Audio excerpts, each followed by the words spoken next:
representative of Arcacia to accompany them.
that we have been facilitating and enabling over the years. Creative Kozhikode is an extension of this spirit of giving back to the city and the public. It is a national architecture design competition that has been organized by IIA Calicut Center as part of the Young Architects Festival Crossroads 2022, which invited participants from across the country to propose what they believe should be the future of the compressed weaving factory site and the Manajura pressing. I now invite Architect Abid, the convener of Creative Kozhikode, to introduce the competition.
How does one not do something about a building like this? Good afternoon, ladies and gentlemen. The visuals we have seen here today are that of the compressed weaving factory. This is an approximately 4-acre plot with about 1 lakh square feet of built-up area.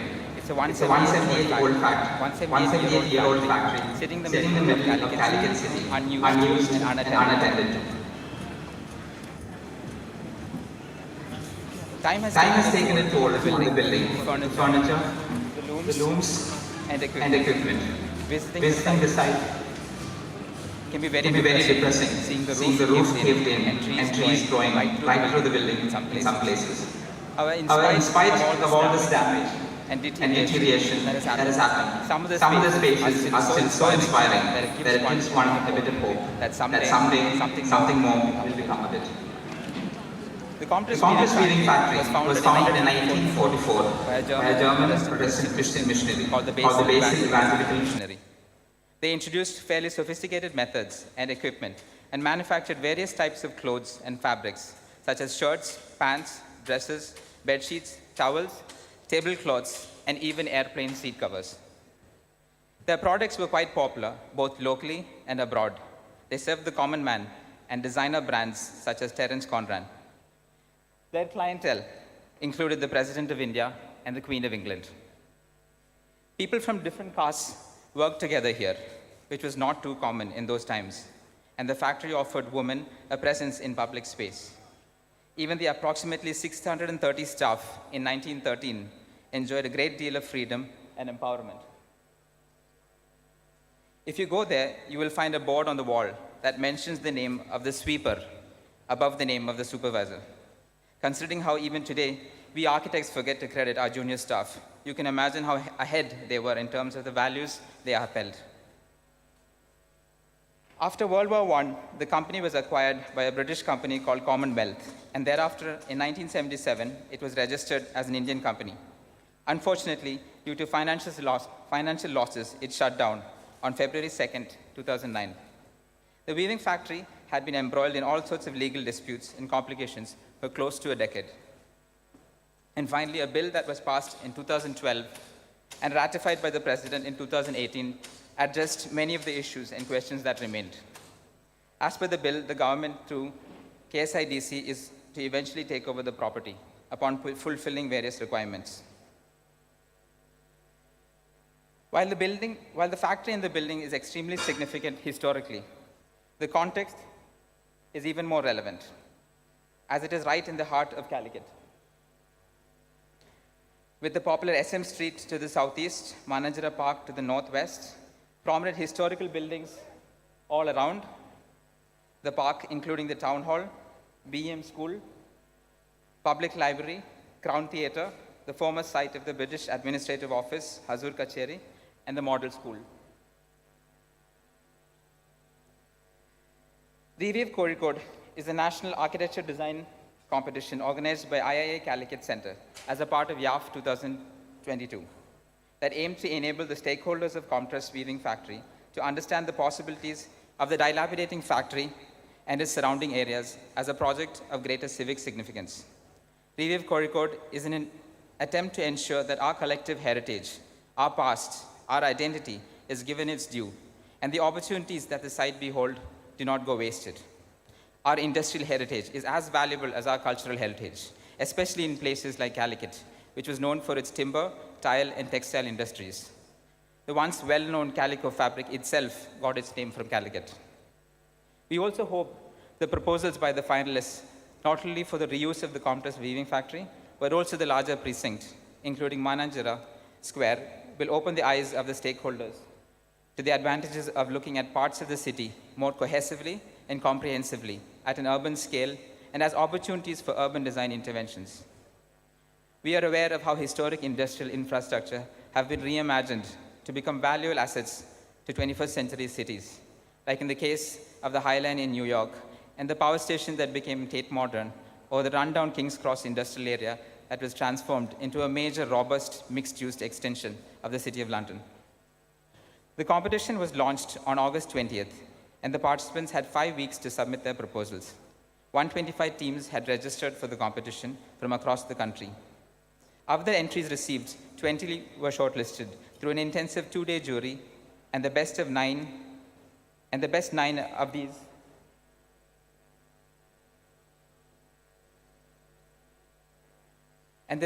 of these were selected as the finalists of the competition. We look forward to the presentations of these 9 proposals today, and I'm sure some of them are looking forward to the 5 lakh money for the winner, 3 lakh for the runner-up, and 1 lakh for the second runner-up.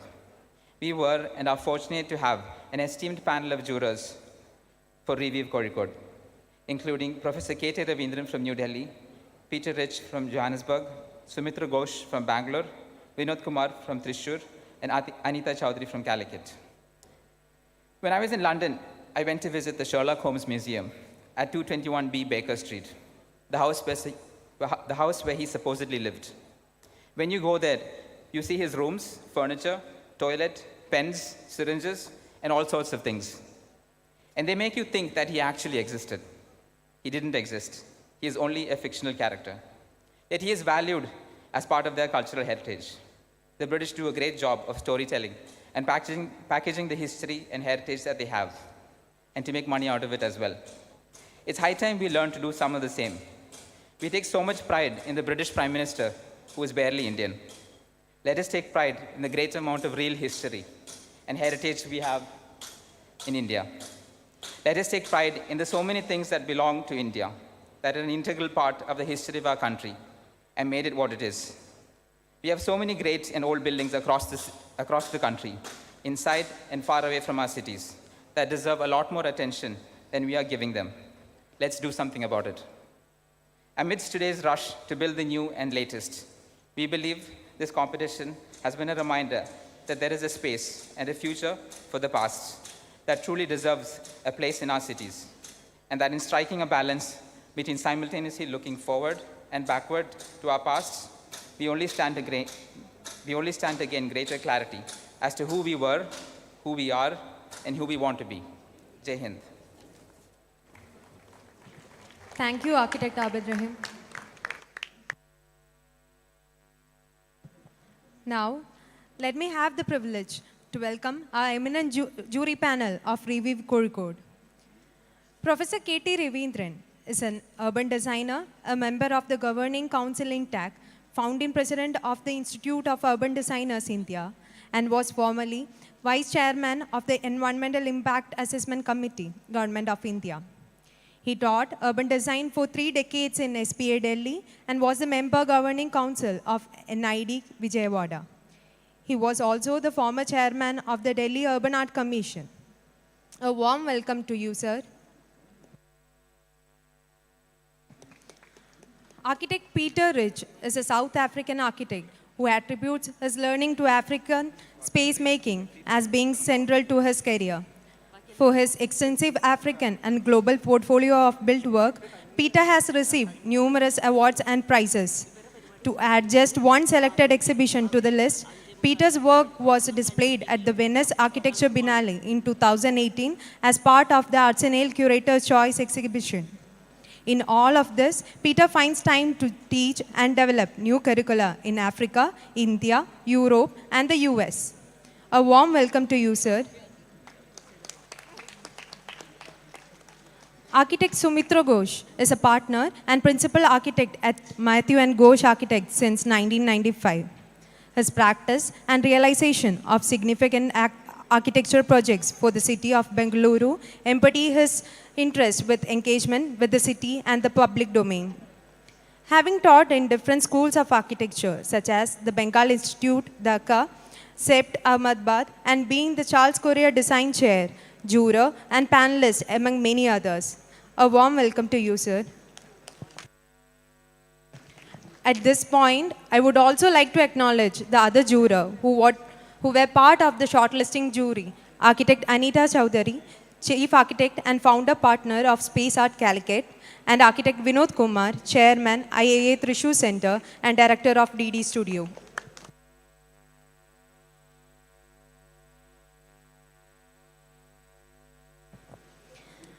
We are now moving on to the presentation by the 9 finalists of the competition. Each team will be given 7 minutes to present their proposal, and that will be followed by the opportunity for the jurors to raise any clarification if required. The countdown clock shall be available on the stage to be aware of the time left. Participants, please note that the screen is automated to turn off after the allotted time. To begin the presentation, we invite Architect Taluru Namdev and Architect J.K. Jayagant of the team and an independent collaboration to present their entry.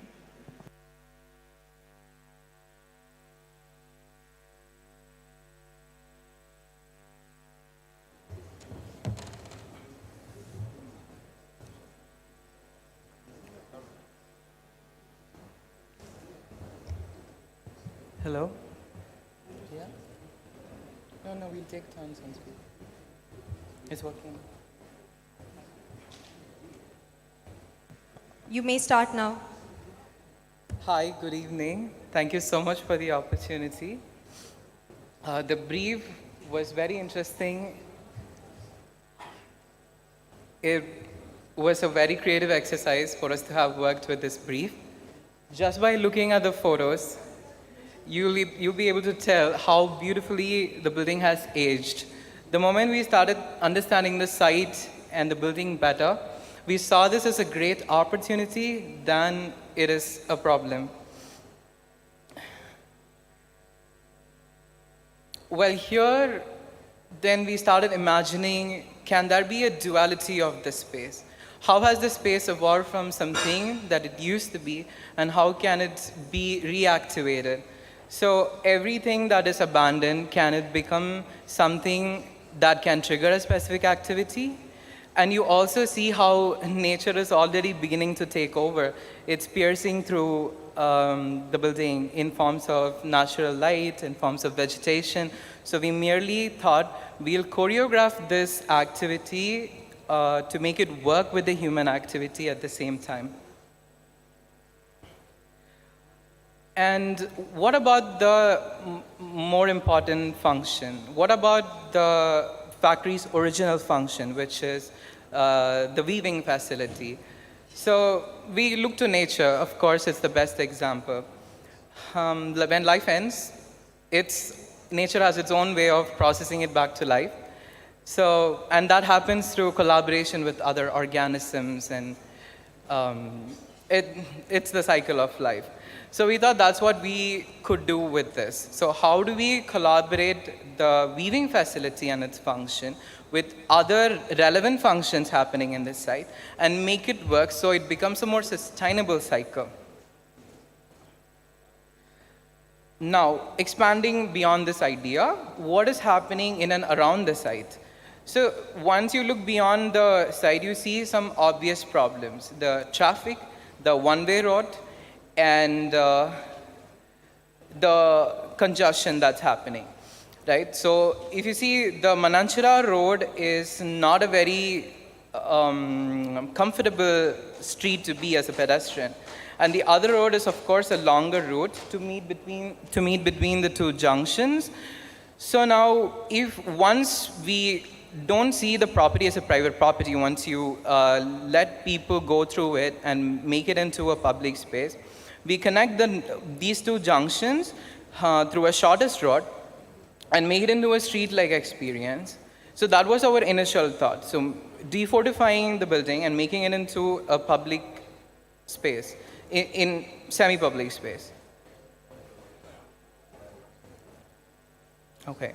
So once you enter the street, what is the experience a person goes through? The person feels more safer. The person has a nicer experience of a pedestrian pathway. Second of all, what is it doing to the building? So it has to be a mutual association, of course. So if you see, given Calicut's rich heritage and the textile heritage, so we thought it needs to be marketed properly. So once somebody goes through the street, on one side they get to experience the story of where the materials come from. What is the cultural value it has. And on the other side, we have marketplaces and retail spaces. So in some ways, the planning is very carefully curated. So it is marketing it in a specific direction. So there is an order created by the columns in this space. Thanks to it, we can use movable partitions and transform the spaces on the either side of the street into art galleries or exhibition spaces, or maybe tomorrow it can become a retail space. So it can keep flexibly changing over time. So on the left, you have a picture of SM Street, and on the right is a picture of the proposed street in the Combe Trust. So you can see a local character of the SM Street that is our inspiration for the proposal. So based on the user groups, we divided the spaces. The streets divide the spaces into three zones. One is a production zone where weavers and artisans can, use the space to teach new skills, and people from entrepreneurs can get their things manufactured. And in the center is a space which is the heritage zone, and which is a heritage zone which acts like a tourist attraction and houses a library, workshops, and museum space. And in the front, there is a retail zone which has a major commercial frontage that views the pond. And we have a co-working space, food court, and retail spaces over there. We broke all the barriers and made sure that the deck is extended so that we have a better experience and we can decongest the space. So we try to build a contrast, and so that it's more inviting, and the experience is less like a factory, and the materials of the past have been retained through natural finishes and lime plaster. So these are our design strategies that we have used. One is contrast, the other is street trails and congregation, and the third is basically making the whole spatial experience more flexible and transformable so that it becomes organic in nature.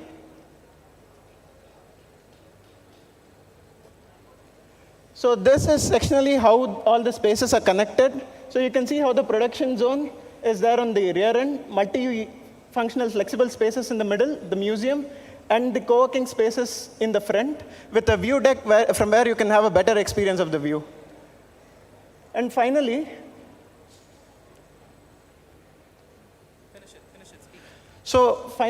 we wanted to basically propose a place where people tell the story of Combe Trust by telling their own personal stories. Thank you. Thank you so much. Thank you for the presentation. The session is open for any clarification from the jurors.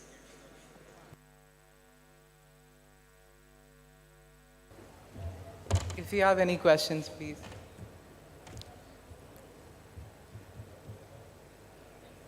Thank you. Okay, thank you.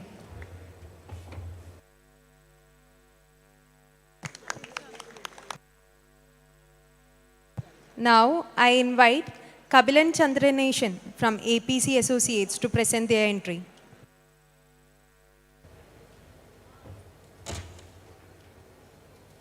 You can begin the presentation now. Hi, good afternoon all. I'm Kapilan, and thank you for this opportunity to present. So as you know, Kozhikode is a fast-growing Tier 2 city in India.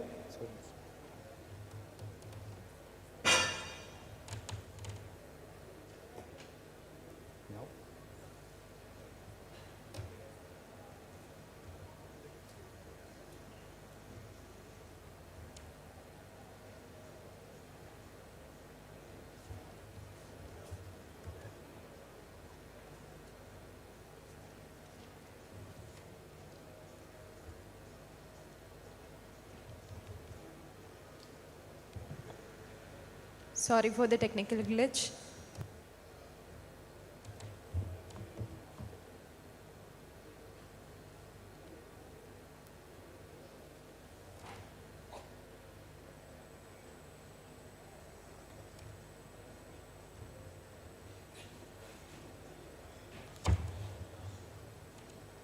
So as you know, Kozhikode is a fast-growing Tier 2 city in India. And apart from the wonderful beach that you have, urban spaces and urban commons are a scarce resource. And in this way, the Combe Trust precinct is at the center of the city and offers a wonderful opportunity to be developed as a public space. So the precinct itself has a lot of different kinds of open spaces, along with the Combe Trust factory building that is currently abandoned. So in our proposal, we deal both at the master plan level and also at the individual building level, and they complement each other. At the master plan level, we try to address certain issues that we identified. Chief among them is that all the different open spaces are separated from each other by harsh physical barriers. Surrounding the Combe Trust precinct is a pedestrian unfriendly road and uncontrolled traffic that doesn't make it easily accessible. And a lack of activities that attract people in makes it a non-place. So through our proposal, we aim to make this block permeable, create pedestrian access throughout the site, and at the same time use the factory as a catalyst to attract people in. So we imagine Combe Trust as a place where people come to meet, where they come to work, for leisure, for art and food, etc. So going on to the actual proposal at the master plan level, the first step is to remove the boundaries. Then we propose to reroute the traffic around the site, streamline carriageways, on-street metered parking, along with a lot of pedestrian crossings and infrastructure makes it easily accessible and a unified urban block. Third is to create pedestrian thoroughfares. Places such as the urban plaza, the pavilion that you see zoomed in, could act as event spaces here. A city promenade connects all the historic buildings and the pond on the western edge, and the SM Street is made to continue through the urban block. The connection to the water is restored through steps around the pond. A viewing deck can be a good photo opportunity with the Mananchira as the backdrop. Different kinds of green that are existing are maintained and highlighted.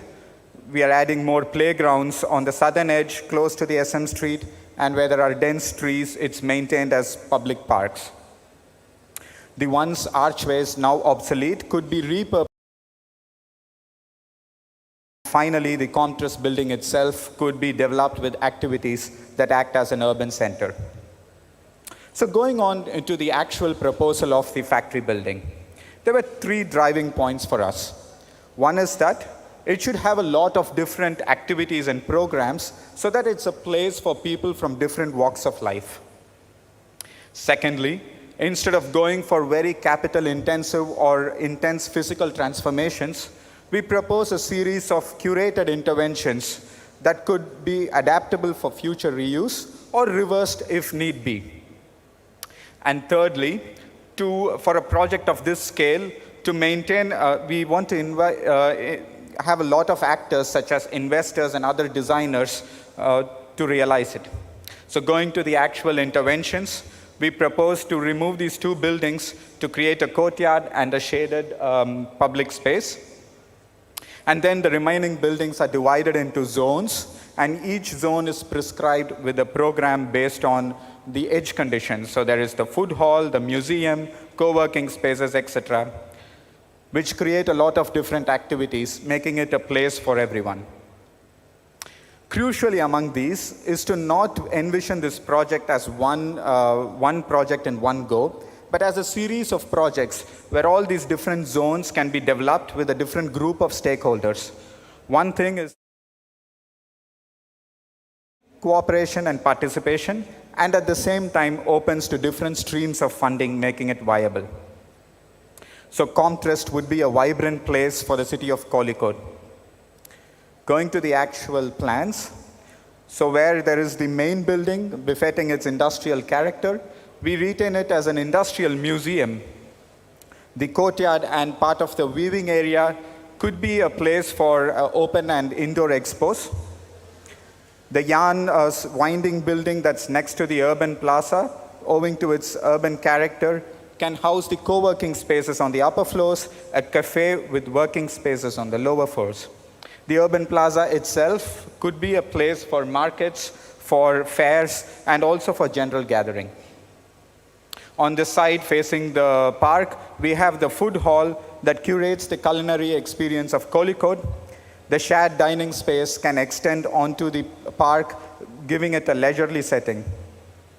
Between these are the maker space, which are rentable spaces for creators, ateliers, and design studios, which along with common workshops and a fab lab could also be used for DIY enthusiasts. Furthermore, there is a retail point where people could sell their products that they create. And finally, on the far end is a performance space that could be used for a theater or small events and performances for the city. So what we have here is a juxtaposition of different kinds of activities housed under the shell of the industrial building. And owing to the industrial character, it creates a lot of interesting spatial solutions that you see here. For all these interventions, we propose a set of toolkit that could be used as a manual. For instance, they're broadly classified into reversible interventions, interventions that are done without harming the structure, that could be removed and reversed, and permanent interventions such as creating new openings or swapping certain materials such as the roof tiles with solar panels need be. These could be expanded as the project would develop with different designers or stakeholders involved in the individual projects that could be developed. So through our design, we aim to set a process by which Comtrust factory and the precinct that was once closed, pedestrian unfriendly, could be reweaved back into the city of Kozhikode into a vibrant public place, reclaiming its image. Thank you. Thank you for the presentation. Over to the jurors for any queries.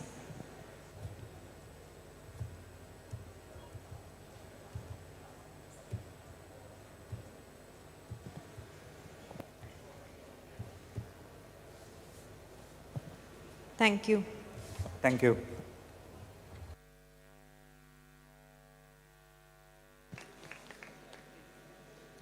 Now I invite the third team, Madhushita CA and Lijo John Matthew from Cochin Creative Collective.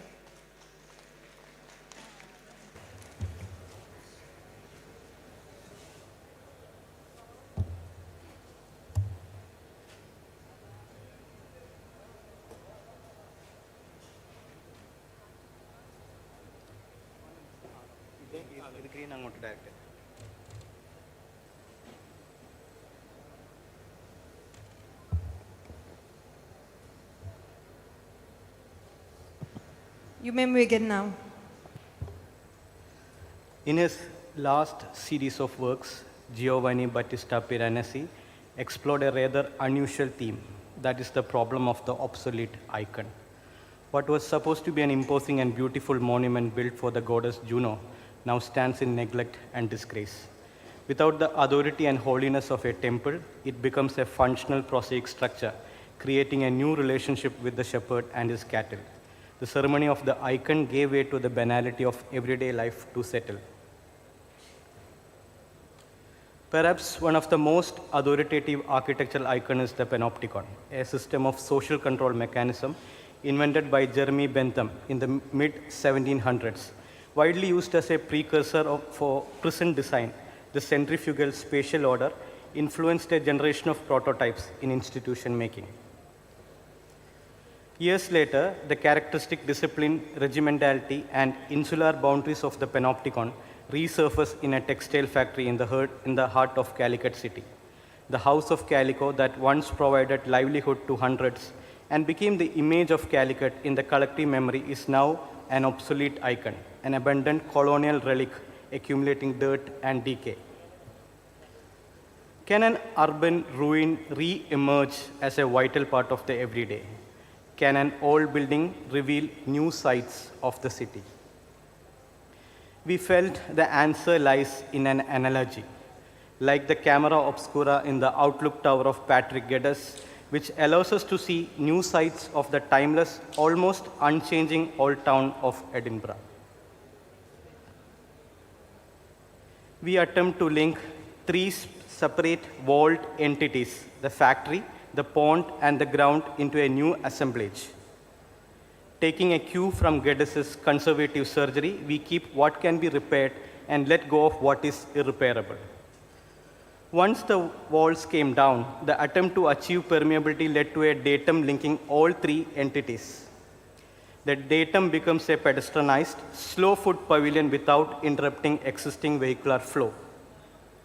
Existing centers of culture, entertainment, and the public ground are identified.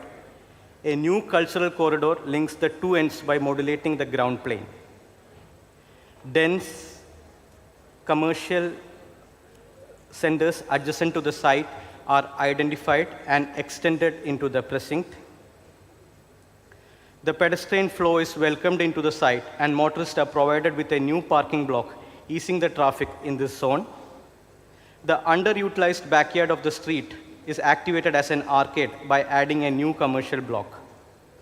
The resulting assemblage is a unity of contextual gestures. The datum and the cultural axis coincide to create a new urban center with a waterscape.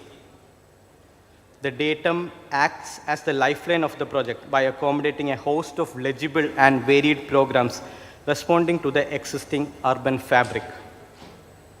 The loop of the datum, cultural corridor, and commercial arcade together are active round the clock, creating a safe and vibrant refuge in the city.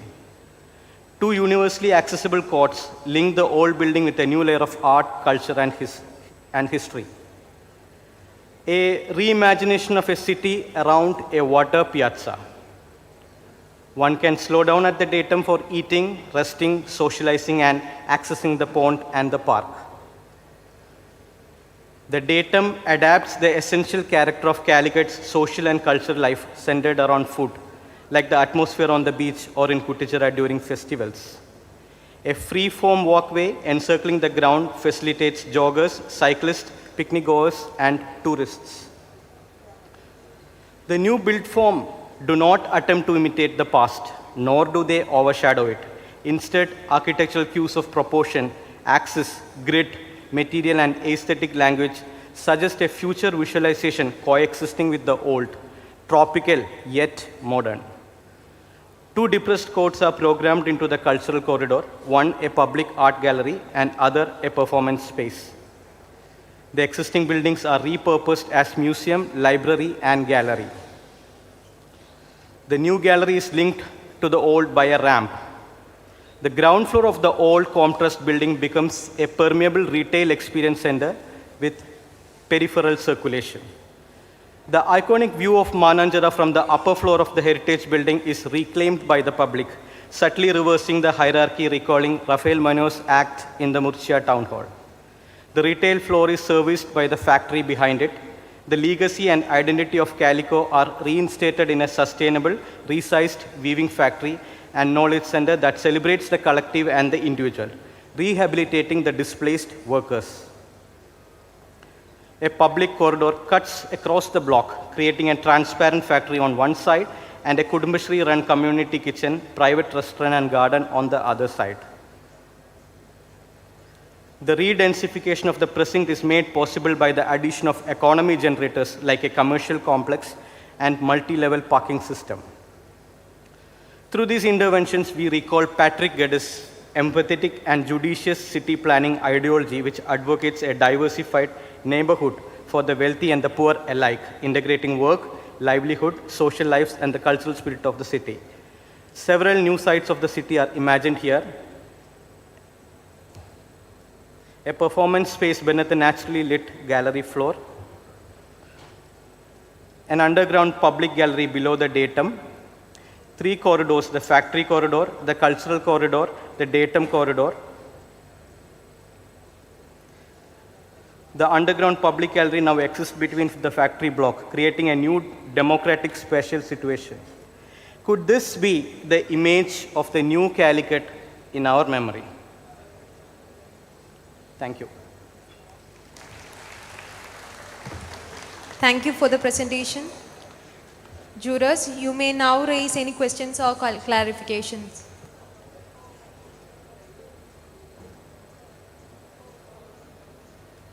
Thank you. Thank you. Thank you.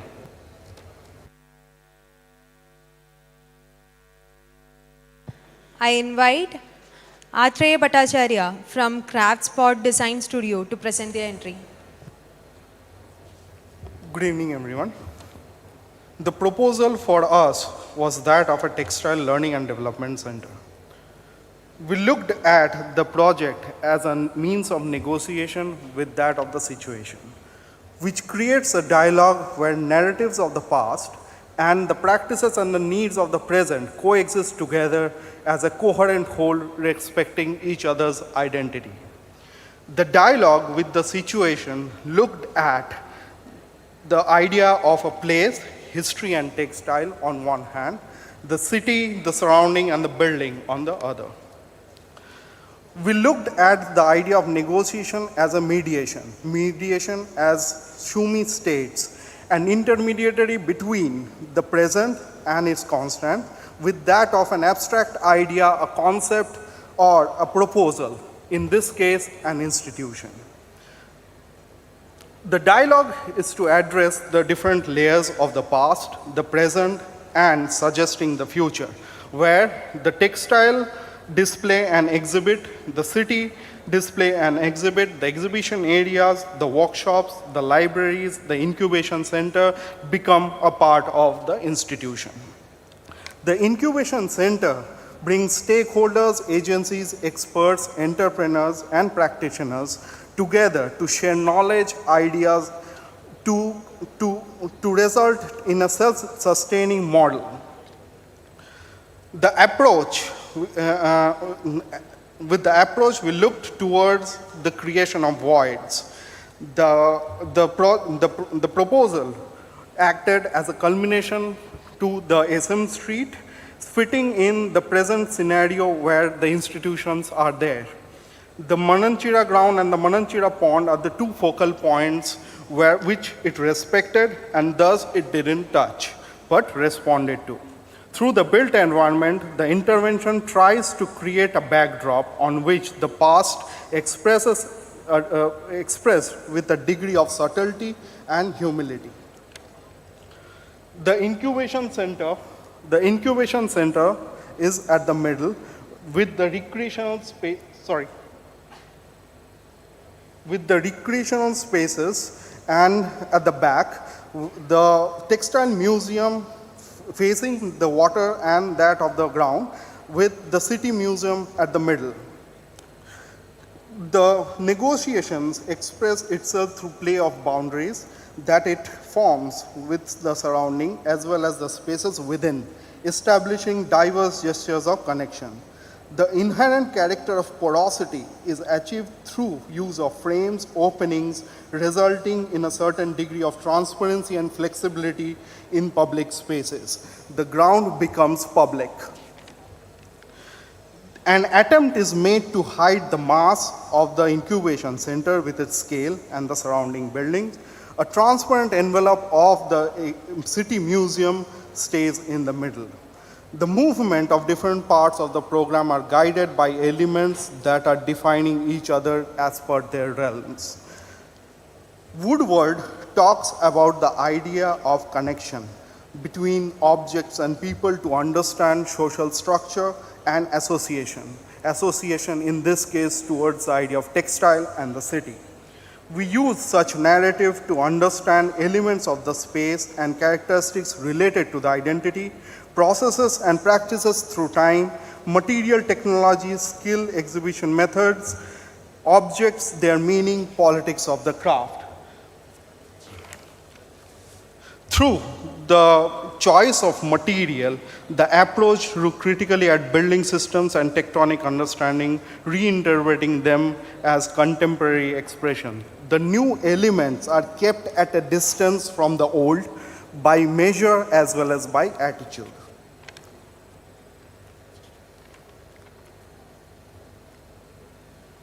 The essence of the space still lies in the hands of elements, the truss, the roof that creates a porous umbrella through which light enters. So this is a part of the recreational space where the roof becomes that umbrella and spaces within fit inside it.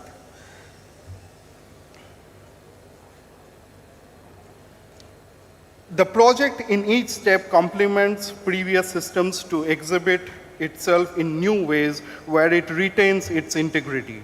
From form derivation to the spaces, to figuring out details, clues are being taken from the analysis of what was already there.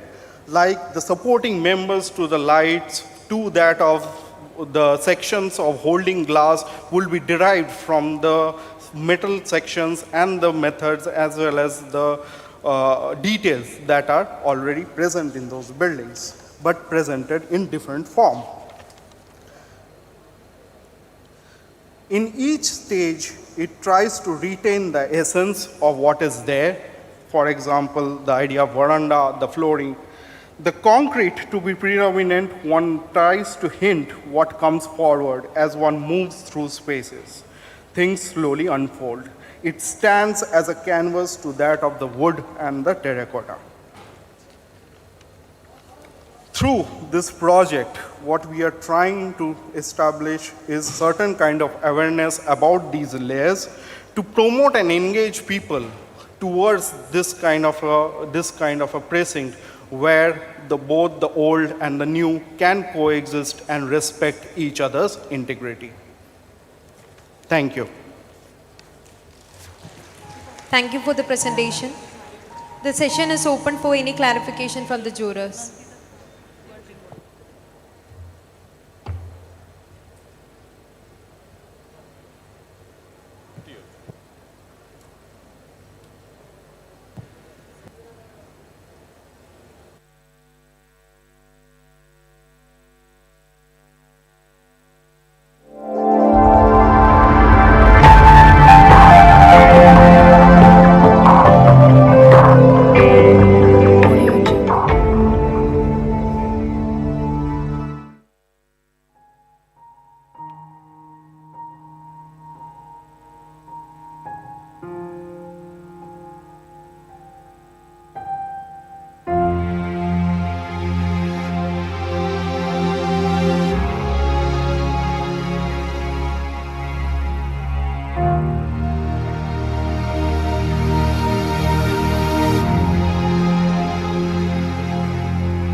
Now, I invite Savida Rajan, Swati Subramanian, and Ridu Sara Thomas of Team ERA to present their proposal.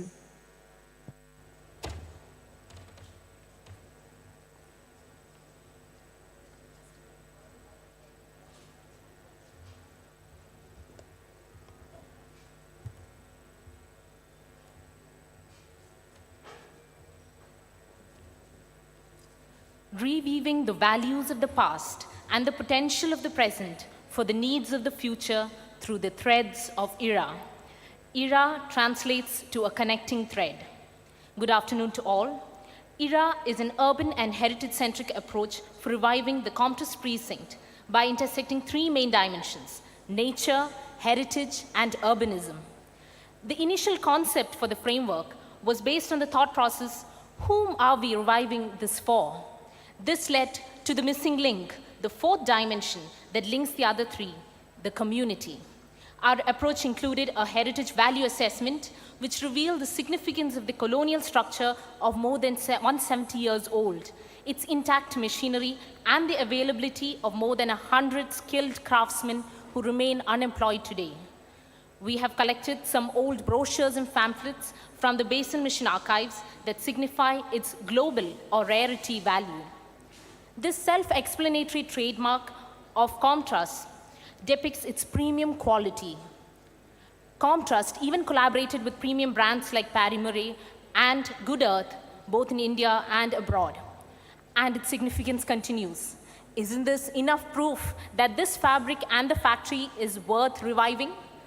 In the urban scale, we identified issues such as social disconnect between the eastern and western edges of the precinct, their historic buildings as solitary landmarks without integration into the larger urban fabric, the lack of link between the larger and the minor open spaces, and the factory losing its heritage value. Now over to the design. Over to the site. There is a disconnect between the east and west part of the precinct. We are proposing an efficient pedestrian pathway, which we recall it the People's Way, cutting through the building to safely cross over traffic. This is a view of the connection that allows the people to appreciate and experience their industrial heritage of the city and view the process of weaving. An interactive deck is proposed along the northern facade and Mananjura pond to create a fascinating viewing experience to make the pond active, functional, and recreational. We are reimagining the site as a connector. We are proposing a heritage trail linking all the heritage resources starting from SM Street to BEM School via Comtrust Factory. The road between the north end of the site and the pond is proposed to be pedestrianized by rerouting the traffic through the Mohammed Bashir Road. An exclusive pedestrian pathway connects the east, west, and north between the park, pond, and the site are proposed, also linking the green corridors within the building. This is how we are visualizing the pedestrian pathways, making people connect to their heritage precinct. We are reimagining the Comtrust as a people's edifice, which connects history and the people. Our future vision is to retain the past functions of weaving partially. Also, we are proposing new functions for public activities, the valuable German machines to be listed and protected. The existing character-defined features such as north light roof truss, chimney, facades with openings, and skyline with varying roof heights are to be protected. Our proposal intends to preserve this identity and not to alter it. The initial conservation phase involves identifying structures which are highly dilapidated, which needs immediate attention. In our proposal, the original plan form, materials used, and structures of the factory are retained. The existing circulation is directed for a better user experience. The entry is proposed from the north exhibition block, which connects through the weaving hall through a courtyard and ends at the boiler cafe. An exit is provided in the north as well. Another circulation is proposed from east to west through the training areas. It connects through a courtyard to the open court for outdoor events such as Kudumbashri stalls in the southern end. The weaving hall, yarn store, dye house, boiling unit, chimney, canteen, kitchen, and office spaces are retained, continuing its original function. We are introducing new spaces for public use such as galleries, exhibition, lodging rooms, cafes, children's play area, parking and amenities. In the first floor, we are proposing a guest house with a view to the pond and a boiler cafe showcasing the culinary experience of Calicut. Over to the design details. When we look at the entrance block, our idea is to remove the incompatible additions and alterations such as the ribbon windows and improve the visual porosity of the structure and restoring it to its former glory. Secondly, we are opening up the compound wall like it was partly opened previously. When we look at the exhibition space, which is currently dumped with old stocks, this function here is to be recreated for a better user experience. The archival image shows a beautiful heritage guest house for the factory within the site, which was demolished earlier.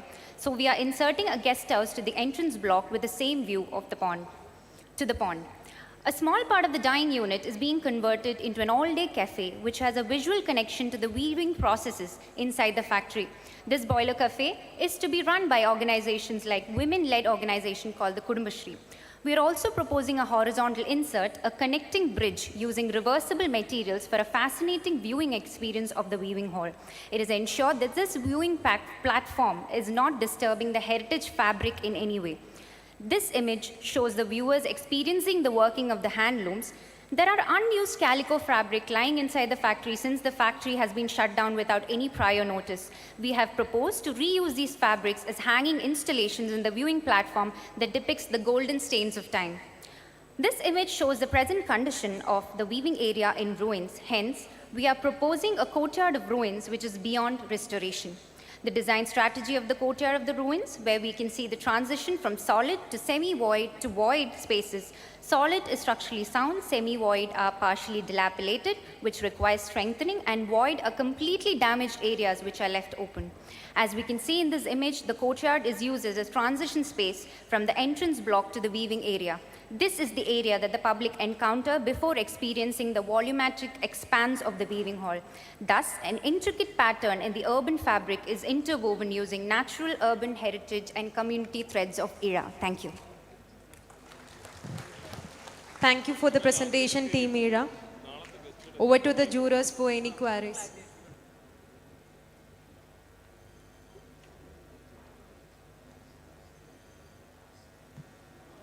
Thank you.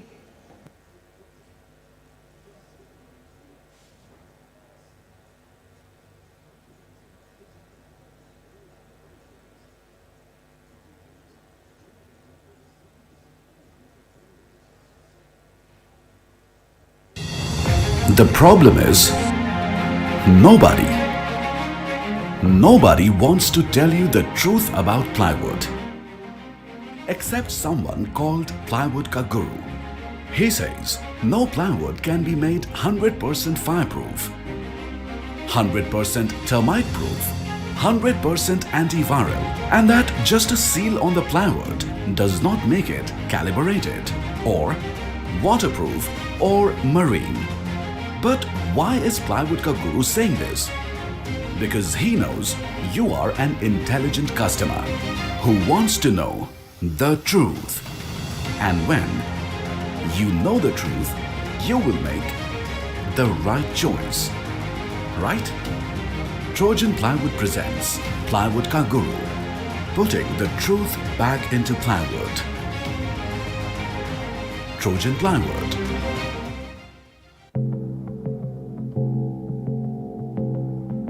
In our world, only looking beautiful is not enough. This truth was not said behind my back, but to my face.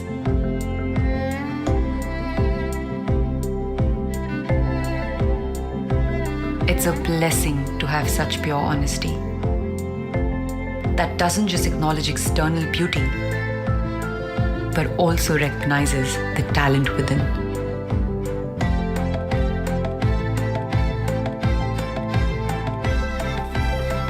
And sculpts it into something so priceless that only gets brighter with time.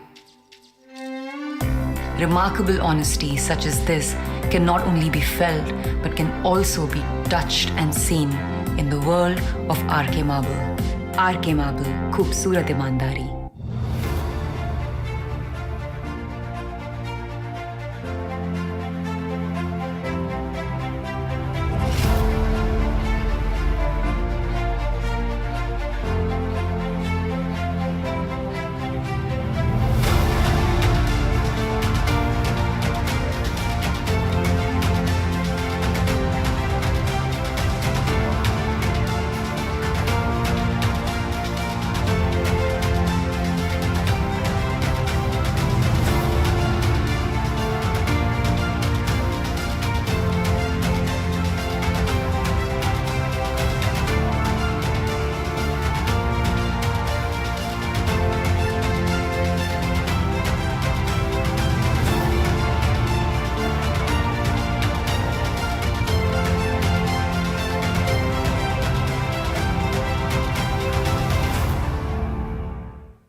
Next, I invite Jay Banshali and Yash from Mending Tomorrow to present their entry.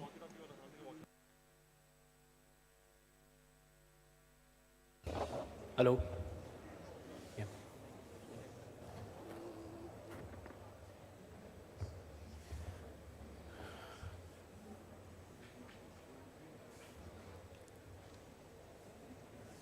You may start the presentation.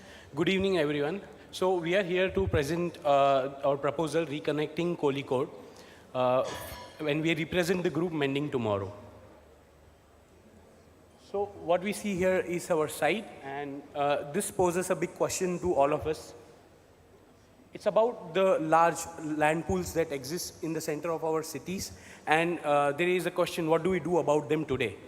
And here this proposal and as well as this competition intends to reproduce this vast urban space where we seek to question that, how would it be lived and what kind of negotiations would it undergo when we have to make it or ensure that it gets lived.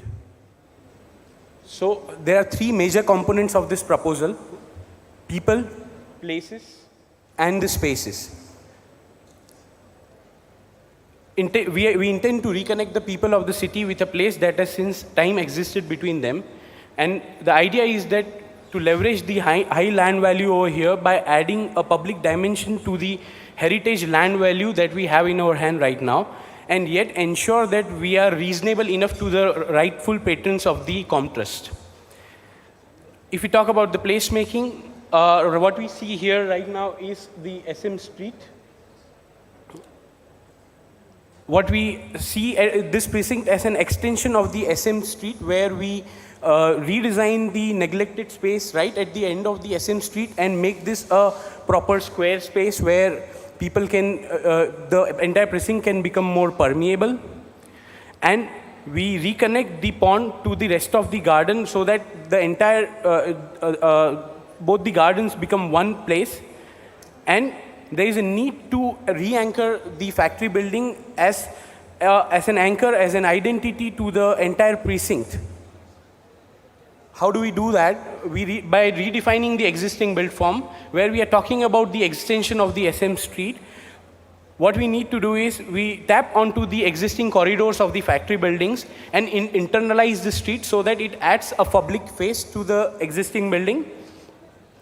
We tap onto some of the buildings right in the center of the overall structure, where we empty that and create more engaging volumes so that we can establish the anchor that we are talking about.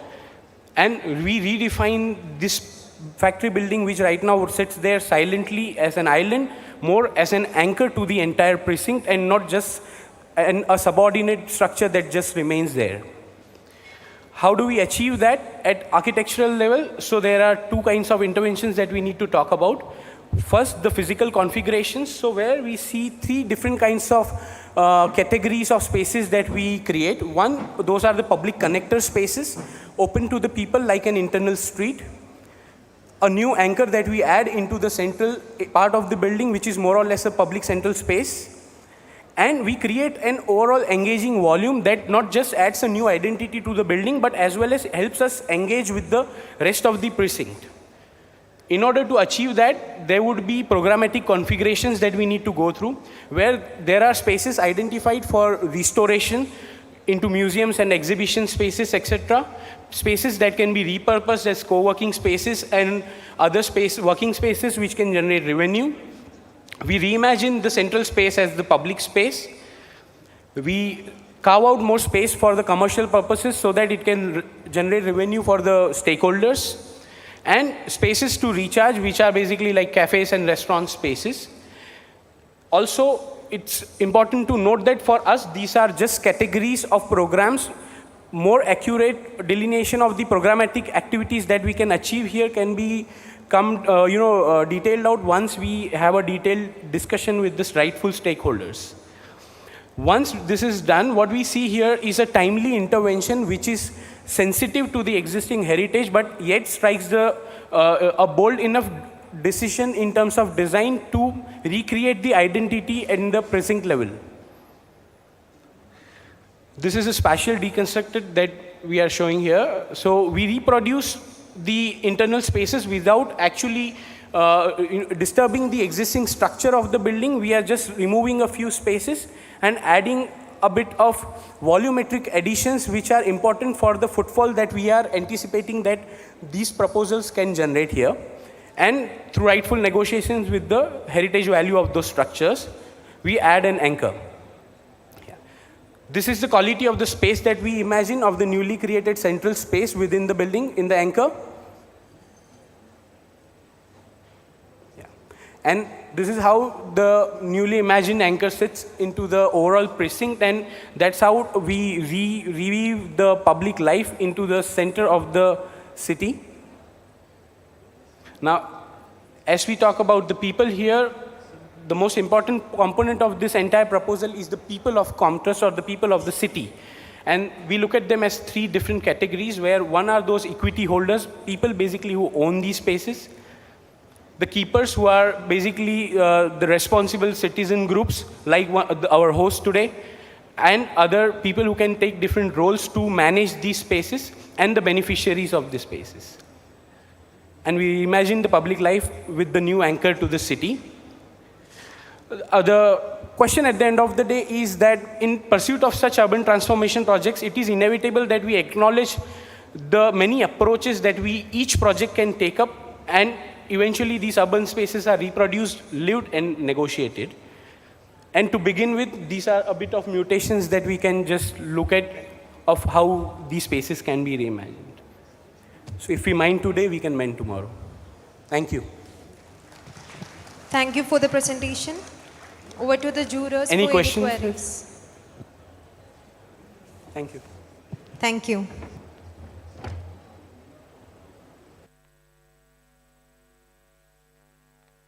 Next, I invite Gautam as from Urban Common Collective to present their entry.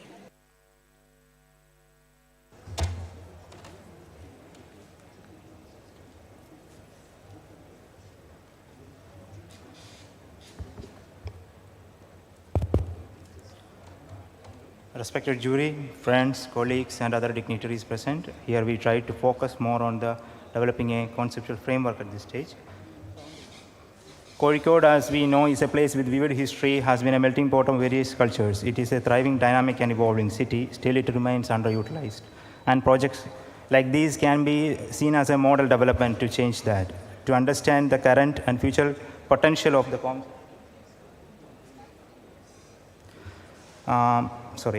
To understand the current future potential of the Comtrust site, the inquiry needs to begin from a larger city understanding and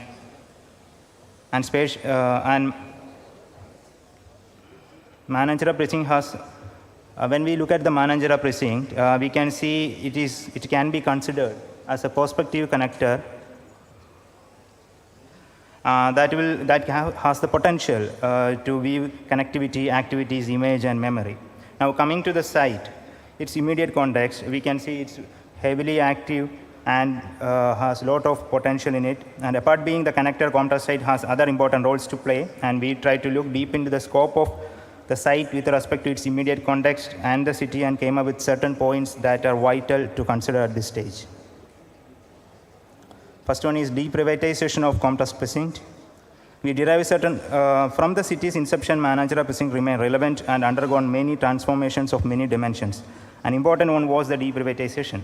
Once fortified enclave, it became a ruin, then a seat of power, and then after independence, a public space. Here, Comtrust site redevelopment offers a wonderful opportunity to continue this trend. And deprivatization and Mananjara precinct and bring more value to the ever-shrinking urban common. So we developed certain strategies for that. So first one is the spatial integration, where we are connecting all the existing activities. Then promoting inclusivity, promoting porosity, then inclusivity by bringing more programs of public nature into the site. Another important point we want to discuss was the Mananjara, Comtrust, and production of space. Space and its politics are an important discussion in any democratic system. Democracy thrives through constant engagements and space. Especially public ones become crucial in the process. Nowadays, designated large public spaces, mostly in the outskirts of the city, are conceived as points of political expressions, debates, and activism. But apart from larger gatherings, they lack the capacity to hold informal and small democratic engagements. As these informal and meaningful engagements are more vital for healthy democracy, we need to look for spaces and relevant social which are relevant to public, social, and public sphere of the city. So we are giving space for the political activism, and this is a kind of a diagram, and this is a kind of a space it will have. And then another strategy was to bring in people's plaza around the site to make sure there is a public presence throughout the site. This is a couple of images showcasing it. Then another major important point was the city and the missing landmark. Kozhikode has many landmarks. Most of them became significant because of their relevance in the everyday life of the city. Some are religiously significant and some are administrative, etc., etc. But the city still lacks a strong visual landmark that actually reflects the collective spirit of the city and spatially stands out yet connects. And now every site has the ability to create such, not every site has the ability to create such landmarks, but Contrast site provides such an opportunity, and we need to capitalize it. So this is the current existing how the enclosure of the Contrast precinct and the site, then how the enclosure is going to change by keeping the existing intimacy of the enclosure as well. And when we look at the when we look at the form of the building as well, we can see that how we are changing the form to blend in as well as to be part of the precinct. And the character, it is inspired from the precinct, and at night it will have entirely a new form of character. Another important aspect was hand to local economy. Like in many other cities, old core of Kozhikode is also starting to experience the pressure of development. If not addressed timely, this pressure will distract people from the old core, and growth will concentrate only towards the city periphery. And this will lead to the possible death of the old core. Already newer developments are taking place along the bypass road in the outskirts of the city. To avoid this trend and bring balance to the public life of the city, we need interventions that will further enforce public interest in the old core. Since manager precinct placed in a crucial point, we can use Contrast site to redevelopment as a tool to enhance public interest and support local economy. Now, for many strategies involves, we want to bring in tourism and upgrade the infrastructure. So so the major objectives were to create a visitor center, lodging facility, and extending the fabric,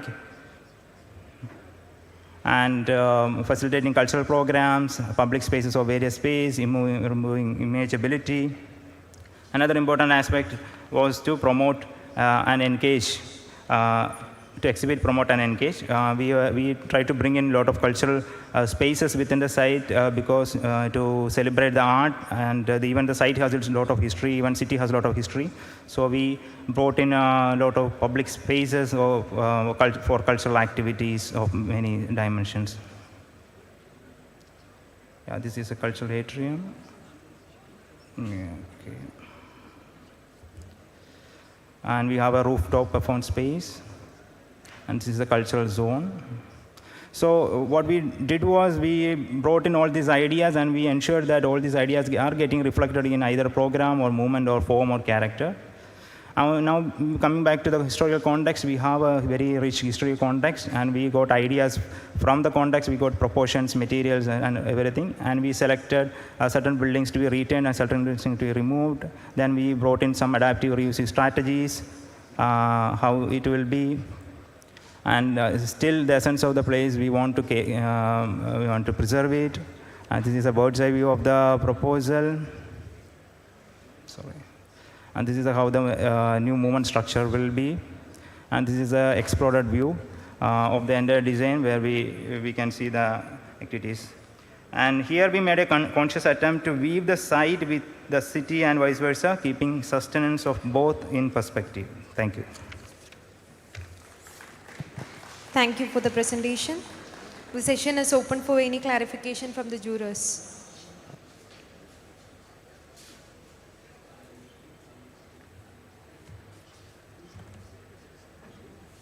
Thank you.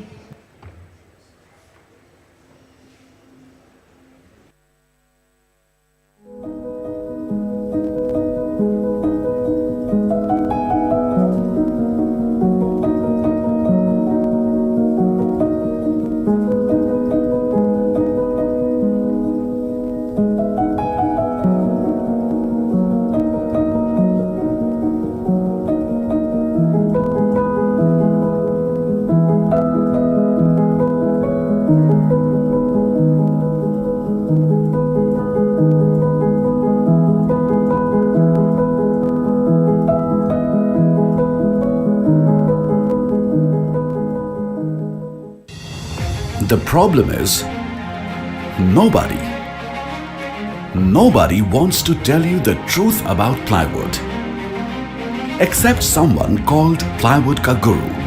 He says no plywood can be made 100% fireproof, 100% termite proof, 100% antiviral, and that just a seal on the plywood does not make it calibrated or waterproof or marine. But why is Plywood Ka Guru saying this? Because he knows you are an intelligent customer who wants to know the truth. And when you know the truth, you will make the right choice. Right? Trojan Plywood presents Plywood Ka Guru, putting the truth back into plywood. Trojan Plywood.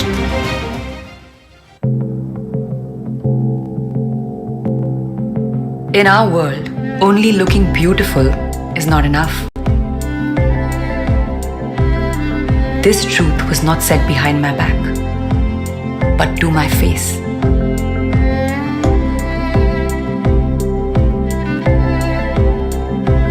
It's a blessing to have such pure honesty that doesn't just acknowledge external beauty, but also recognizes the talent within.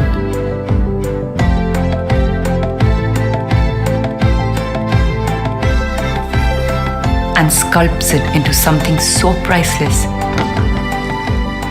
that only gets brighter with time. Remarkable honesty such as this can not only be felt but can also be touched and seen in the world of RK Marble. RK Marble, खूबसूरत ईमानदारी.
Now, I invite Rahul Kustagi and Kiran Kumar from Studio 4/16 and Mafusi Lab.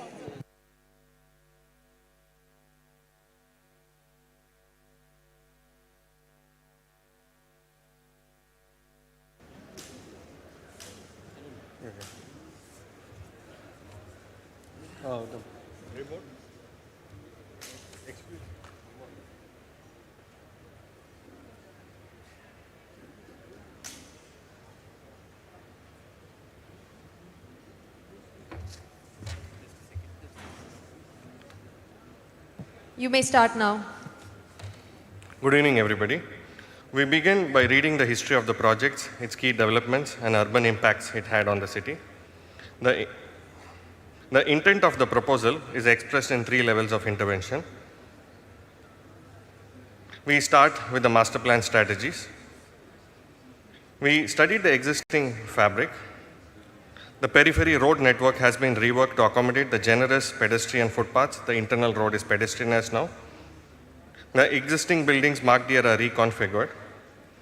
This is the proposed street section along the periphery. All the edges of the precinct are redefined to make the fabric more accessible.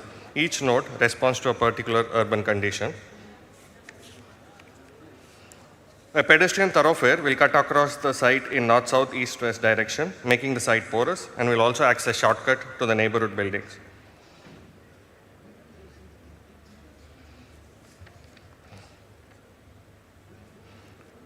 The existing boundaries have been re-articulated. 2 high-dense public buildings will be added to the southwest of the factory. They will accommodate the existing programs, additional retail, and parking for the whole precinct. All the 4 nodes are interconnected by a sliver of spine pavilion, almost surgical in nature. We have extended the already active SM Street by making an underpass to a site.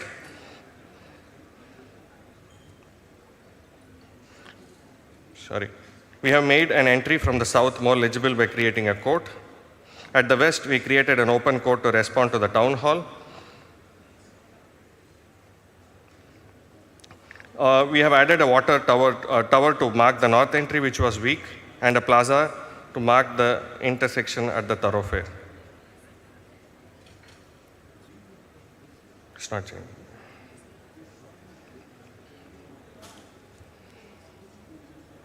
The reconfigured master plan will connect back to the city in an engaging way by making the building precinct legible.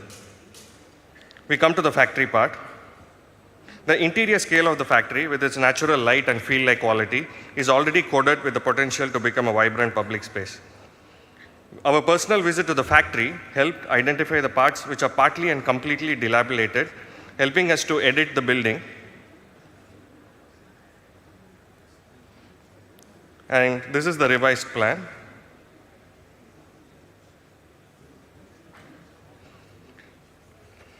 Multiple circulation routes are created to make it more permeable. The singular entity of the factory is fragmented to enhance the different scales, uses, and multiple entrances. Build forms are added to articulate the adjoining open spaces and define the open spaces better now.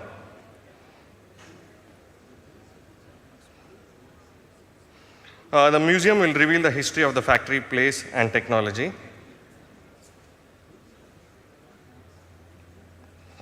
The movement of the museum will follow the sequence making textiles. Either you can enter from the temple court or the southern court. The museum will go through some of the live demonstration like the chimney, the boilers, the well, and the samples which were lying around. Sorry for the transition, is getting slow.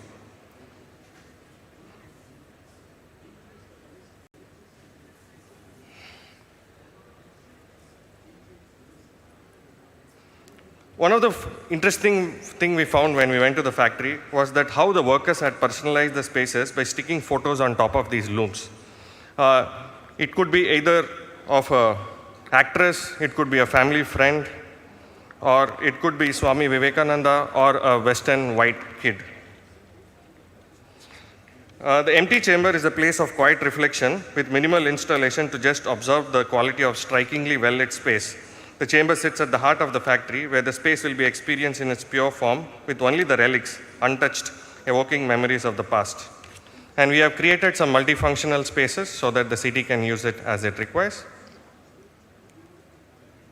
This is the section through the factory, and we come to the final part of the spine itself. When we visited the factory, the most revealing detail was the architecture of the loom, a form of an edicule which scales itself for individual refuge in the large field of wooden columns, an interesting play of 2 scales. We found this peculiar instance of the cloth fabric still in the looms arresting a frozen moment in time. The image for us represented the conflicted history of the factory. The quality of the loom is extracted.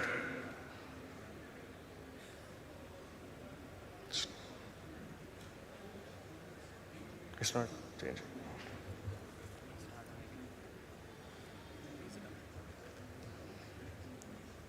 It's not changing.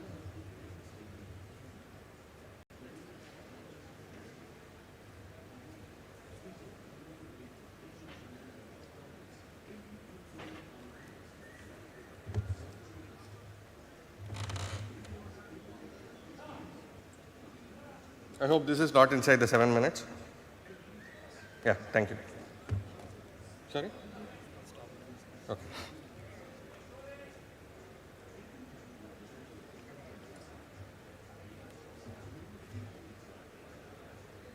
Sorry for the technical issue.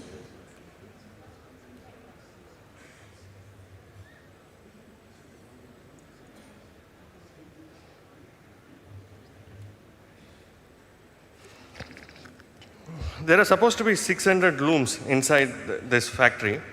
Our strategy is to disassemble them to get 2,400 columns, 6,000 beams, and 4,800 objects. And the idea is to take 2 of these looms and weave them with delicate steel connections to create a portal of a public dimension, and the portal will grow into a bay. The conflicted state of the institution is manifested in the expression of the tectonics of the loom, of the pavilion. A layer of jute fabric, exactly like the cloth stuck in the loom, is slid between the structure to address the transitory climatic conditions and also to modulate the sectional volumes playfully. And we can modulate the roof, and we can accommodate more program, and thus we build the language of the spine itself. These are some of the details where the jute fabric will move across the roller. In thematic space in Indian architecture, Kulbhushan Jain talks about how a pavilion could be just an umbrella or an elaborately stone-carved mandapa. Taking cue from that, the pavilion offers orientation and background for the events taking place in the park and the Maidan, a place of refuge in the vastness of the open space, exactly as the loom offered for the interiors. The transition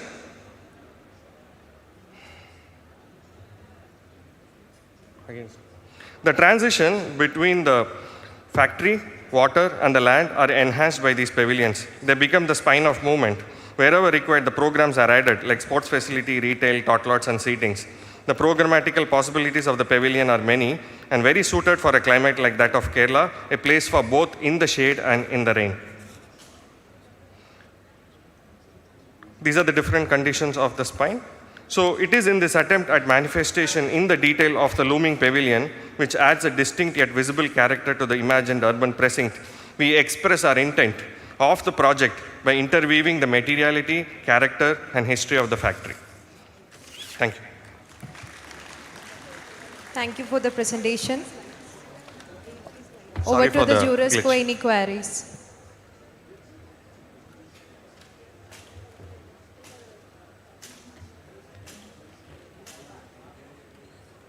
Thank you.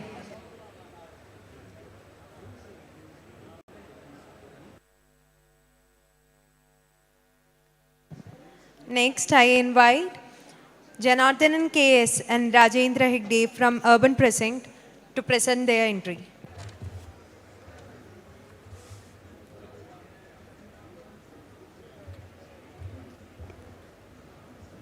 Very good. Can I? A very good afternoon to one and all. We are from Team Urban Precinct. Our proposal is called an urban cloister. So the question was, what could this factory building potentially become in a precinct like this? We started the process by getting some clues from the existing structure or the framework within the existing building. This interdependent loop of the pond, park, and the built form has a great potential to become one large public space. So these are the key nodes around the precinct. So what we would like to use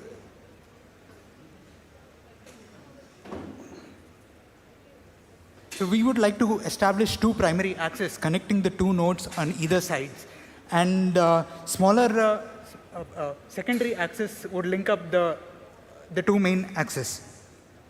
To achieve these connections, we identify buildings that need to be taken down. So that's the kind of primary connections that we achieve, where the contrast precinct is connected to the Mananchira through a stepped court in the center and an amphitheater in the park.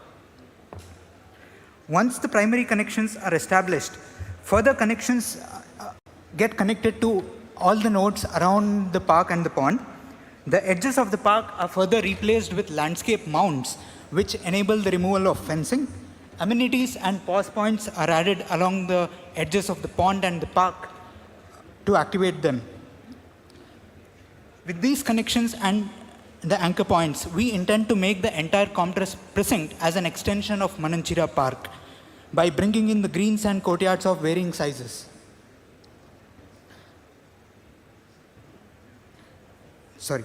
The interconnecting streets of varying widths acts as a single network connecting different parts of the precinct and the key buildings around it. One can afford to take shortcuts to connect to different parts of the precinct, which creates many opportunities and chance encounters. A part of our proposal is to also convert the street between the Comtrust and the park as a pedestrian friendly by rerouting the vehicular in the VM Bashir street. The overlap of the pathways and the greens gives us buildable plinth areas, Some of the buildings, the black ones, which are facing the pond and the park, are retained with newer programs added to it, whereas the central spine with the old columns and the roofs retained have newer pavilion-like structures which are added.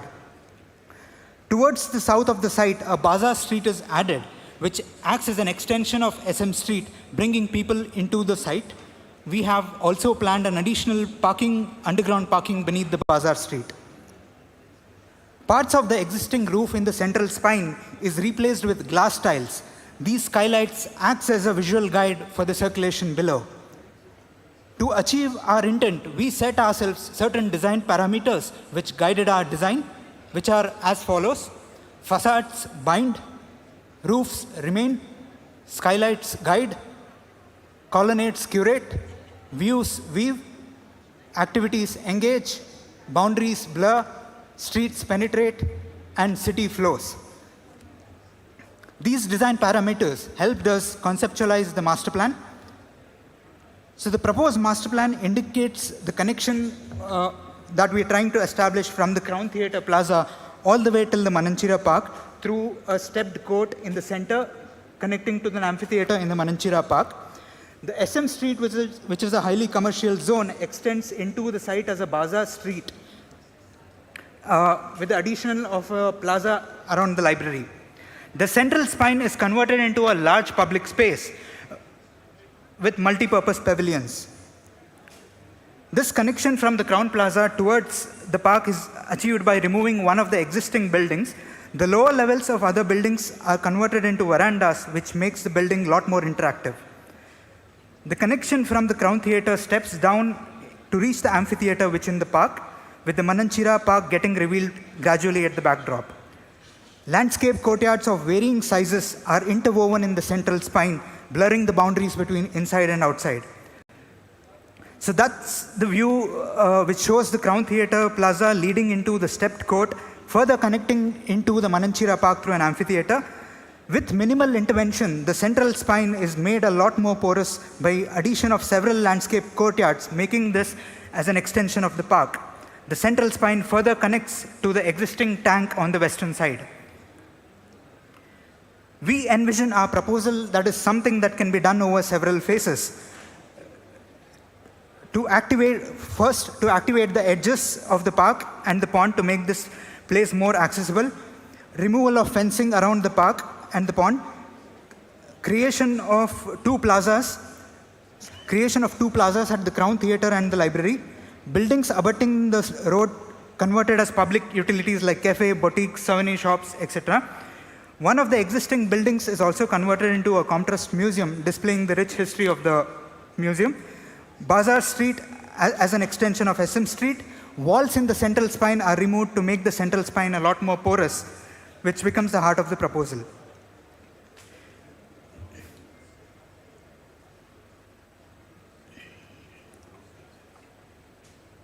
So, just a second. Yeah.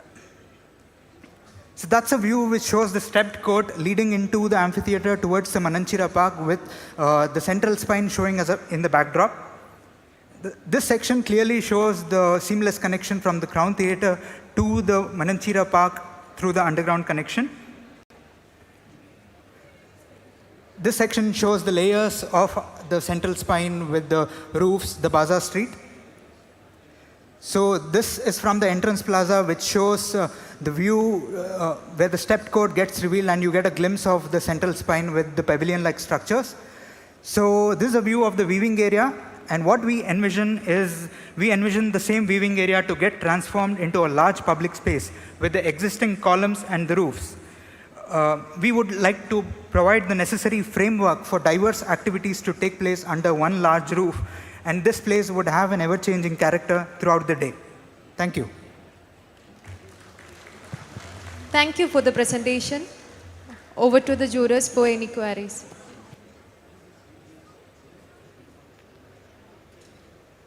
Thank you.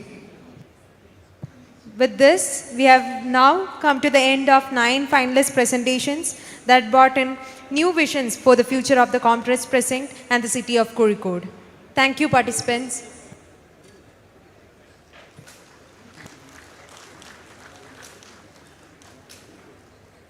A high tea counter has been set on the right side of the stage. Kindly help yourself.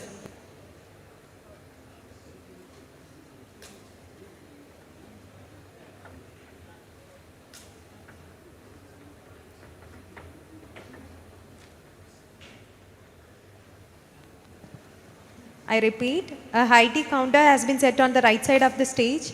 Kindly help yourself.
The panel discussion of the jurors will start within 5 minutes.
Please note, the panel discussion of the jurors will begin shortly.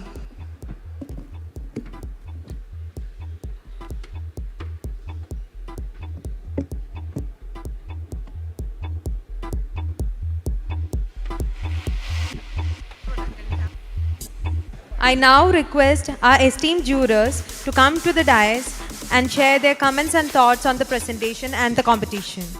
I request the convener, Architect Abid Rahim, to join the jurors and facilitate the conversation.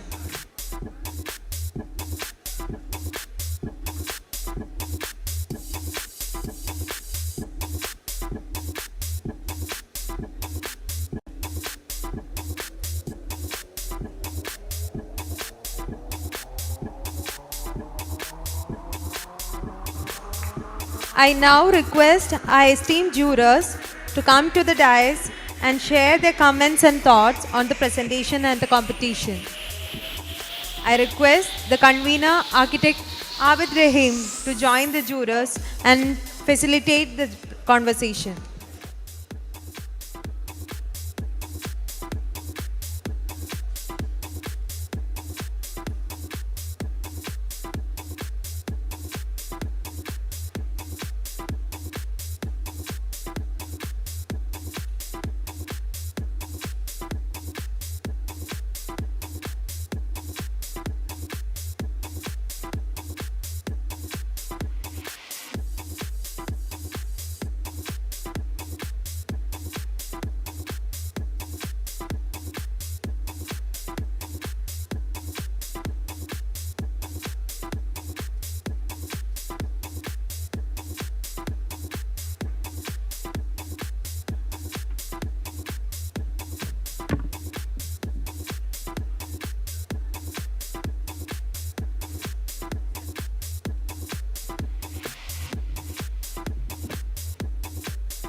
Attention please, we got a two-wheeler key from the venue. Kindly contact console for it.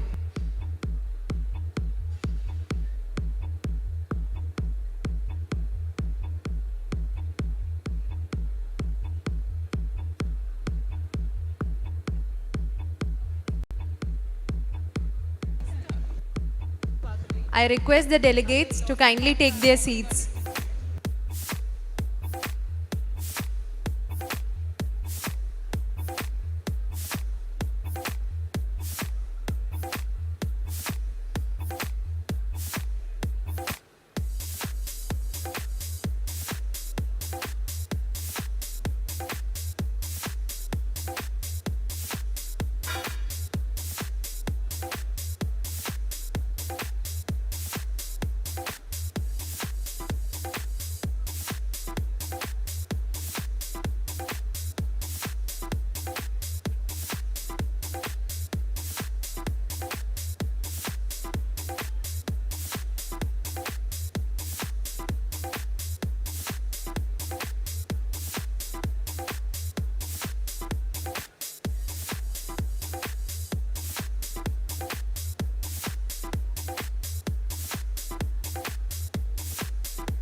I request the delegates to kindly take their seats.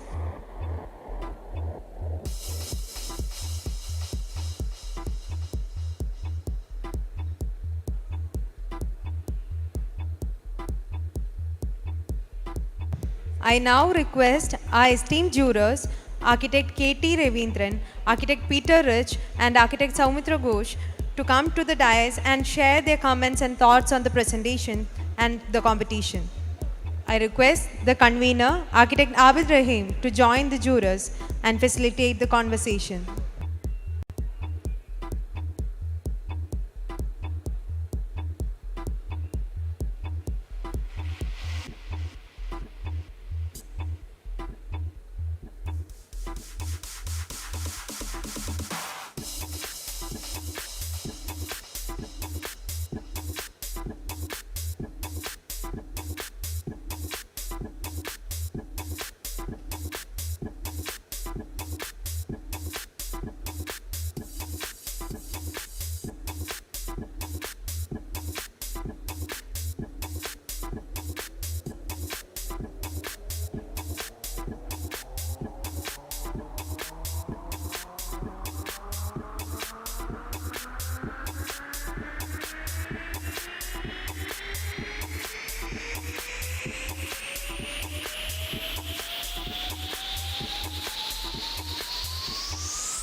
I request our esteemed jurors to come to the dais and share their comments and thoughts on the presentation.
Hello, good afternoon, everyone.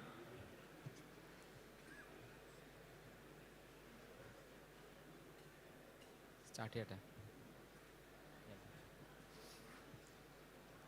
Good afternoon, everyone. Welcome back. The next session is a discussion with the jurors.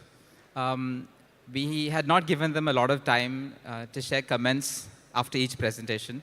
So this session is meant for them to give their comments generically about all the entries, about the competition as a whole, and if they choose to also talk about specific entries or strategies or proposals.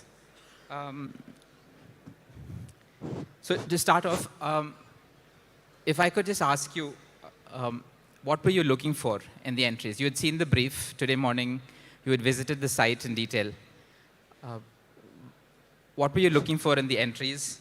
And did you find what you were looking for? Peter, as chair of the committee, would you like to start? Yes, I can start. Can you hear me? Yeah. Doshi always says, if you have the eyes and the heart that can see, you can find out in the clues of the situation. And visiting the site, the clues are all there. But it's the ability of young minds to actually look at it in a holistic way, with all the dynamics that are surrounding what's a current impasse about a site that's throttled in the middle of a city, as to how to be the mediators who can actually unlock a way forward. And I had a lump in my throat when we opened a window and I actually saw the material still on the rolls. Because in Africa, we have since 2009, the tribals and the traditional people from East Africa to Southern Africa all had a material called German material. And it came from here. Now we know why they don't have it anymore. So I actually got a lump in my throat, because you realize that this entrepreneurial action that existed here has a worldwide consequence. It's not just the Queen. It's actually the masses that actually benefited from it. So that was my starting point. And then I'd just like to comment that the level of commitment of the entrants to holistically looking at what was a complex problem. They didn't just treat it as heritage. Most of them understood that this, I mean, if you look at the plan, it's like a heart, and the altar is actually SM Street. And yet it's throttled, and there's this disconnect. Even as an outsider, the disconnect is profoundly there, just with the road going in front of the building. But they haven't just dealt with that. They've dealt with it more holistically in its bigger context, so that it becomes something that's enabling and gives pleasure of use. But they've also recognized that it actually needs the diverse stakeholders, which are the city, which are the developers. It needs a win-win situation for all of those people. And it's not just about the past. The past is the gold you're sitting with in your hand, okay? And you don't realize how valuable that is from a tourist and worldwide perspective. And you know, when one goes to Ahmedabad, people like Doshi say you've got to go to the Textile Museum. That's one of the musts of the world. This has that component and more. And I think that's what was remarkable for me. And you know, Khalil Gibran said that the thoughts of the youth are on the world of tomorrow where we cannot go.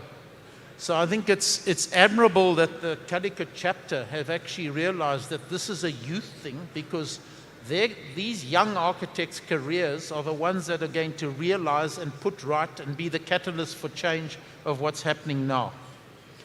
And I think that is, you know, remarkable. And there was, one of the candidates had the word intertwine and not.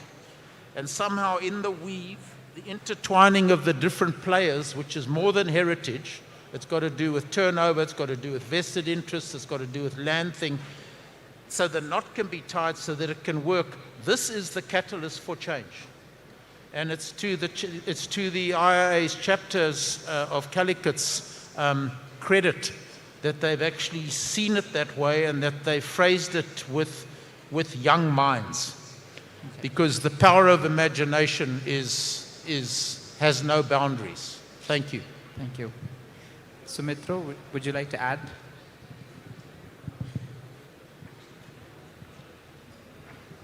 Yeah, I was quite taken in by the effort and the depth which a lot of the entries had gone into, and opened up new ways of looking at the complexity of the project, and done very successfully in different ways. It also raised a lot of questions for me, which was about when we look at such places which were previously precincts which were not available.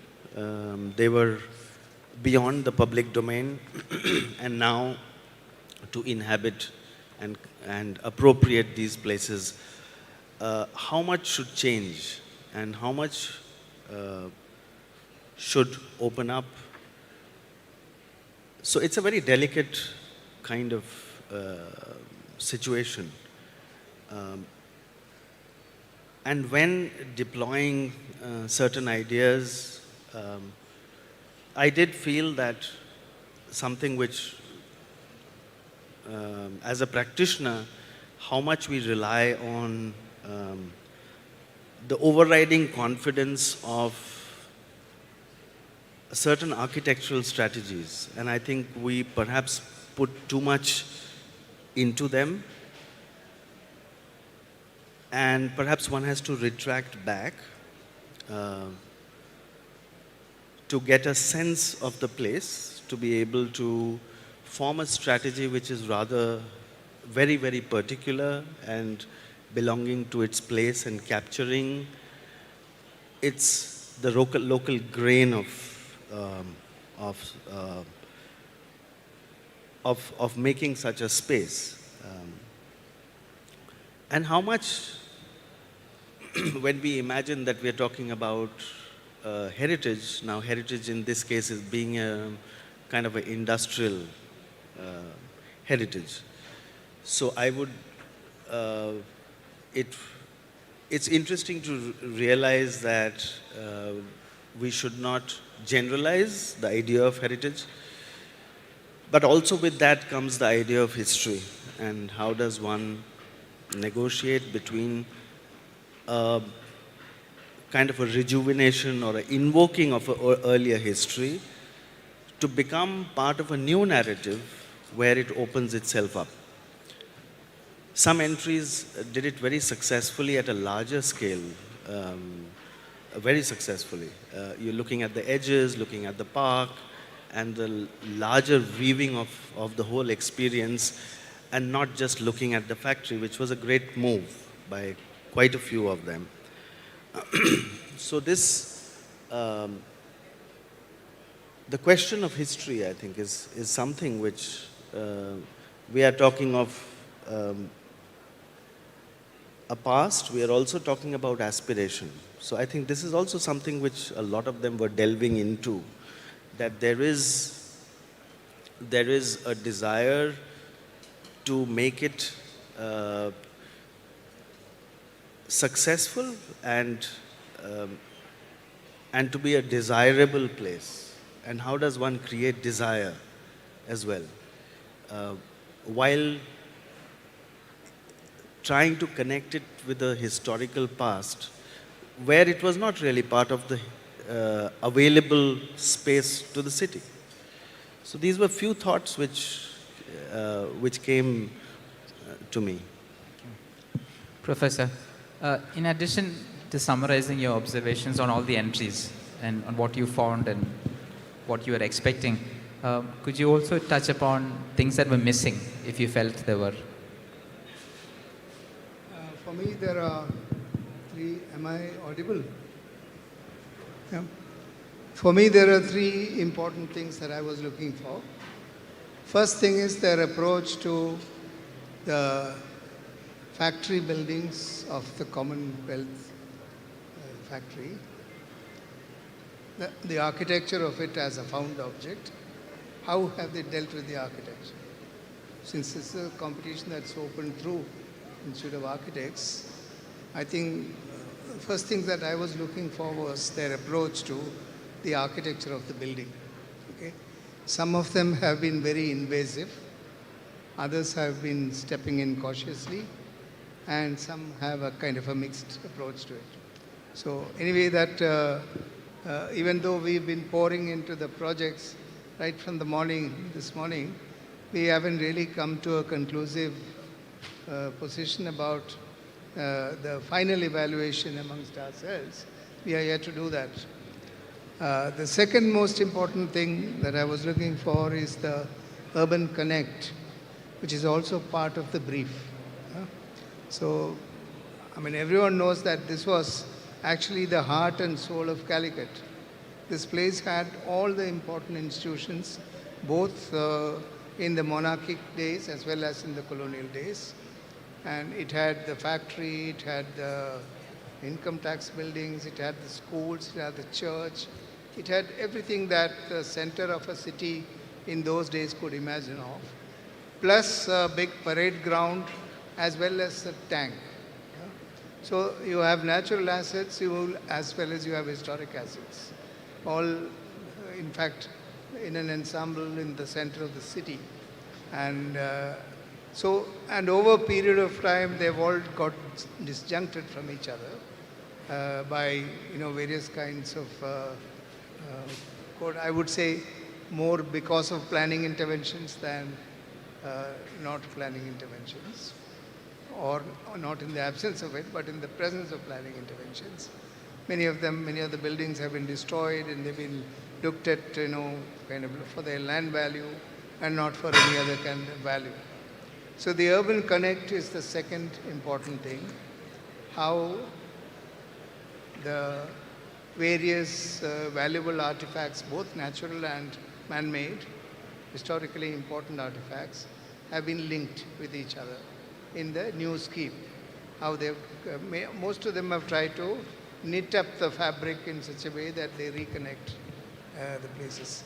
The third important thing is perhaps not, it's not even sufficiently expressed in the brief, perhaps not necessary to complicate the issue anymore by mentioning more things, but is that this factory is actually not just another factory.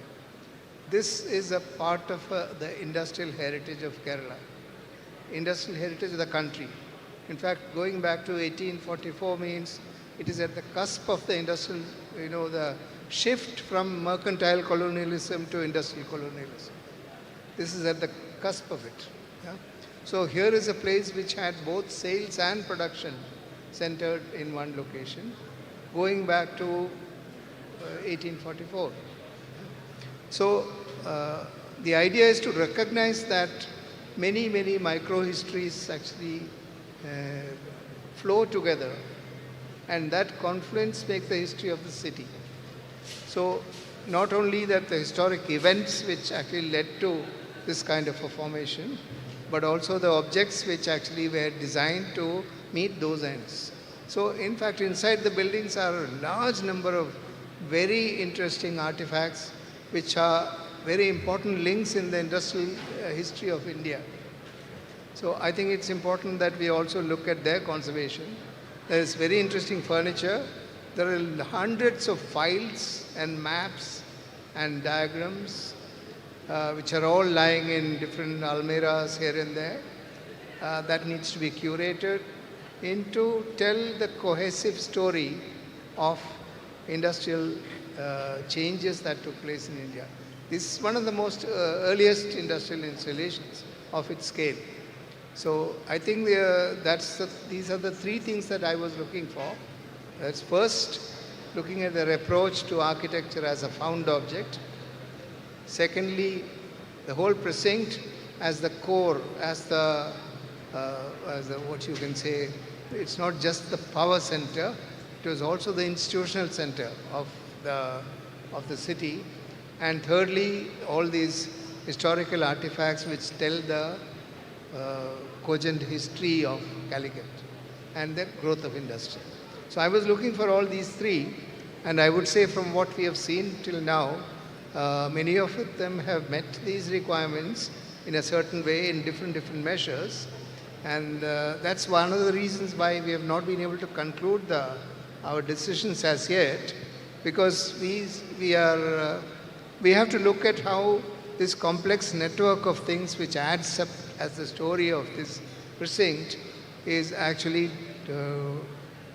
taken forward as a proposal for, I wouldn't say for the future, I would say for the present. How valid or relevant can you make it for the present? So that attempt is what we are trying to evaluate, and I think the one who does it most successfully would finally emerge as the choice. So it's interesting that all three of you alluded to the idea of how much to keep, how much not to keep, how much to retain. And incidentally, the Comtrust, the trust owned a bit of land on the west side, which when they sold off, almost immediately the bungalow building got knocked down. So implicit in all the presentations that we saw and what we are speaking here, we accept that the buildings have to be kept. But that isn't everybody's assumption. Any day, somebody may buy that land. If that happens, their choice may be different. And that is a reality. For us, the norm, it's accepted that one has to keep these buildings. How does one, because we have administrators here, government officials here, you've seen on site, there was a proposal to knock the whole building down and to replace it. How does one rationally explain, or is there a rational explanation on why one should keep a 4-acre plot in the middle of the city?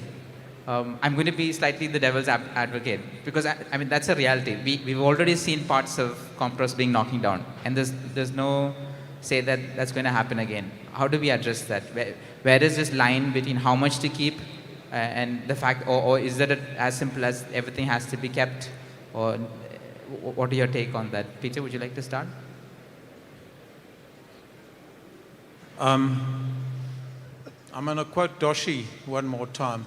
Doshi says that the difference between the West and India is that the West have this false construct of certainty and perfection, whereas India has the construct of uncertainty, which it uses as a creative way of dealing with change. Now, this project does just that. And the most important thing of this project, independent of the fact that it's about architecture per se, is that it's a much bigger question, because it's about the future of the city and the future of its pride and the future of its public and its history. Because this competition is the catalyst to set up the dialogue with the city fathers and those with vested interests, be they commercial or otherwise, to show them what potential they're actually sitting with.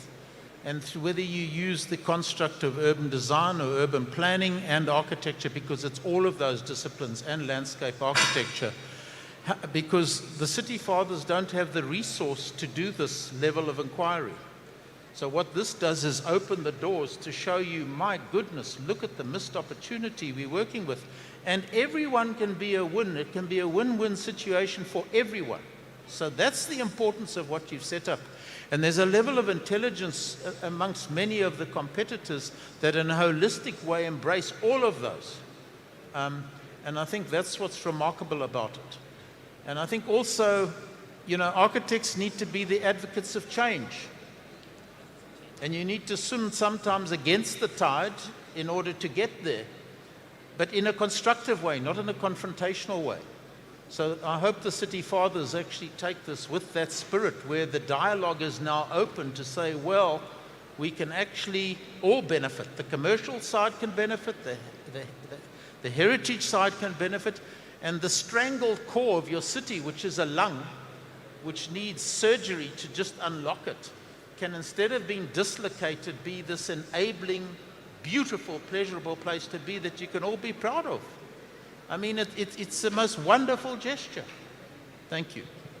Sumitro, so typically in a government project, the government has a brief of some sorts. You've seen in the entries that in terms of program and content, people have taken different approaches. In addition to responding to the other questions, could you talk about how does one deal with that? How does the profession deal with that? The fact that there needs to be a process of building a brief. And there are many possibilities. And what do we do about that? Rather than wait for the government to formulate a brief and come to us. Firstly, I think in my view,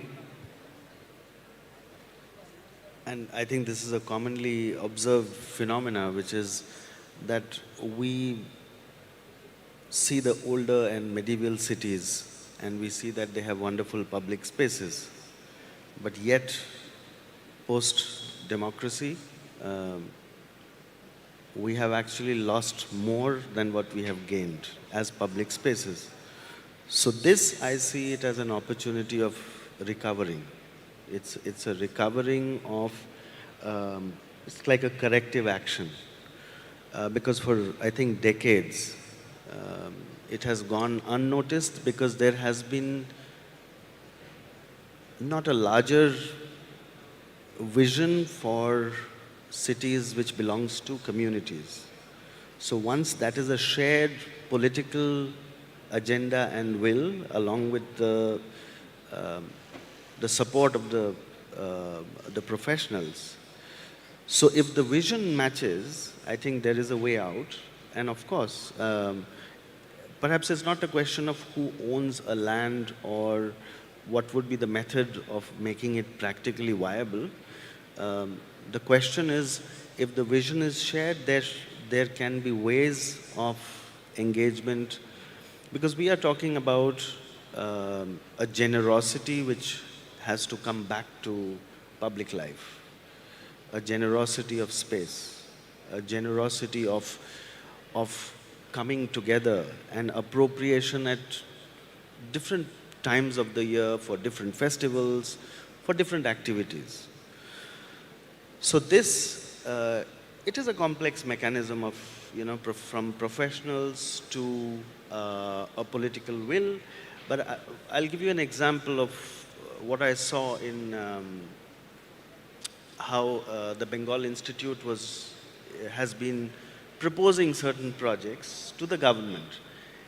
And they have been so interested that they see that they actually have a lot of political gain by actually sharing that view. So these projects, which might be presently just a projection of a kind of desire of people, then gets bought into by the political lead. So I think that's what the process, it's a great process that you have started, where you have taken the lead to say that there are so many possibilities, but the intent is very clear. The intent is based on the well-being of the city and its people. Professor Katie, moving forward for this particular project, the proposals were prepared in 5 weeks. There's definitely a need to go back to the drawing boards. What would you suggest, assuming things were going forward with 1 or 2 or 3 entries of participants? What are your thoughts to the participants who would have to take this forward if it happens? Similarly, what are your thoughts for other the organizations, the architectural fraternity, in what do we do about such properties across the country? Revive is one humble initiative, but there's just so much that needs to be done. How do we move forward as a fraternity and particularly on this project? Before I comment on that, can I also add my bit to the earlier discussion about why this place needs to be preserved? Very well. Yeah, if you don't mind. Yeah. I think if you look at the plan of Calicut city, the circumambulatory movement that you find around the Mananjara precinct is the only place where a core of that type is defined in Calicut. There is no other place in Calicut where a circumambulatory movement of roads are in fact defining a precinct. And defining a precinct which has such special character. It has nature, and it has heritage, and it has abundance of history of the city. Yeah? So this, if you look at that kind of a configuration, if you want to end up in a mess like they have ended up in in Bangalore, you can keep pumping more and more buildings and roads into the center of the city, inviting more and more traffic and more vehicles and more activities and pollution. Instead, if you look at it from the reverse perspective, that you can retain the healthy heart of the city in its core by conserving and intervening in it strategically rather than with only profit motive of, with this kind of 1950s dream of this city center, I think you will be doing a great service to the future of this city. Because as a core of the city, it needs to be kept clean and free and fresh. Because if your lungs are contaminated, you are not going to be able to breathe. And Calicut is very soon going that way because the peripheries, or even though in a linear form, these new additions of bypasses, etc., are not bypasses actually. They are creating one more layer of development. And that's very evident. And now what's being done is they are, kind of reclaiming paddy fields, swampy areas, etc., are being reclaimed, roads are being driven through it, then huge buildings like hospitals and housing estates and etc. are coming on two sides of that linear system. So finally, all of them will start pouring into the core of the city. Yeah? This is what Bangalore has taught us. Yeah? Or Delhi is teaching us. Delhi, they have forcibly kept the core as a green, till now at least. I don't know what is its future, but at least till now it's remained green. And that, I think, is a very, very important thing, to retain a healthy, clean heart for the city. Yeah? So this is one good reason why it should not be overdeveloped, and the approach should be more towards conserving history, and like Peter just mentioned, creating a healthy, happy place in the core of the city, rather than creating another quote-unquote business opportunity. Business opportunities are everywhere, but you don't get this kind of precinct in any other city. So just the shape of the configuration of movement and buildings and the water body tells us that it should not be overburdened. And that, I think, is a reason that you need to drive home to the city fathers why this place should be preserved rather than built upon. In fact, the lesser the intervention, in my view, the better the approach. Okay? So, and now to come back to your next question. Moving forward. Yeah, to move forward, I think whenever 3 people are going to be chosen out of the schemes that we have seen now by our combined wisdom for whatever it is worth. And once that is done, I think we should make a public exhibition and presentation of these projects in that precinct. Yeah?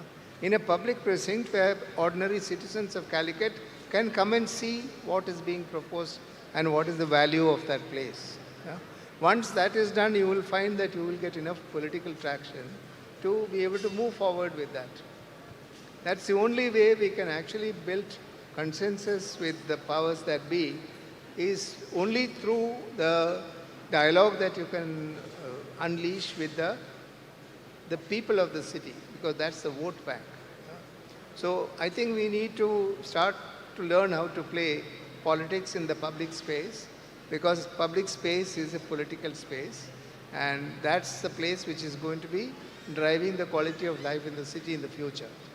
So in my view, the next step would be to take it to the public, exhibit it in the core of the city. Same drawings, maybe if you want, you could expand, you could ask the participants who win the competition to expand their ideas and then put it up as a cogent set of ideas for that space, in that space, exhibit it there, so that people walk through and see the exhibition. You can also make models if your budget permits it.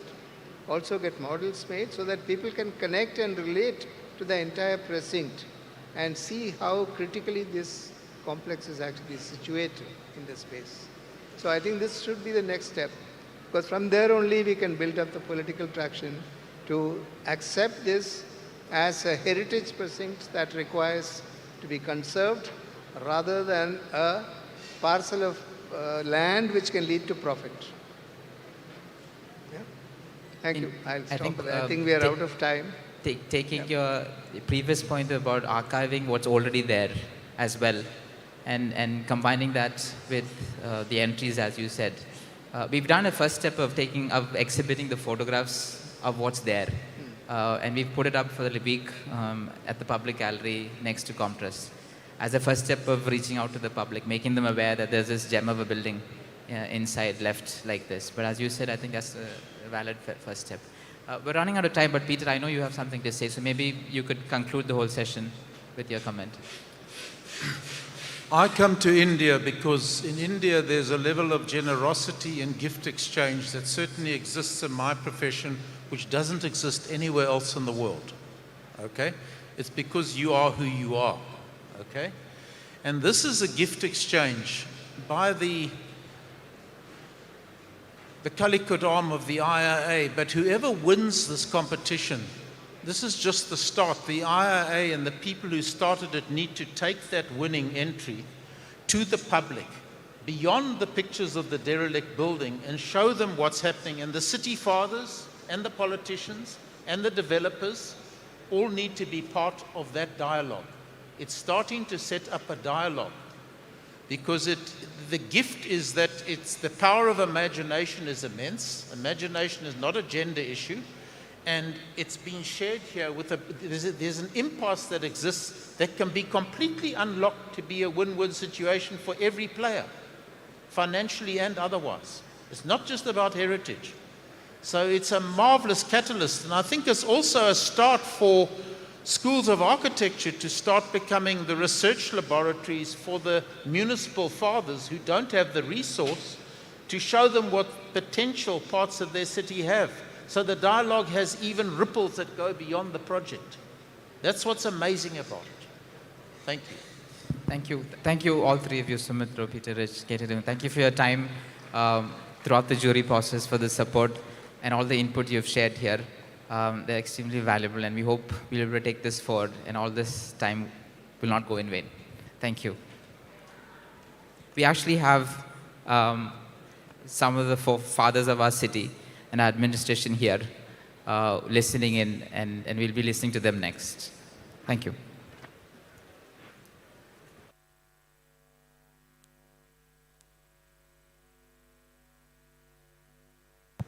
Thank you, jurors. Thank you, Abid. Kindly occupy the seats among the audience.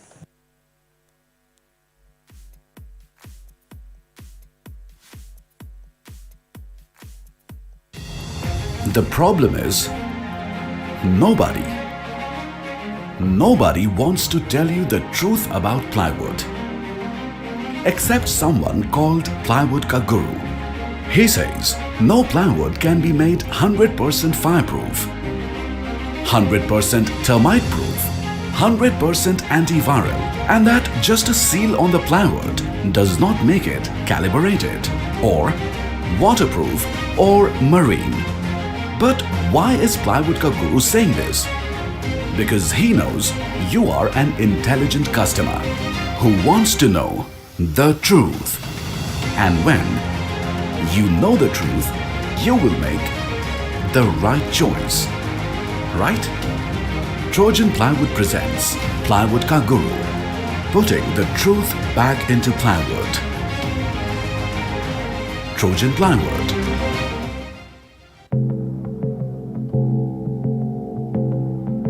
In our world, only looking beautiful is not enough. This truth was not said behind my back, but to my face.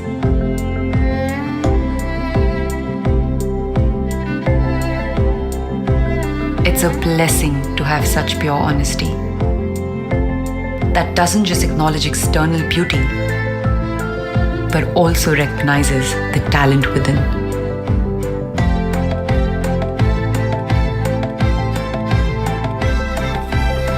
And sculpts it into something so priceless that only gets brighter with time. Remarkable honesty such as this can not only be felt but can also be touched and seen in the world of RK Marble. RK Marble, खूबसूरत ईमानदारी.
While as designers and architects, we speculate and visualize what the possibilities and the opportunities of a site like this are, it is inevitably the leadership of our lawmakers and the bureaucracy that are central to realizing any such dreams.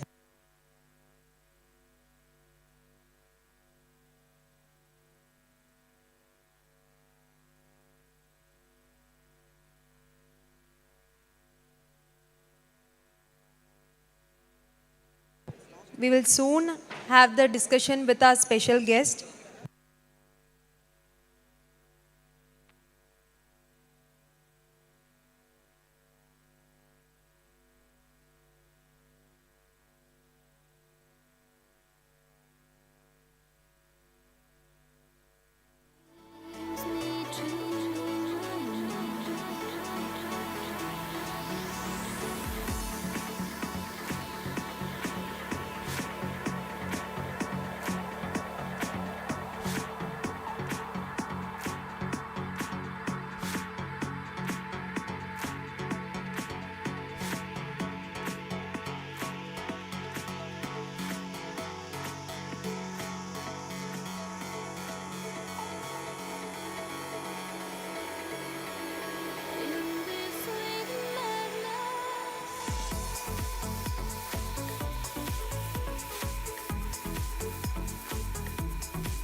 As I said earlier, while as designers and architects, we speculate and visualize what the possibilities and opportunities of a site like this are, it is inevitably the leadership of our lawmakers and the bureaucracy that are central to realizing any such dreams. We are pleased to have with us today some distinguished lawmakers and enforcers to discuss how we can realize a more promising future for the contrast weaving factory and the Mananjira precinct. I welcome onto the dais Dr. M.K. Munir, Member of the Legislative Assembly, Dr. Narasimha Gari, T.L. Reddy, IAS, Honorable District Collector, Kozhikode,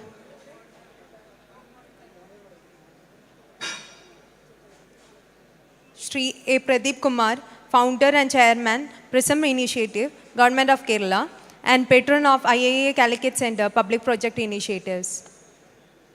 We are also expecting the presence of Dr. Beena Philip, Honorable Mayor, Kozhikode, Shri M.K. Raghavan, Member of Parliament.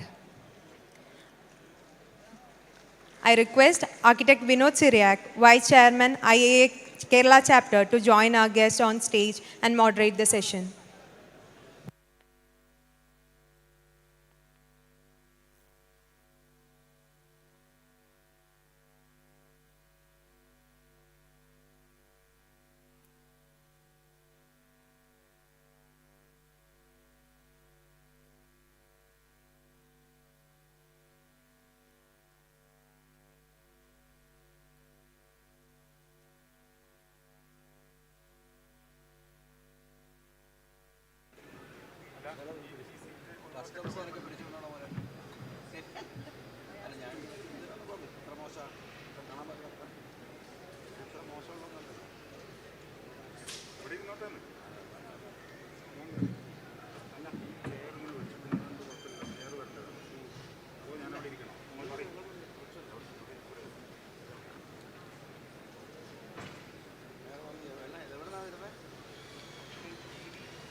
Can we start?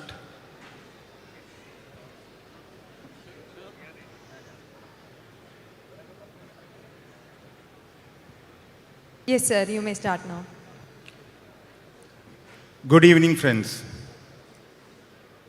Yeah, it was absolutely a great pleasure of listening to the young minds who are presenting their vision towards reweaving the Comdress precinct and the Mananjara Square with the dying Comdress factory as its epicenter. So we are grateful to the experienced stalwarts, our wonderful jury. They are all stalwarts in the field of architecture and urban design. And to hear their reviews about the winning or winnable entries. So right now, I think it's time for listening to the leaders who are always with us, leading from the front. And they are, we call them as part of IAA Calicut. So it's time for us to take it forward and to make our dreams a realization. And all our lawmakers and law implementers, I'm sure they'll be able to guide us. They've been always doing this for last 15 years of Calicut IAA history. It's been happening always, now and then. And I think for the panelists, I think we can have 2 rounds of sessions. To start with, since Pradipatan has actually seen the presentation, maybe I would request Pradipatan to start with the presentation because you are the only one who has seen it. I know that there are protocol issues, but that was the whole fun of it. And in Calicut, we have no protocols. MLA and the collector, the mayor, everyone is part of IAA, part of architectural fraternity, and they don't care about any kind of protocols. They are always together with us. Mayor is also on the way. She should be joining anytime. She got stuck with a conversation with the Chief Minister and the Chief Secretary, so we could expect her also anytime. To say a few words about our MLA, Munir and Pradeep, both of them were MLAs or ministers together in the same time in the history of Calicut, and both of them are from different democratic front. One is from the UDF, one is from the LDF, but then that doesn't matter when architecture and the development of the city is concerned. So Pradeep started with Prism. Munir gave a befitting reply with Unnati. So those kind of games are happening, but ultimately the winner is the city, all of us, people at large. So I guess it's time for a few words of wisdom. Maybe it could be called as a war room as well. We don't care. And our law implementer, our respectable collector is here. He will tell us how to move forward in a legal and other kind of statutory way. So Pradeep will start with the Mananjara Square, the Comtress factory, and his experience in seeing whatever projects and proposals from the younger minds.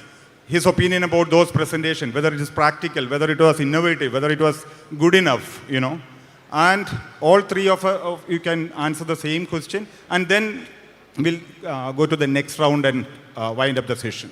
So, thank you. Pradeep.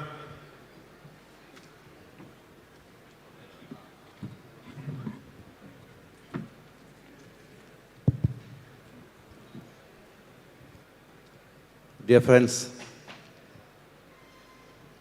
I think I'll be more expressive in Malayalam.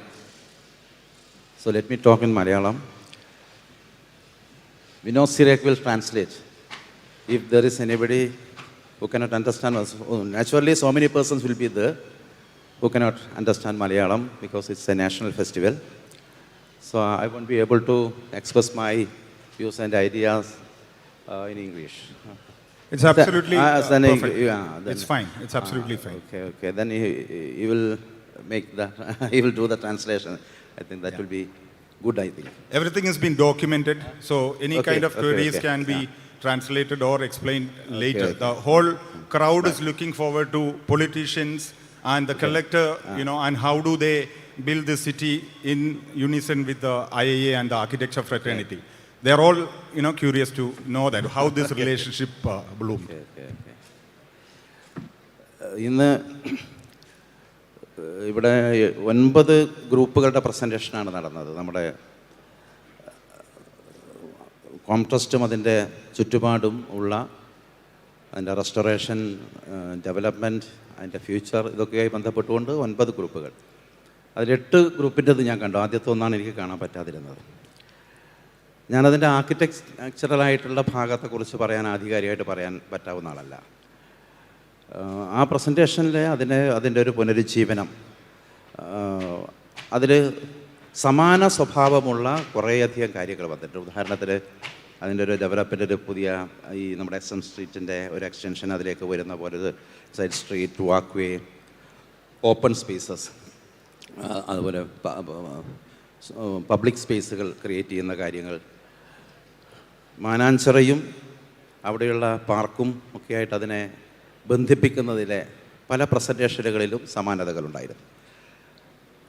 അപ്പോൾ ആ ഒരു ആശയത്തിൽ ഒരുപാട് കാര്യങ്ങൾ നമുക്ക് അതിനകത്തുനിന്ന് എല്ലാവരുടെ പ്രസൻറ്റേഷനിലുള്ള കാര്യങ്ങളെ സംയോജിപ്പിച്ചുകൊണ്ട് നമുക്ക് അതിനെ ഒന്നുകൂടെ ഫൈൻ ട്യൂൺ ചെയ്യാൻ കഴിയുമെന്നുള്ള അഭിപ്രായമാണ്. അത് IIA കാലിക്കറ്റ് സെൻറ്റർ ആ കാര്യങ്ങൾ ചെയ്യട്ടെ എന്നാണ് എൻ്റെ അഭിപ്രായം. പക്ഷേ ഇതെല്ലാം ചെയ്യണമെങ്കിൽ ഇവിടെ ഇരിക്കുന്ന ബഹുമാനപ്പെട്ട MLA മുനീർ സാബ്, അദ്ദേഹത്തിനും ഞങ്ങൾക്കെല്ലാം അറിയുന്നൊരു കാര്യമുണ്ട്. ഇപ്പോൾ ആ ഒരു കോംട്രസ്റ്റ് എന്ന് പറയുന്ന ആ ഒരു പ്രസ്ഥാനം ഇപ്പോൾ ശരിക്കും ഒരു പ്രതിസന്ധിയിൽ നിൽക്കുകയാണ്. നമ്മുടെ ഇതിൻ്റെ ഒരു ദയനീയാവസ്ഥ കണ്ട് ഇതിനെ ഗവൺമെൻറ് ഏറ്റെടുക്കണം എന്ന തീരുമാനം നിയമസഭയിൽ ഉന്നയിച്ചവരാണ് ഞങ്ങളെല്ലാം നേരത്തെ. അത് ഗവൺമെൻറ് ഏകകണ്ഠമായി, ഈ ഭരണകക്ഷി പ്രതിപക്ഷ വ്യത്യാസമില്ലാതെ 2 ഗവൺമെൻറ്റുകളുടെ കാലത്തും അതിനു വേണ്ടിയുള്ള നിയമനിർമ്മാണ നീക്കങ്ങൾ നടന്നു. ഏകകണ്ഠമായിട്ട് നിയമസഭ നിയമം പാസ്സാക്കി. കേന്ദ്ര സർക്കാരിൻ്റെ അനുമതി കിട്ടുന്നതിന് വേണ്ടി കുറച്ച് കൂടുതൽ സമയം കാത്തിരിക്കേണ്ടി വന്നെങ്കിലും ഒടുവിൽ അതും കിട്ടി. പക്ഷേ അതിനിടയിൽ കോംട്രസ്റ്റിൻ്റെ മാനേജ്മെൻറ്റ് അതിൻ്റെ ഭൂമി പലർക്കും വിൽക്കുകയൊക്കെ ചെയ്തിരുന്നു. അതിൽ ചില ആളുകൾക്ക് ഇപ്പോഴും അത് കൈമാറി കിട്ടാത്തതിൻ്റെ ഭാഗമായിട്ടുള്ള കോടതി ഡിസ്പ്യൂട്ടൊക്കെ ഉണ്ടെന്ന് തോന്നുന്നു. എന്തോ ഒരു അങ്ങനെയുള്ള കാര്യങ്ങളൊക്കെ ഇപ്പോൾ ഇരിക്കുന്നു. പിന്നെ എനിക്ക് തോന്നുന്നു ഇത് ഏറ്റെടുക്കുക എന്ന പ്രക്രിയ പൂർത്തിയാക്കണമെങ്കിൽ ധാരാളം പണം ചെലവഴിക്കണം. പണത്തിൻ്റെ അഭാവം സ്വാഭാവികമായിട്ടും സർക്കാരിനെ അതിനൊരു പ്രയോറിറ്റി കൊടുക്കുന്നതിൽ നിന്ന് പിന്തിരിപ്പിക്കുന്നുണ്ടെന്നാണ് തോന്നുന്നത്.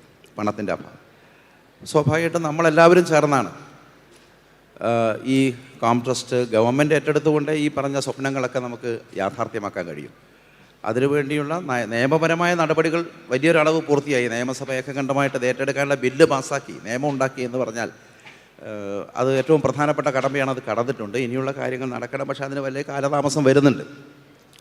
ഇവിടെ കോഴിക്കോട്ടുകാരെ സംബന്ധിച്ചിടത്തോളം ഈ കോംട്രസ്റ്റ് ഇല്ലാത്ത ഒരു കോഴിക്കോട് എന്ന് പറയുന്നത്, അല്ലെങ്കിൽ അത് മുഴുവൻ തകർന്നുകൊണ്ടിരിക്കുകയാണ്. അതില്ലാതായി പോകുന്നൊരു കോഴിക്കോടെന്ന് പറഞ്ഞാൽ നമുക്കത് സങ്കല്പിക്കാൻ കഴിയില്ല. ഇപ്പം മാനാഞ്ചിറ നികത്തിയ ഒരു കോഴിക്കോട് നമുക്ക് വിഭാവന സങ്കല്പിക്കാൻ കഴിയില്ല. ആ മാനാഞ്ചിറ ചിറയില്ലാത്ത മൈതാനമില്ലാത്ത ആ കോഴിക്കോടിൻ്റെ ഹൃദയഭൂമി ഇല്ലാതെ അവിടെ കെട്ടിടങ്ങളെ ഉയർന്നു കഴിഞ്ഞാൽ ആലോചിച്ച് നോക്കൂ, അത് നമുക്ക് സങ്കല്പിക്കാൻ കഴിയില്ല. അതേപോലെ തന്നെയാണ് കോംട്രസ്റ്റിൻ്റെ ആ ഒരു പൗരാണിക പ്രൗഢിയോടെയുള്ള ആ ആർക്കിടെക്ചറൽ ബ്യൂട്ടിയൊക്കെ നിൽക്കുന്ന കെട്ടിടമൊന്നും ഇല്ലാതായി പോകുന്ന സാഹചര്യം സങ്കല്പിക്കാനാവില്ല. അപ്പോൾ അതുകൊണ്ട് അത് കോഴിക്കോടിൻ്റെ ഏറ്റവും പ്രധാനപ്പെട്ട ആവശ്യമാണ്. അത് സർക്കാർ ഏറ്റെടുത്തുകൊണ്ട് തന്നെയാണ് നമുക്ക് ഈ പറഞ്ഞ കാര്യങ്ങൾ ചെയ്യാൻ. പക്ഷേ അത് നേരത്തെ ഇവിടെ ജൂറിയുടെ ഡിസ്കഷനിടയിൽ വളരെ നല്ല ചില നിർദ്ദേശങ്ങൾ വന്നു. ഇത്തരമൊരു ആശയം സഫലമാക്കുന്ന സമയത്ത് അതുമായി ബന്ധപ്പെട്ട എല്ലാ ആളുകളുടെയും പാർട്ടിസിപ്പേഷൻ ഉണ്ടാവുക, എല്ലാവർക്കും അത് ബെനിഫിഷ്യൽ ആവണം എന്ന അഭിപ്രായങ്ങൾ ഇവിടെ വരികയുണ്ടായി. അത് കമേഴ്സ്യൽ ആയിട്ടുള്ള അതിൻ്റെ ആളുകൾക്ക് ഹെറിറ്റേജുമായി ബന്ധപ്പെട്ട് നമുക്കതിൻ്റെ ബെനിഫിറ്റ് ഉണ്ടാവണം. അതുപോലെ ആരൊക്കെയാണോ അതിൻ്റെ സ്റ്റേക്ക് ഹോൾഡേഴ്സ് എല്ലാവർക്കും ഗുണമുണ്ടാവുന്ന നിലയിലുള്ളൊരാശയം. അപ്പം അങ്ങനെ വരുന്ന സമയത്ത് അവിടെ ഭൂമി വാങ്ങിയിരിക്കുന്ന ആളുകളുണ്ട്. അവരുടെ പാർട്ടിസിപ്പേഷൻ എങ്ങനെയെങ്കിലും തരത്തിൽ ഉറപ്പാക്കാമോ? പക്ഷേ ഈ പറഞ്ഞ നമ്മുടെ പൗരാണികമായിട്ട് ആ നിർമ്മിതി അതിൻ്റെ പൗരാണിക പ്രൗഢിയോടെ അതിനെ സംരക്ഷിക്കണമെങ്കിൽ അത് ഗവൺമെൻറ്റിന് തന്നെ കഴിയൂ എന്നാണ് എൻ്റെ അഭിപ്രായം. അതിനുള്ള ഉത്തരവാദിത്വവും മറ്റു കാര്യങ്ങളിൽ ഈ പറഞ്ഞ ആശയങ്ങളൊക്കെ സന്നിവേശിപ്പിച്ചുകൊണ്ട് എന്ത് ചെയ്യാനാവും എന്നതാണ് ആലോചിക്കേണ്ടത്. പക്ഷെ അതോടൊപ്പം തന്നെ ഇത് ഇങ്ങനെ ഒരു നമ്മുടെ IIA ഈ നാഷണൽ കോൺഫറൻസിൻ്റെ യങ് ആർക്കിടെക്ട്സ് ഫെസ്റ്റിവലിൻ്റെ ഭാഗമായി ഇതുപോലൊരു ആശയം ചർച്ച ചെയ്യുന്നതിന് മുൻകൈയെടുത്ത IIA കാലിക്കറ്റ് സെൻറ്ററിനെ എത്ര അഭിനന്ദിച്ചാലും മതിയാവില്ല. ഒരുപാട് കാര്യങ്ങൾ മാത്രമല്ല, ഞാൻ അഭിമാനപൂർവ്വം എനിക്ക് പറയാൻ പറ്റും, ഒരുപക്ഷെ ആർക്കിടെക്ചർ ഇതിനെക്കുറിച്ച് സാധാരണ ജനങ്ങൾക്ക് പോലും ഇന്ത്യയിലെ മറ്റേത് സ്റ്റേറ്റിനേക്കാൾ കൂടുതലായിട്ട് ധാരണയുള്ള, അല്ല ഏതൊരു സിറ്റിയേക്കാൾ കൂടുതലായിട്ട് ധാരണയുള്ള ഒരു നഗരമാണിത്. ഇവിടുത്തെ സാധാരണ തൊഴിലാളികൾ അവർ മാസ്റ്റർ പ്ലാനിങ്ങിനെ കുറിച്ചും ആർക്കിടെക്ചർ ഡിസൈനിനെ കുറിച്ചും അതുപോലെ നമ്മുടെ അതിൻ്റെ എസ്തെറ്റിക്സിനെ കുറിച്ചൊക്കെ സംസാരിക്കുന്ന നിലയിലേക്ക് വന്നു. അതിന് ഇട നൽകിയത് കോഴിക്കോട് IIA കാലിക്കറ്റ് സെൻറ്ററിൻ്റെ അവരുടെ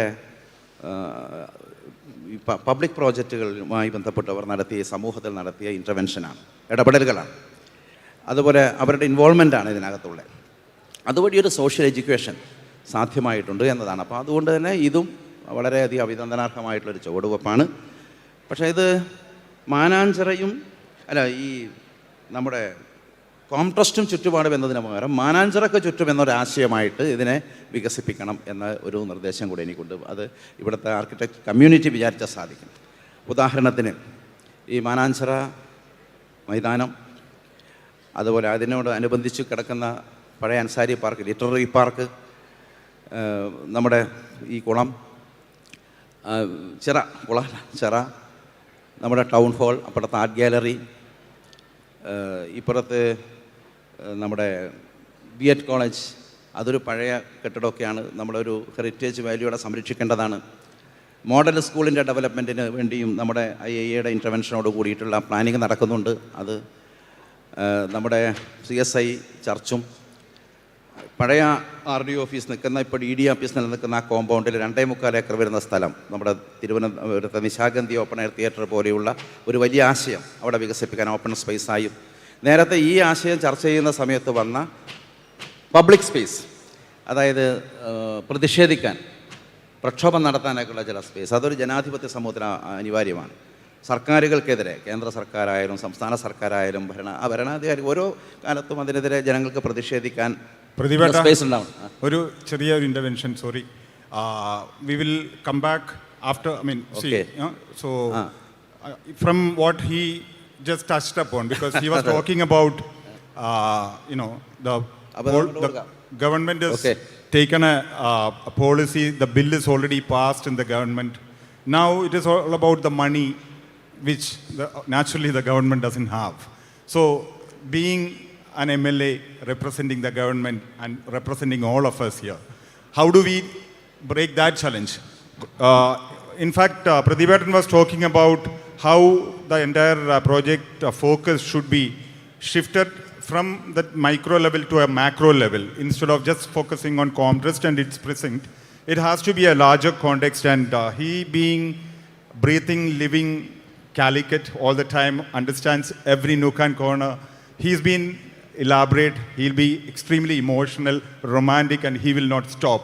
And he is given the permission and the right to, jump the queue anytime, whenever the moderator wants. I'm sorry, but from Munir, sir, can you elaborate about how to break that hurdle of making money for this project?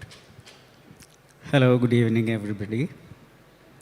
First of all, I congratulate the Indian Architectures fraternity who has gathered here.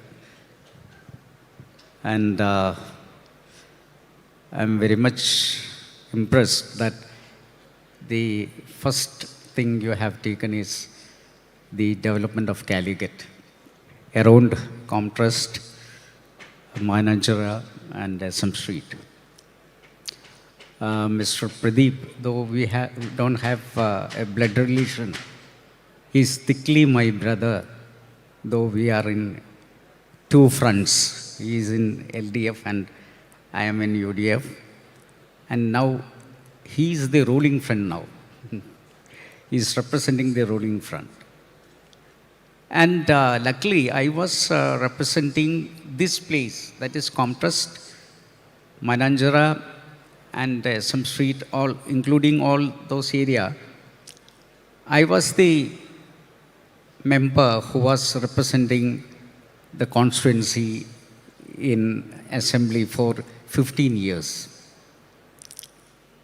So we had a little attempt to change the face of the whole area, and that is why the Mananjara Square came, and the SM Street was developed as a walking street, and Comtrust is still in the dilapidated situation. In every development of that area, though Pradeep was in the North constituency, he was also a member of South constituency, and I was a member of North constituency. So we were sharing all the developments together. What I also feel is Comtrust, we together fought for the acquisition of Comtrust by the government through a bill in the assembly, which was passed by the then Industries Minister P.K. Kunjalikutti. The formality of taking over has been done. But still there is a case pending in the High Court, Supreme Court. So that has to be vacated, then only we can say whether we can move along with it. But the decision was to make a museum in the Comtrust.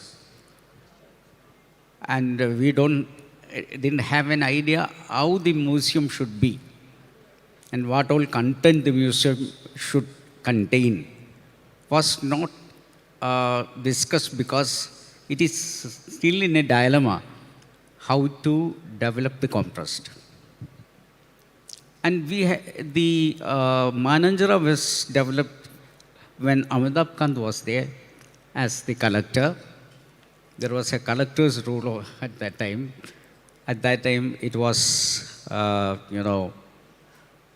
made into a square where all the other activities was taken away from there. But the thing is, at that time, there was a lot of heritage buildings over there. Those buildings were demolished. And it is very sad we cannot rebuild it now. But as you said, I haven't seen the presentation. If the Mananjara Square and the SM Street and the Comtrust will come together as a, an area of development, and as rightly said by Pradeep, you can include even the other places where there is a model school over there, and there is a teachers teaching center over there.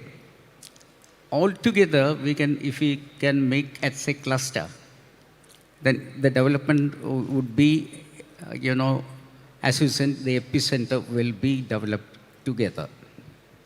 And the government, central government institution is there, that is headquarters of office. We can go up to that area here, and here we can go up to this, including the Modalakulam.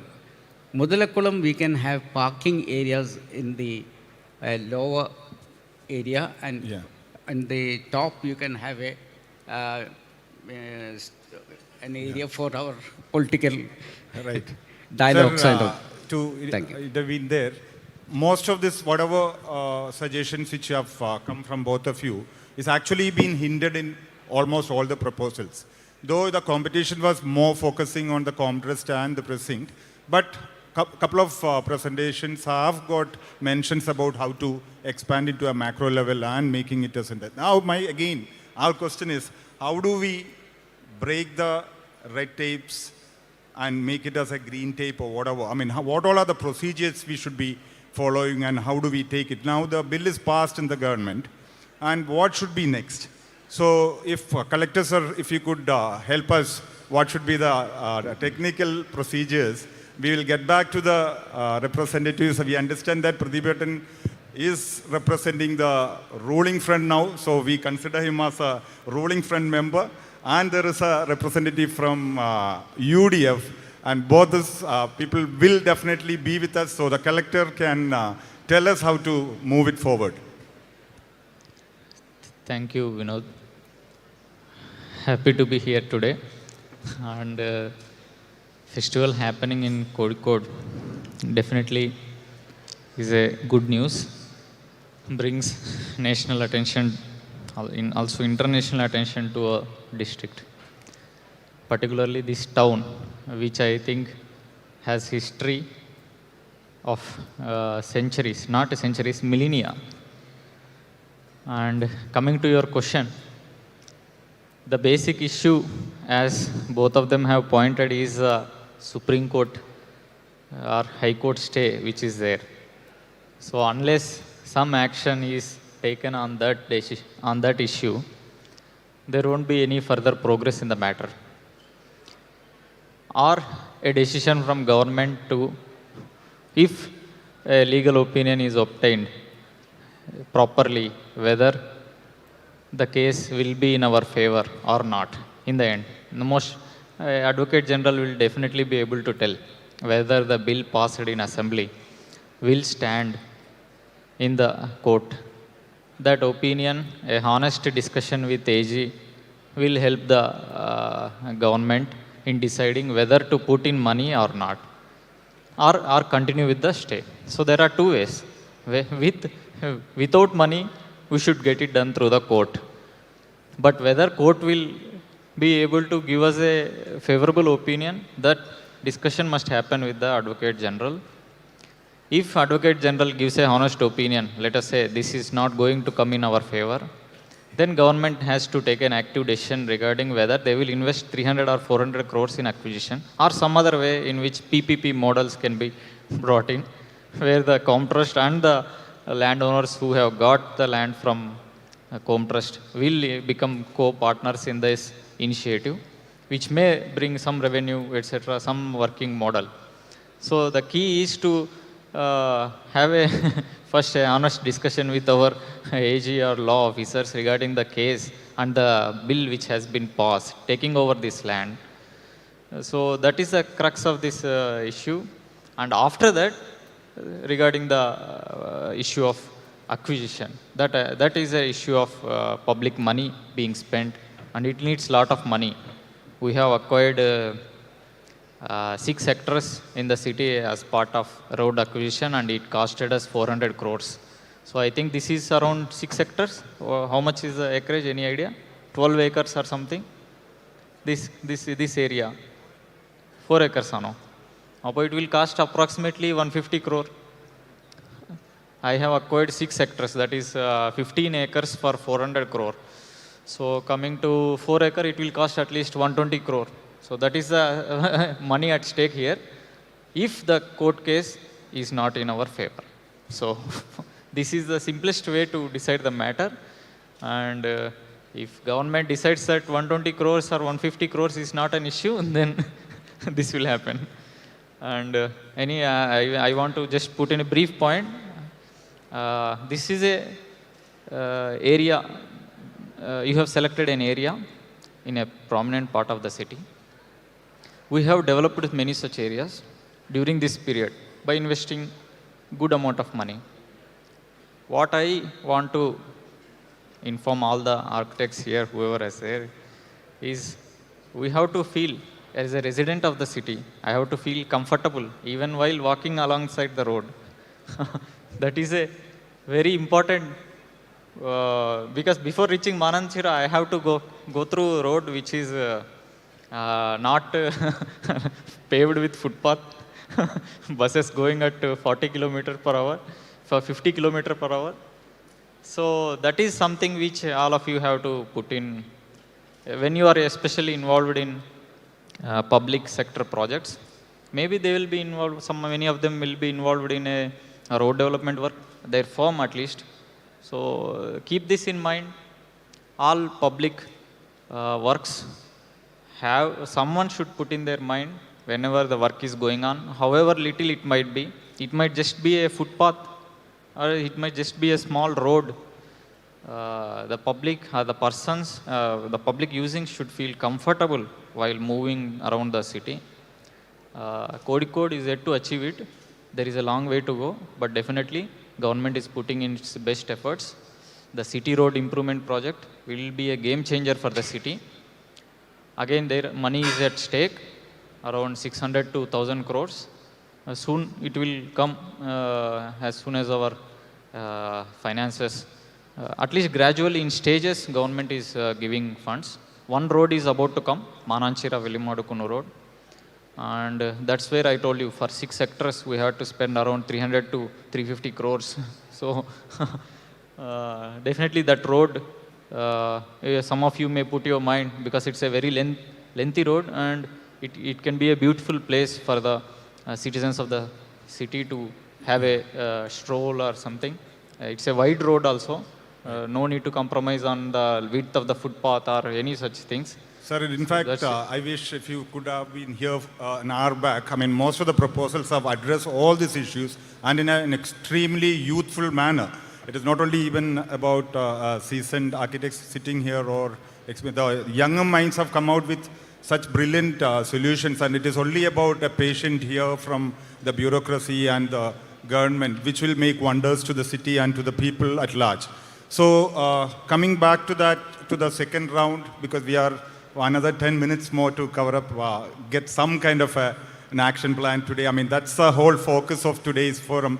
Mayor is not here, so we wanted to have someone taking, a bold step. Okay, I will be the custodian. You guys support me. That is the kind of promise we would like to have it today. That was the whole expectation. So I'll just quickly run through all three of you.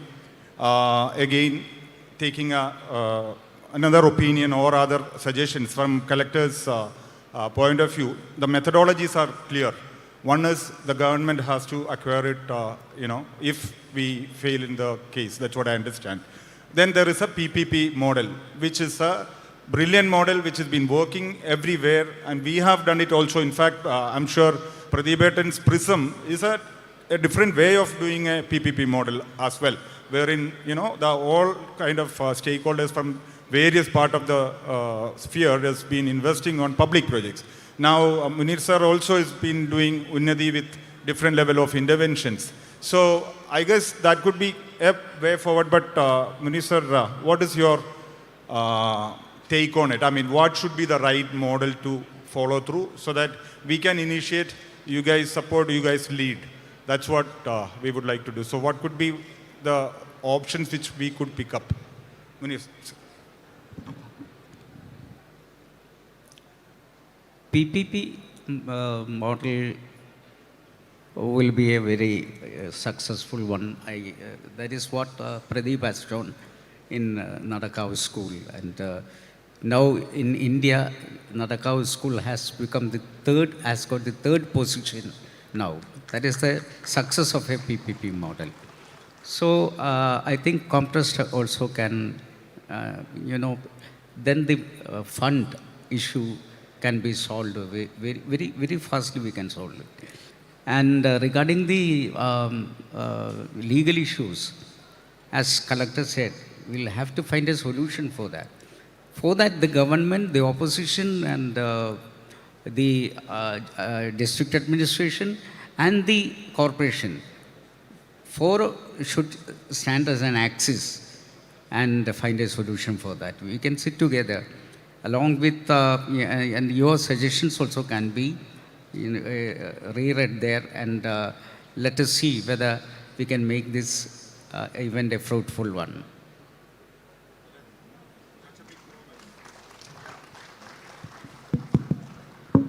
Thank you, Dr. Muni, for that wonderful, cheerful news that opposition and the ruling front with the corporation will sit together, and IAA Calicut Center, and if any of the jurors or anybody else from various part of the country, if you are really interested in joining us for a public initiative, we will be definitely organizing a meeting whenever the collector and the mayor and the MLA and the ministers, whenever they give us the time, we will make the same presentation. Not only the winning entries, all the entries which had been presented today can be presented to the entire forum, all to the councillors as well. And then let us have some kind of a conclusion for that and take it forward. And even let us include the landowners who are gone against this proposal and gone to the court. I'm sure all of them are going to listen to a very meaningful proposal. And fortunately, most of the proposals came today are beneficial for them as well, even much more than the land cost or anything else. So it's all about making them understand and weaving them together. So now Pradipata, to conclude this session, because we have only 3 minutes. Very dangerous man. 3 minutes is not his cup of tea, yes. But you could wind up the session with your suggestions also. This Vinod is afraid of me, from your own experience. So here, one thing I want to make clear here that here are some comments from the part of Vinod Siriak and my friend Dr. Munir K about the Nadakau model. Nadakau model is a model which we have developed for the development of the public school, government school. It cannot be called as a PPP model in the sense we used to call for other projects. This PPP is not a public-private partnership. It's not a public-private partnership. It's a public-private participation. That's the difference. Not participation. The name of that project is PRISM. PRISM means promoting regional schools to international standard through multiple intervention. That is, multiple intervention means, apart from the government, we are seeking the help or seeking the acquiring resource, the intellectual resource, technical resource, and the financial resource from the society. But the entire thing is under the control of the government itself. That is the public-private participation. That is the present. That is the. But I don't think that that type of PPP won't be practicable in this Comtrust case. Right. There we will have to adopt the method of the actual PPP, that public-private participation is okay. Yes, yes. ഞാൻ നേരത്തെ പറഞ്ഞു വന്നുകൊണ്ടിരുന്ന കാര്യം ഞാൻ പറഞ്ഞതോ actually ഈ മാനാഞ്ചിറയുടെ ചുറ്റുമുള്ള വികസനത്തെ കോഴിക്കോടിൻ്റെ നഗരഹൃദയത്തെ സമഗ്രമായി കൊണ്ടുകൊണ്ട് comprehensive approach should be the for the development of the Mananchira Comtrust then model school and everything this area. അതിൽ കോഴിക്കോട് കോർപ്പറേഷൻ തന്നെ ഇപ്പം മുതലക്കുളത്തിൻ്റെ മാസ്റ്റർ പ്ലാനിങ്ങും അതിൻ്റെ ആർക്കിടെക്ചർ ഡിസൈനും ഒക്കെ ഫൈനലൈസ് ചെയ്തുകൊണ്ട് കോർപ്പറേഷൻ അതിൻ്റെ കാര്യങ്ങൾ മൂവ് ചെയ്തുകൊണ്ടിരിക്കുക. നമ്മുടെ DD ഓഫീസ് കോമ്പൗണ്ടിൻ്റെ 2.25 ഏക്കർ സ്ഥലത്ത് നിശാഗന്ധി ഓപ്പൺ എയർ തിയേറ്ററിൻ്റെ എല്ലാ ആശയം ഒക്കെ സമാഹരിച്ചുകൊണ്ട് പബ്ലിക് സ്പേസ്, അതായത് ഈ പറഞ്ഞ അവിടെ ഈ പറഞ്ഞ പോലെ പ്രക്ഷോഭങ്ങൾക്കും സമരങ്ങൾക്കും സത്യാഗ്രഹത്തിനുള്ള സ്ഥലം പോലും വേണേൽ അതിൽ കണ്ടെത്താൻ പറ്റും. അപ്പോൾ അത് ഡെവലപ്പ് ചെയ്യാനുള്ള ആശയവും അതിൻ്റെ പ്ലാനിങ്ങൊക്കെ വന്നു കഴിഞ്ഞ് കോർപ്പറേഷൻ്റെ നേതൃത്വത്തിൽ വന്നു കഴിഞ്ഞിട്ടുണ്ട്. അതിനെല്ലാം നിർമ്മാണത്തിലേക്ക് പോകേണ്ടതുണ്ട്. അതൊക്കെ സാധിക്കുന്നതാണ്. മോഡൽ സ്കൂളിൻ്റെ ഡെവലപ്മെൻറ്റും IIA ഇൻ്റർവ്യൂൻ ചെയ്യുന്നതാണ്. അതിനുള്ള പ്ലാനിങ്ങും ഒക്കെ വന്നു കഴിഞ്ഞു. അപ്പോൾ ഇതിൻ്റെ ചുറ്റും പക്ഷേ നമ്മുടെ ഈ ഒരു സെഷനോടുകൂടി നമുക്ക് ചെയ്യാൻ കഴിയേണ്ടത് ഇനി ഈ മാനാഞ്ചിറയ്ക്ക് ചുറ്റും നടക്കുന്ന കോംട്രസ്റ്റിൻ്റെതിന് ഇറ്റ് വിൽ ടേക്ക് ടൈം കുറച്ചുകൂടെ. പക്ഷേ അതിനു മുമ്പ് തന്നെ മാനാഞ്ചിറയ്ക്ക് ചുറ്റും ഇനി നടക്കുന്ന എല്ലാ വികസനവും IIAയുടെ കൂടെ തന്നെ ഒരു നേതൃത്വത്തിലും ഒരു ഇൻ്റലക്ച്വൽ ഇൻ്റർവെൻഷനോടുകൂടി ആർക്കിടെക്ചർ ഇൻ്റർവെൻഷനോടുകൂടി നടക്കണം എന്ന ഒരു അഭിപ്രായമാണ് എനിക്കുള്ളത്. അപ്പോൾ ഇതിനെയെല്ലാം പരസ്പരം ബന്ധിപ്പിച്ചുകൊണ്ട് അവിടുത്തെ റോഡുകളും അതിൻ്റെ ചുറ്റുപാടുകളും ആർട്ട് ഗാലറി, അതിൻ്റെ പരിസരത്ത് നടക്കുന്ന ഡെവലപ്മെൻറ്റ്, അവിടുത്തെ ഹെറിറ്റേജ് പ്രോപ്പർട്ടീസ്, ഈ ക്ഷേത്രങ്ങളും പള്ളികളും മാത്രമല്ല അല്ലാത്ത കെട്ടിടങ്ങളും എല്ലാം ആ നിലയിൽ പരിരക്ഷിക്കുന്നതിനുള്ള ശ്രമം ഉണ്ടാവണം. അത് ഒരേ സമയത്ത് നടക്കണം. അതേസമയം തന്നെ ഈ പറഞ്ഞ പോലെ നമ്മളെല്ലാവരും കൂടെ ചേർന്നുകൊണ്ട് ഗവൺമെൻറ്റിന് ഇതൊരു സോഷ്യൽ പ്രഷർ നമുക്ക് കൊണ്ടുവരാനും കോർപ്പറേഷനും ഇവിടെ നിന്നുള്ള ജില്ലയിൽ നിന്നുള്ള MLAമാരും നഗരത്തിൽ നിന്നുള്ള MLAമാരും മന്ത്രിമാരും എല്ലാവരും കൂടെ ചേർന്നുകൊണ്ട് ഈ കോംട്രസ്റ്റിലെ ഈ ആശയം ഇവിടെ നടന്ന എല്ലാ പ്രസൻറ്റേഷനിൽ നിന്ന് ഒരുപാട് കാര്യങ്ങൾ എല്ലാവരുടെ പ്രസൻറ്റേഷനിൽ നിന്ന് നമുക്ക് എടുക്കാനുള്ളതുണ്ട്. അതിനെല്ലാം കൂടെ ഒന്ന് ഫൈൻ ട്യൂൺ ചെയ്ത് നമുക്കതിനെ മുമ്പോട്ട് കൊണ്ടുപോകാൻ കഴിയണം. ഏതായാലും ഇങ്ങനെ ഒരു ഡിസ്കഷൻ അവസരമൊരുക്കിയത് തീർച്ചയായിട്ടും കുറച്ചു കാലമായി ഒന്ന് നിർജീവമായി പോയിട്ടുള്ള ആ കോംട്രസ്റ്റിൻ്റെ ഒരു റിവൈവിങ് അല്ലെങ്കിൽ അതിൻ്റെ ഒരു പുനരുജ്ജീവനം എന്ന ആശയത്തെ ഒന്നുകൂടെ ആശയത്തെ തന്നെ പുനരുജ്ജീവിപ്പിക്കാൻ ഇടയായി അതിന് മുൻകൈയെടുത്ത IIA കാലിക്കറ്റ് സെൻറ്ററിനെയും പ്രത്യേകമായിട്ട് അഭിനന്ദിക്കുന്നു.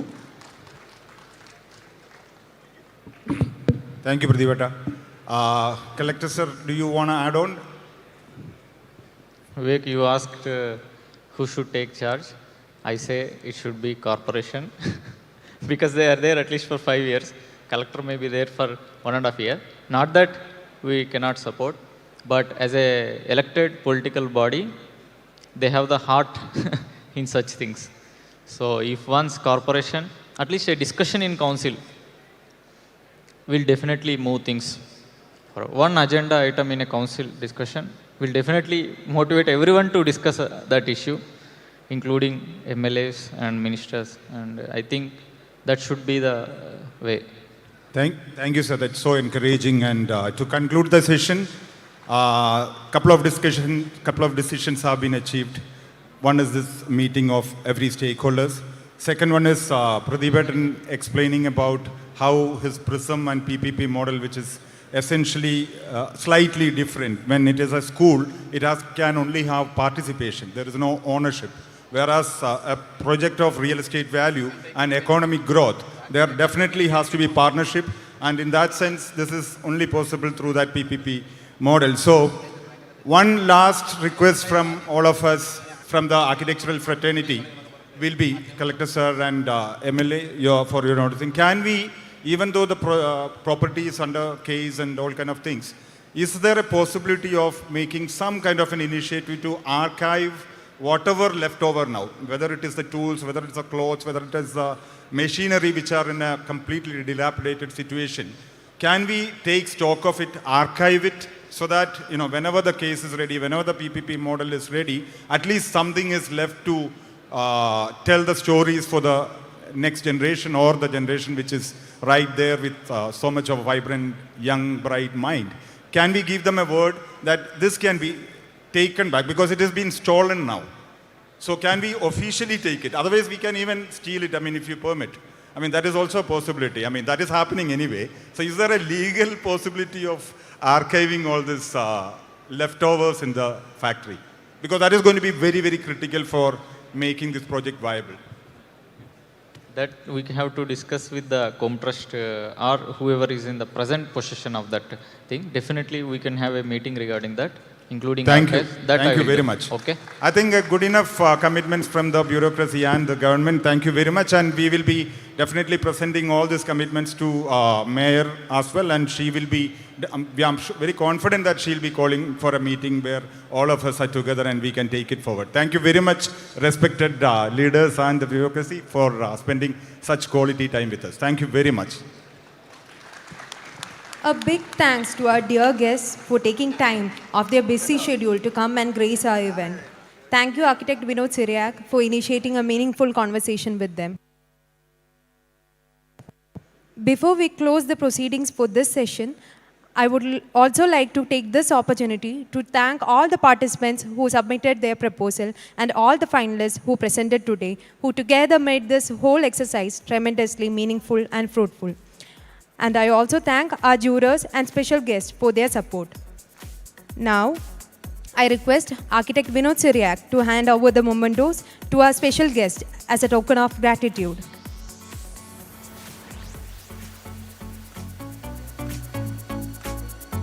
I invite Dr. M.K. Munir, Member of Legislative Assembly. Thank you, sir.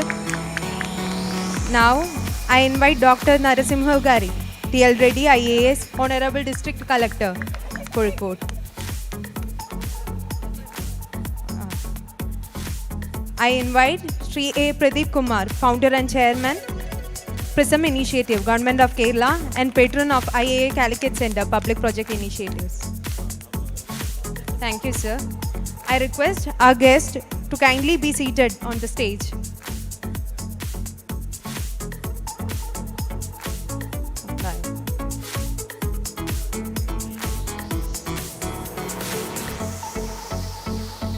We are also pleased to inform you that all the 20 shortlisted entries have been put on display at YAF Gallery, along with the photographs by architect Shyam Sri Shailam of the present condition of Comtrust Weaving Factory. The presentation sheets of the 9 finalists are also on display at the street exhibition right next to Urban Angadi. The results of Reweave Kozhikode shall be announced on day 3 of YAF Crossroads 2022 during the Grand Award Night function. Lastly, I once again thank our 3 jurors and all our special invitees for being generous to us with their time and support in various forms. We trust that all the effort and energy that has gone into Reweave Kozhikode by all of us here today and till date will not go in vain. Comtrust was an integral part of Calicut's history, and we hope together we will be able to make it an integral part of Calicut's future as well.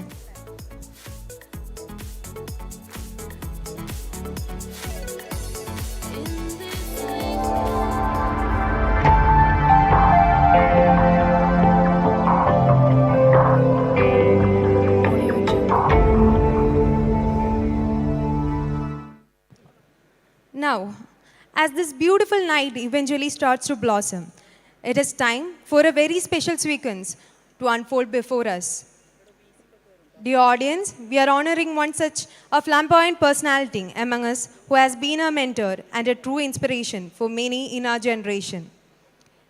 This grand venue of the Young Architects Festival 2022 serves as the right background to honor this gentleman, one of the most youthful and dynamic individual whose life and 50 years of professional practice is definitely a learning example for all of us. To do the honors, I would like to call someone whom we believe is the right person to share his anecdotes on him at this venue. I would like to call architect Babu Cherian upon the stage.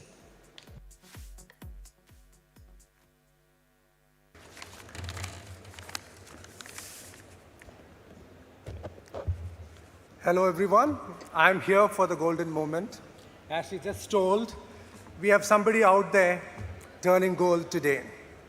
Honorable guests, fellow architects, and all who have gathered here, a very warm good evening to one and all. In the description of an ideal man, I repeat again, in the description of an ideal man in Longfellow's poem, The Village Blacksmith, the ideal man keeps moving ahead in his life as each morning he starts something new and ends it with the evening. Every day he works and every night he rests fully. The hard work he does in the morning gives him the sleep of calm in the night. This poem came to me as the perfect opening for this evening because they perfectly capture architect N.M. Salim, the man who played a great role in defining architecture and the role of architects in Kerala, the model figure for young architects of his time. Einstein once said, the only source of knowledge is experience. And here we have Salim celebrating his golden jubilee, the 50 years of experience and knowledge, 50 years of creation that put a smile on a lot of lives. It's great to see so many people gathered here to honor our good friend, whose name stands out in the minds of Kerala architects as a man who made a breakthrough in the field of architecture. Even though we are of many different ages and have all kinds of jobs and interests, it is certain that we all have one thing in common, our admiration of a man who never quits until the job is done, and that man is architect Salim, a humble person from Cherthala who came and established an empire in the city of Calicut and made architecture from an alien story and profession to a popular one among the locals. Friends, earlier architecture was thought of as a vocation that involved making sketches, painting some elevations, and other comparable things. But none really understood the true essence of it. Architect Salim, through his works, taught everyone that it's not that simple, it's something more, and what it truly means. Salim is a man much ahead of his time. Even the young architects of this age find it hard to reach to his level. In fact, he's a very talented photographer, writer, traveler, orator, and a singer who particularly enjoys singing songs by Mukesh, Rafi, and Yeshudas. However, all this pales in comparison to his profession, which is architecture. The daily plan he adheres to religiously for the past 50 years, and the consistency of following it reflected in the timelessness of his works. As a fellow patron of the same profession, I know the amount of determination and grit required to run an office. Here, Salim has done an excellent job in maintaining and running an award-winning architectural practice over India and in the Middle East with numerous designs and completed under his name. It's a blessing that our families have strong ties to one another, mine and Salim's. Salim is fortunate to be surrounded by his 3 precious children, his grandchildren, and a very wonderful and charming wife, Sharon. Salim loves to travel a lot, and our families have taken on a few trips together. We cherish the moment with a lot of joy. Any inspiring architect may probably think that in one of his masterpieces from their upbringing that they were in awe of. I have no doubt that many of the individuals in this room have at some point of their lives been inspired by some of your works. His home, a fine piece of work that has motivated many, is one of the projects that pre-qualified for the 2001 Aga Khan Award. He's a person who can leave his mark wherever he goes. Right from establishing N.M. Salim's Associates in 1972, He's a very active member in the social circles and also held positions in numerous organizations like the IIA, American Institute of Architects, All India Management Association, COA, and the Institute of Indian Interior Designers. On a quick tour of Calicut city, we may locate numerous projects Salim has completed, and Salim's work may be seen and appreciated throughout Kerala and South India, right from the Calicut Public Library to the five-star hotels of Cochin, making him a household name amongst us Keralites. All of you aspiring young architects gathered here must learn from his life as an architect, the journey he took to get where he is today, and the course that made him the honorable guest of the evening. These things, my friends, are not easy. They are the outcome of hard effort and commitment. Successful people, they say, are not gifted. They just work hard and succeed on purpose. All I have to say today, Salim sir, may you see many more sunrises and continue to weave the magic in whatever you do and touch. May the great architect of the universe continue to guide and bless you in all your future endeavors. Thank you. Thank you, sir. With much love and respect, I request Architect N.M. Salim to come to the stage. I would like to call our dear friends, colleagues, and the family of Architect N.M. Salim to join us on the stage.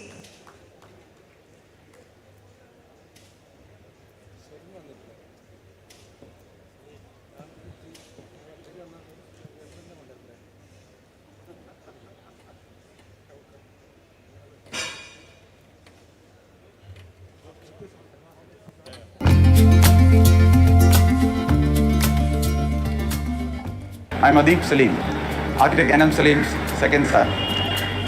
This year, our father is celebrating his 50th year in the field of architecture. I'm Adil, Mr. Salim's oldest son. Papa, I'm sure everybody wants to know this. You are originally from Cherthala. Why did you choose Calicut to start your career? Okay, so I belong to Cherthala Taluk and from Patnakat, a village where I studied. My brother took me to engineering college to show me the various subjects. He wanted me to take some other subjects, but when he took me to the studio of the architecture student, I found it very interesting for me. So I decided to take architecture. That is the reason. And then why I came to Calicut, my both sisters were in Calicut. My brother-in-law is an advocate, a leading advocate, P.M. Muhammad Ali. So he said, you must set up a practice here. And many friends said, you should not go back and take a decision of getting an employment in the government. You must set up a practice in Calicut. There are very good friends and relatives here. You must do it. That is why I started practicing Calicut. ഞാൻ ഈ N.M. Salim and Associates എന്ന സ്ഥാപനത്തിൽ ജോലി ചെയ്യാൻ തുടങ്ങിയിട്ട് ഏകദേശം 30 വർഷത്തോളമായി. സാറിൻ്റെ കൂടെ ജോലി ചെയ്തതിലുള്ള അനുഭവം പറയുകയാണെങ്കിൽ ഈ നല്ല സന്തോഷം വരുന്ന സമയത്തും അതേപോലെ പ്രയാസം വരുന്ന സമയത്തും സാർ ഒരേ രീതിയിൽ ആണ് sir പെരുമാറാറുള്ളത്. Salim ka as architect N.M. Salim is fondly called has been more than just a senior architect. He has been a great inspiration for all of us youngsters. He has been a guide, a guardian, a mentor, and after all, a great friend. Sir Salim, that's what Mr. N.M. Salim is for me. I think he started his practice in Calicut when the year I was born, 72, yeah. So, when I graduated from my school and came to Calicut, everybody was addressing him as Salim sir. But then, following him, observing him, seeing him, being with him in many occasions, many events of Calicut IAA, I thought I should be calling him, or rather, I should recognize him as Sir Salim, not Salim sir. The major attraction, or rather, my adoration towards him is about his physical fitness, his discipline, the way he gets up at 5 o'clock in the morning, his yoga, his butter sheet, his pencil, his sketches, then his swimming, and then, you know, his walk. I mean, the way he disciplines his body, his mind, the way he practices. I mean, it's completely a new realm, a different paradigm altogether for me. Despite me being an architect, he gave me my own space. He let me understand myself and let me grow the way I wanted to grow. As a father, he understood me really well and never interfered in what I wanted to do. For me, he will always be my father first, and I will always be proud to be his son. Today, if anyone asks me, what do you do? With great confidence, I would say I'm an architect. Though not by profession, but by blood.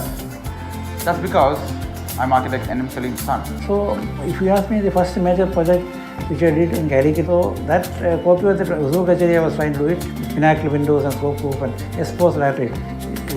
85 project, even today, the exposed laterite is not got in a fungus because of the slope proof and etc. even though it is facing western plane. Then after Maravar Palace, if you ask me, the Meridian Convention Center and the Meridian Hotel is the biggest breakthrough in India. Convention Center got a national award for best public building in India. And another major project I should not forget, my own house. It is pre-qualified Aga Khan Award. It was a great success for me, and everybody was proud of that project, including myself and the family. Indoor Stadium Cochin is another breakthrough, which was open for National Games '87. Then Bangalore, various projects are many, including Twin Tower, got an award again as best building in Bangalore in 2009. So Ceylon I did for ETA apartment building, and Dubai, Muscat, etc. I had done many projects. I am fortunate to get many major projects, and I am very happy that I did very well.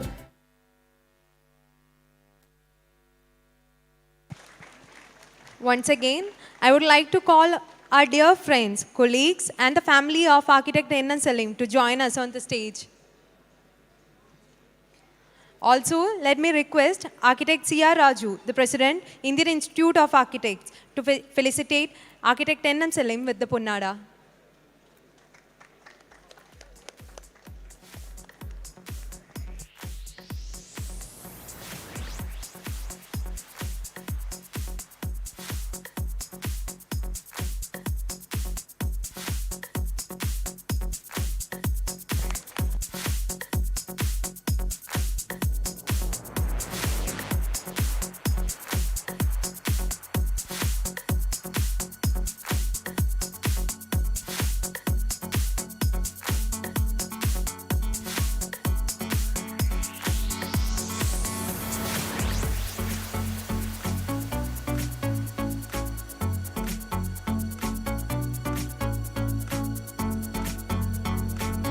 Thank you, sir.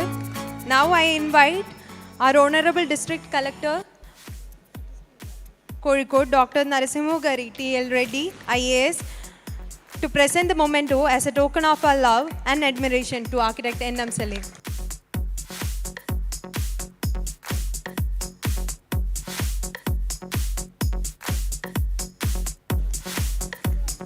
Thank you, sir.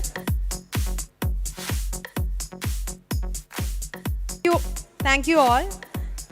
That was indeed a blissful moment. I request all our dear guests to kindly occupy their seats among the audience.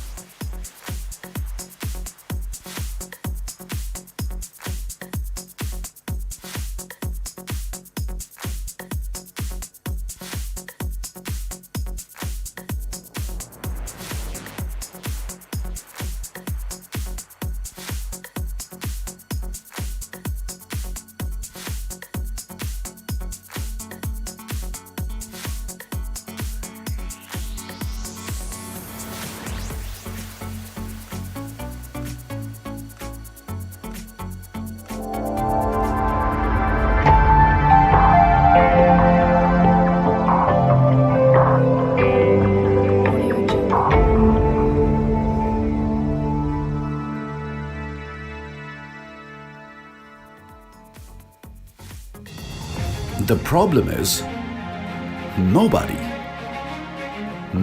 wants to tell you the truth about plywood. Except someone called Plywood Ka Guru. He says, no plywood can be made 100% fireproof, 100% termite proof, 100% antiviral, and that just a seal on the plywood does not make it calibrated or waterproof or marine. But why is Plywood Ka Guru saying this? Because he knows you are an intelligent customer who wants to know the truth. And when you know the truth, you will make the right choice. Right? Trojan Plywood presents Plywood Ka Guru, putting the truth back into plywood. Trojan Plywood.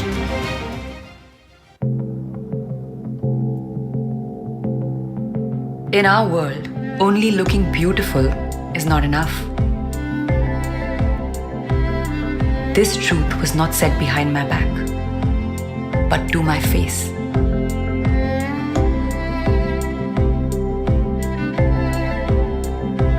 It's a blessing to have such pure honesty that doesn't just acknowledge external beauty, but also recognizes the talent within.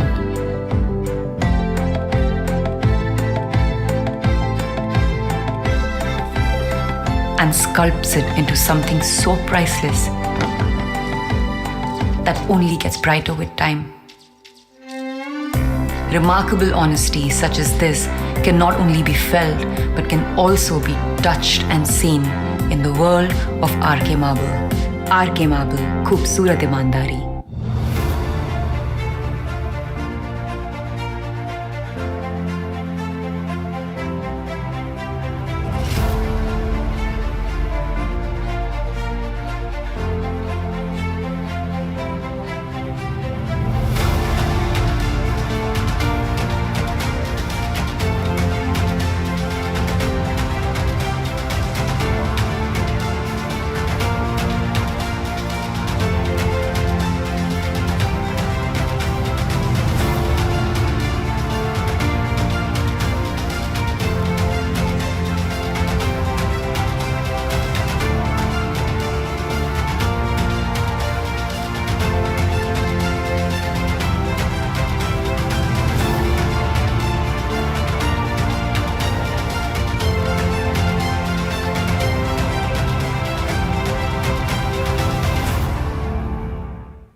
Now, at this grand venue, it's time for the IIA Chapter Young Architects Award.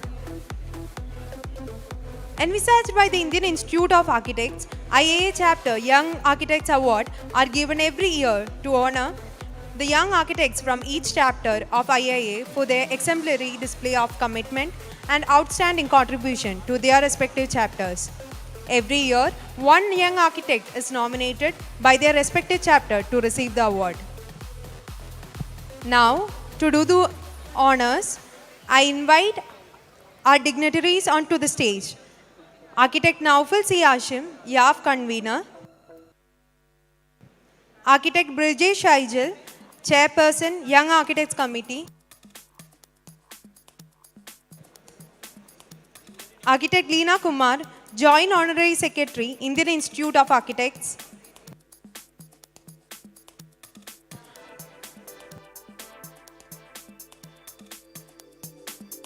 Architect Villa Savachar, Vice President, Indian Institute of Architects. Architect C.R. Raju, President, Indian Institute of Architects. Architect Ashutosh Agarwal, Joint Secretary, Indian Institute of Architects.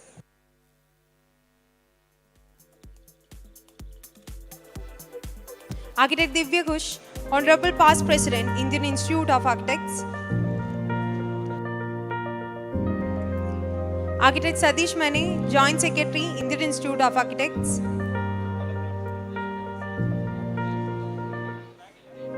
Architect L. Gopakumar, Honorable Chairperson, Kerala Chapter, Indian Institute of Architects.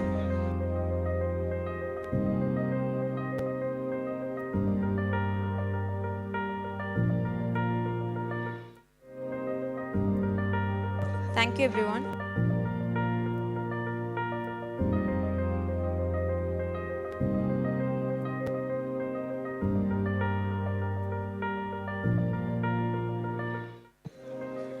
Now, I invite Architect L. Gopakumar, Chairman, IIA Kerala Chapter, for the welcome address.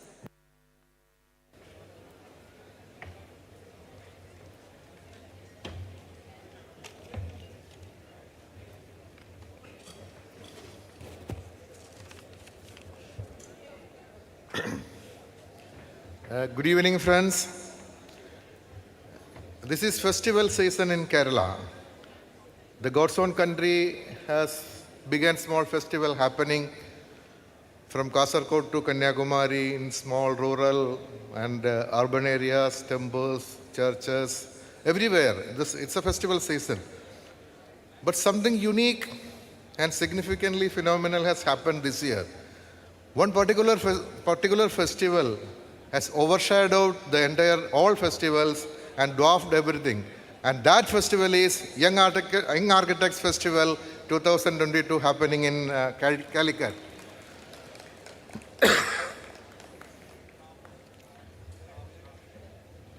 This festival would have remained a dream for us without the support of the dignitary leaders, celebrity leaders of IIA sitting on dais.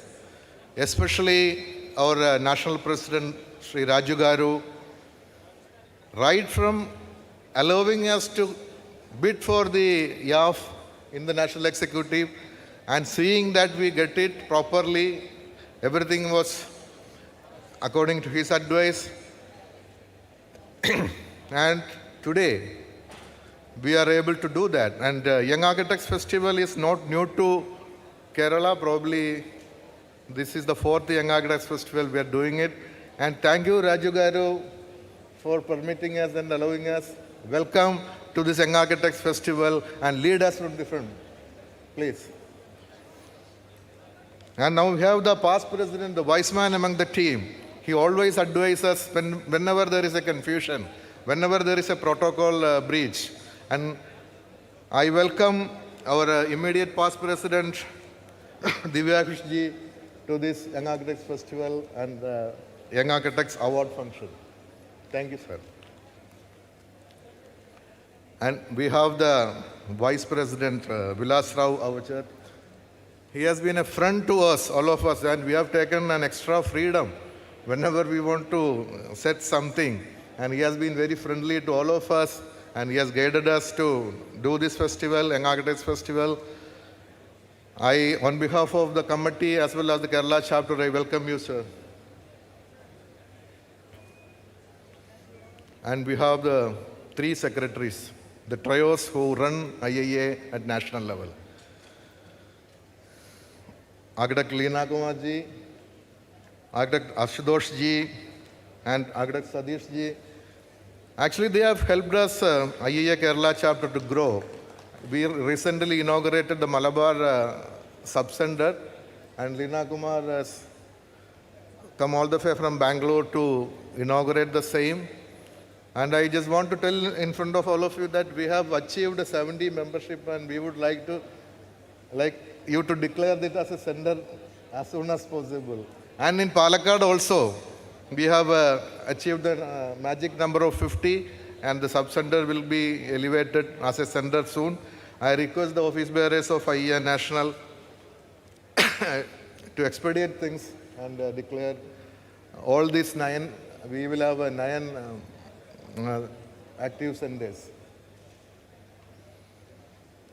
Then we have 2 leaders who led the contingent of 300 architects who toiled day and night for the last 1 month, 300 architects of Calicut Center. None other than our convener, Naufal and Brijesh. Welcome the young Turks of IIA.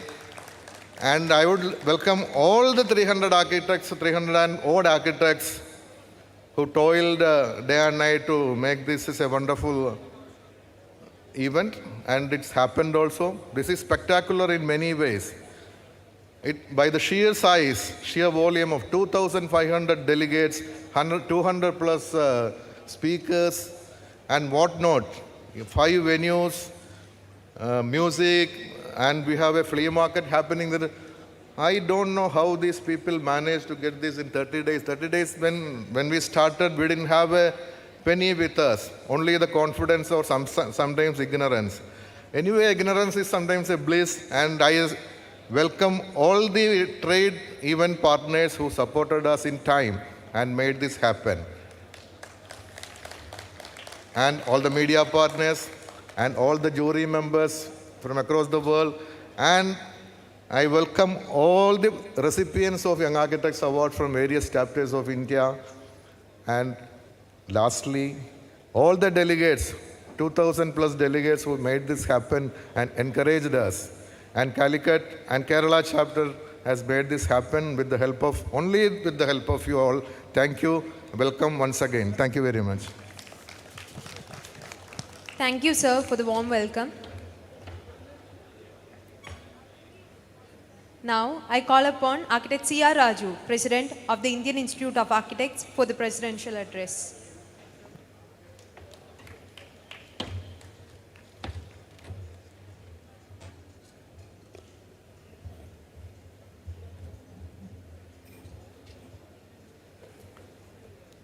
Architect Naufal, the convener of the Young Architect Festival, chairman of IIA Calicut Center, Architect Vivek, the tall man, and Architect Brijesh Saijal, our Young Architects Committee chairman, our Vice President, Vilas Avachat, Architect Gopakumar, chairman, IIA Kerala chapter,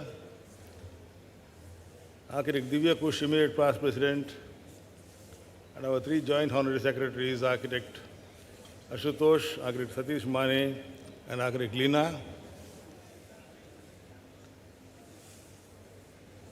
And most of all, the past chairman of IIA Kerala chapter and IIA Calicut Center and all the centers of other centers of Kerala. And most of all, the senior most architect, Architect N.M. Salim, who has been an inspiration. And we can see that, that inspiration which has caught up with the architects in this area. And today's festival is a celebration of that, your inspiration. I think he has been rightly honored today, and we are very happy to be part of this. The IIA Calicut Center is an exemplary center. When Brijesh proposed this idea of having the Young Architect Festival in Calicut, hosted by Kerala chapter, without batting an eyelid, we said yes. Because we know the strength of the architects of Calicut and surrounding areas and Kerala chapter, and how they can do things which we are going to see. We have already begun to see, and maybe in the next 2 days, of organizing using young architects. Today it was mentioned about 300 architects who are part of this organizing team.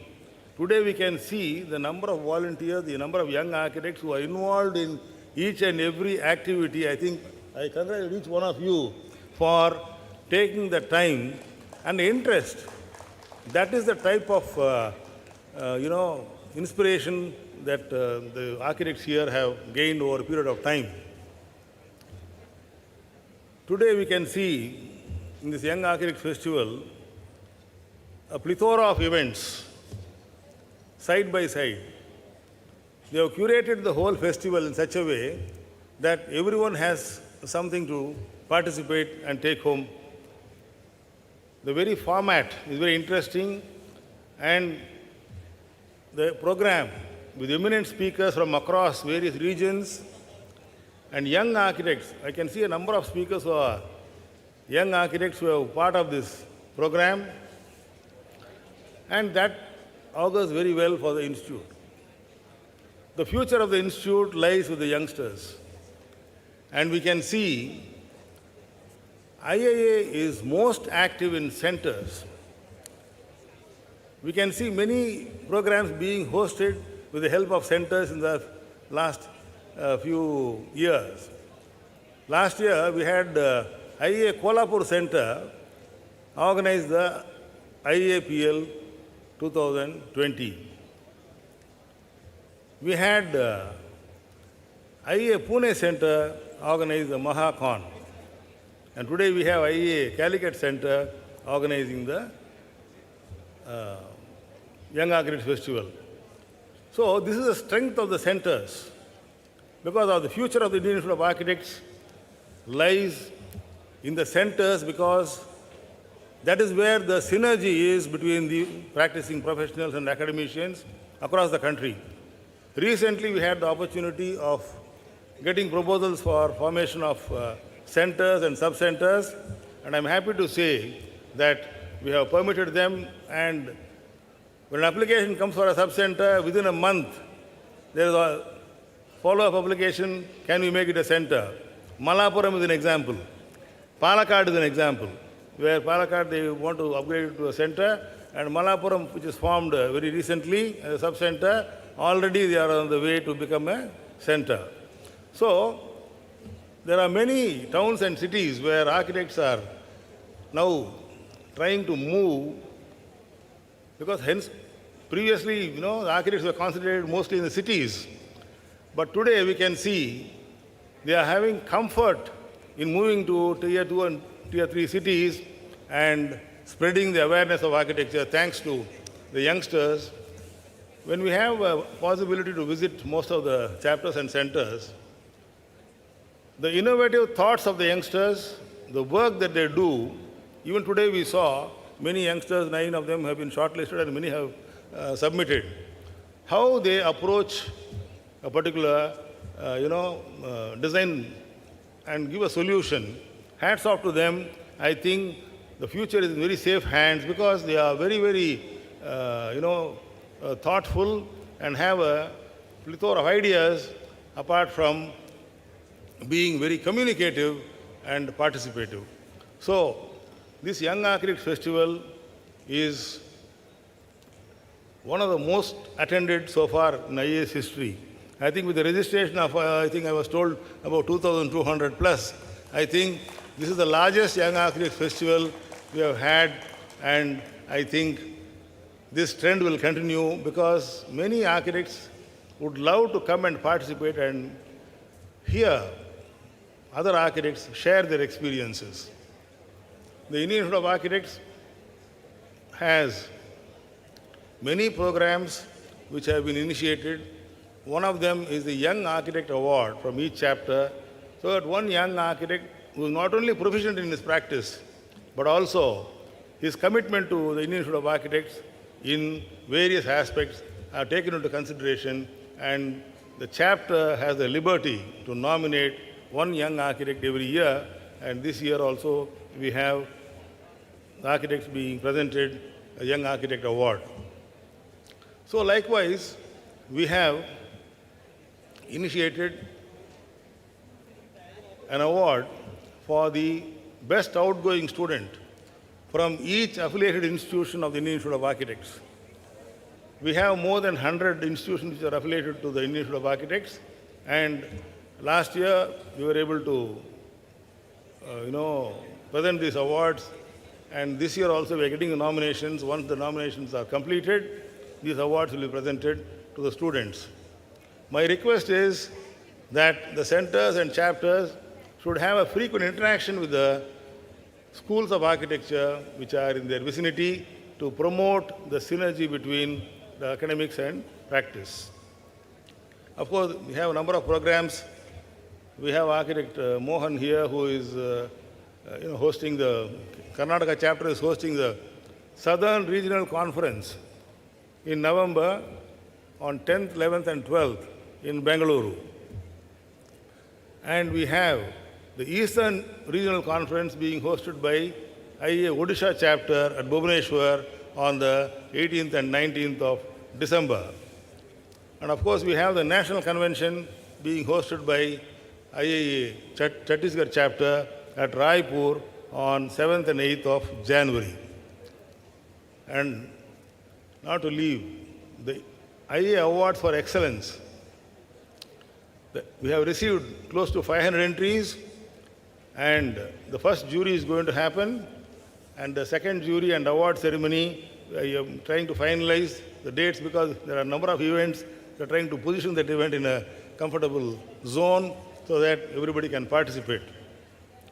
So, the activities are really encouraging for members to participate, and I request each one of you to participate in such events and get the benefit. Let me appreciate once more the organizational excellence of the Kerala chapter and the Calicut Center for putting together a large event with the support of so many of our event partners.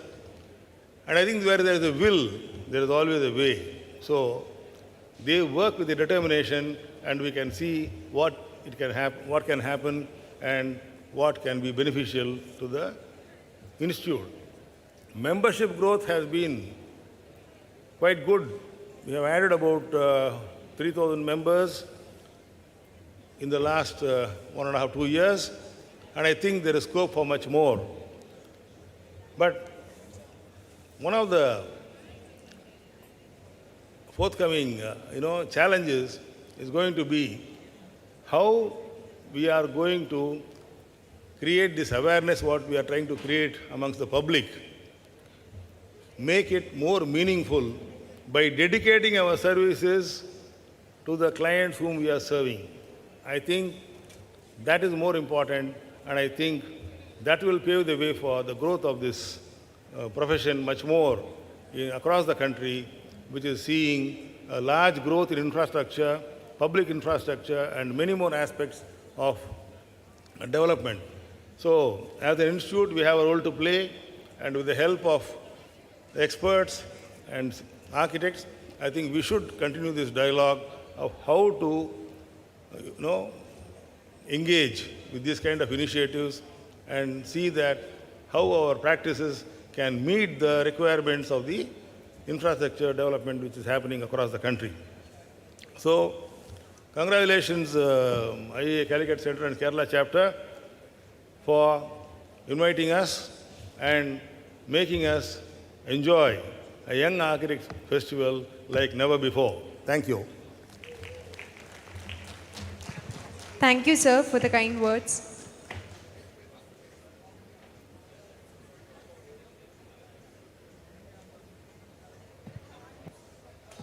Now, let me have the privilege to announce this year's IIA Chapter Young Architects Award at this magnanimous venue of Crossroads 2022.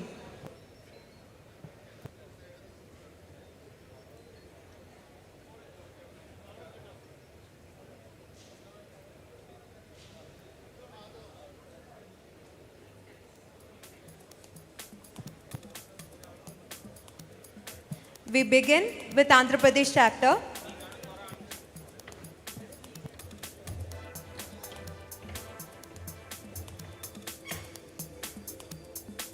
Let me invite Architect M. Kranti Kumar, Andhra Pradesh chapter chairperson, to grace the stage with his presence. I now call upon Architect C.R. Raju to present the award, and the winner of Andhra Pradesh chapter is Architect Aditya Kambatla. I request Architect Sudhir to collect the award on behalf of Architect Aditya Kambatla.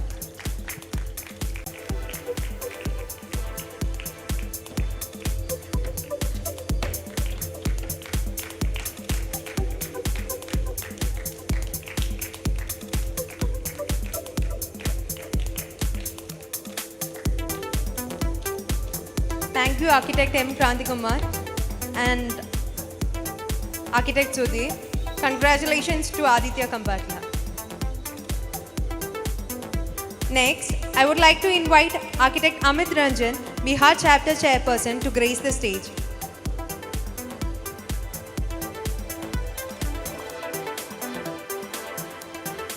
Let me invite Architect Priyanka Gupta to receive the award from Architect C.R. Raju. Architect C.R. Raju, please step forward.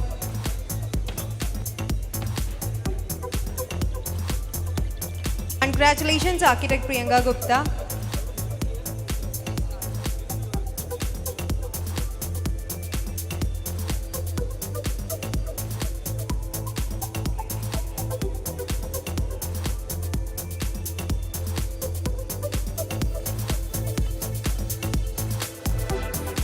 Next, let me invite Architect Shiv Dev, Chandigarh Chapter Chairperson, to grace the stage with his presence.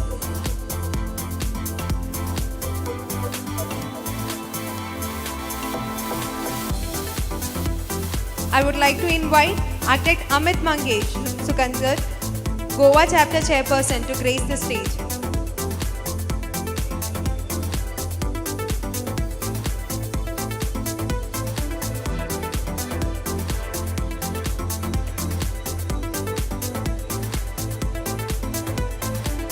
I now call upon Architect Ashutosh Agarwal, Joint Secretary, Indian Institute of Architects, to present the award. Sir, kindly step forward. And the winner of Haryana chapter, Architect Vishwas Logani, to receive the award. And I invite Architect Puneet Sethi to grace the stage.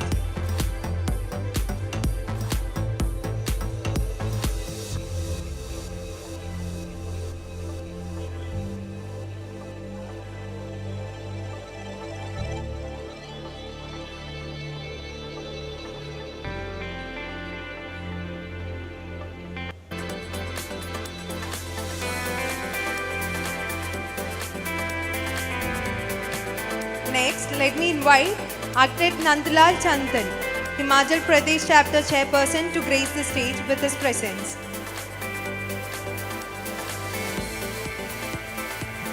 Next, let me invite Architect Vikas Dubey, Jammu Kashmir Chapter Chairperson, to grace the stage with his presence.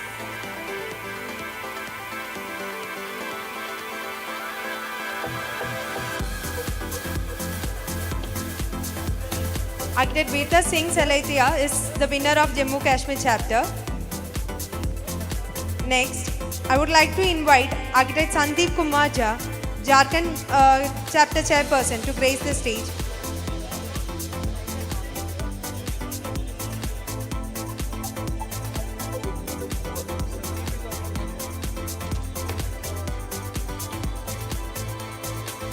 Next, let me invite Architect B.R. Mohan, Karnataka Chapter Chairperson, to grace the stage with his presence.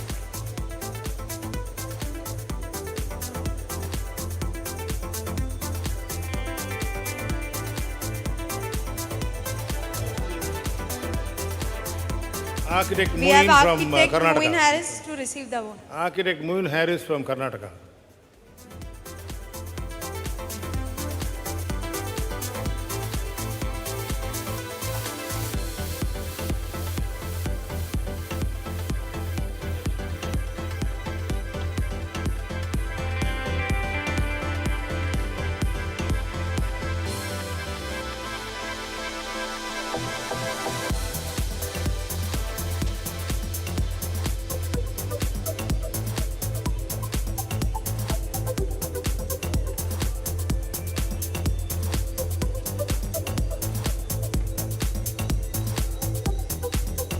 Let me invite Architect B.R. Mohan, Karnataka Chapter Chairperson, to grace the stage with his presence. I now call upon Architect Divya Kush, Honorable Past President, Indian Institute of Architects, to present the award. And the winner of Karnataka Chapter is Architect Moin Harris.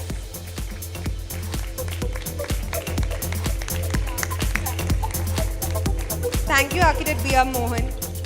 And Architect Moin Harris, congratulations to you. Next, let me invite Architect Gopakumar, Kerala Chapter Chairperson, to grace the stage with his presence. Let me also invite Architect Divya Kush to present the award to the winner. Architect Sudhi Sudharman is the winner of the Kerala Chapter. Let me invite him to receive the award.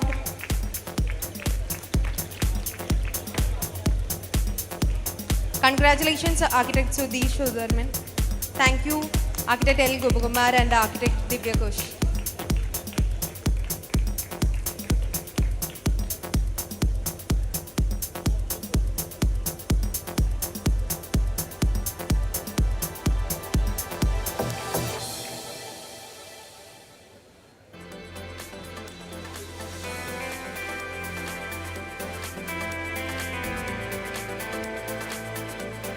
Next, I would like to invite Architect Sandeep Kumar, Jharkhand Chapter Chairperson, to grace the stage.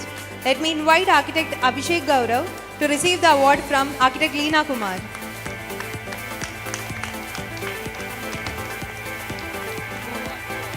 Congratulations, Architect Abhishek Gaurav. Thank you, Architect Sandeep Kumar and Architect Leena Kumar.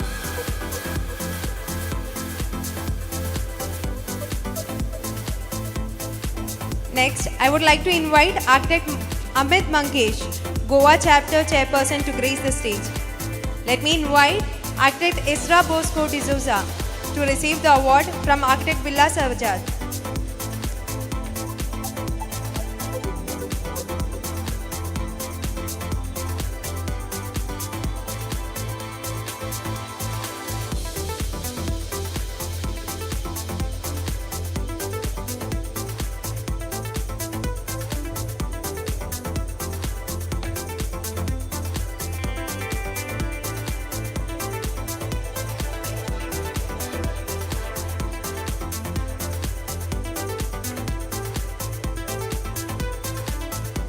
Congratulations, Architect Isra Bosco D'Souza.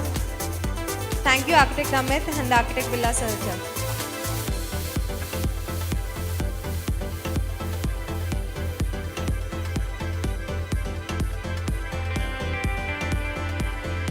Let me invite Architect Jitendra Mehta, Madhya Pradesh Chapter Chairperson, to grace the stage with his presence. I now call upon Architect Satish Mani, Joint Secretary, Indian Institute of Architects, to present the award. And the winner of Madhya Pradesh Chapter, Architect Rahul Singh, to receive the award.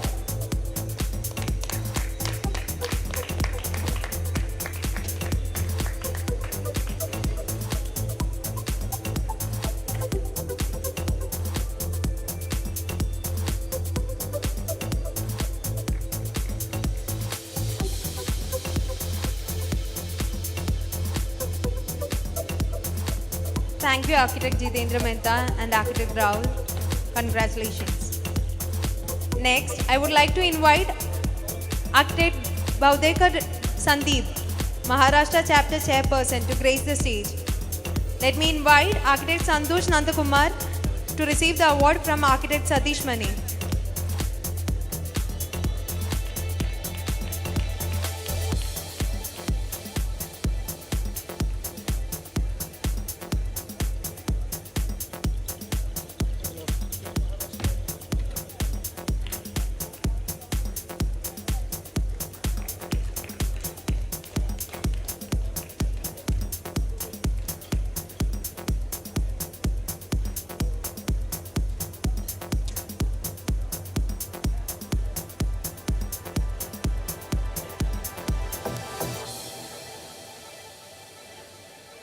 Congratulations, Architect Santosh.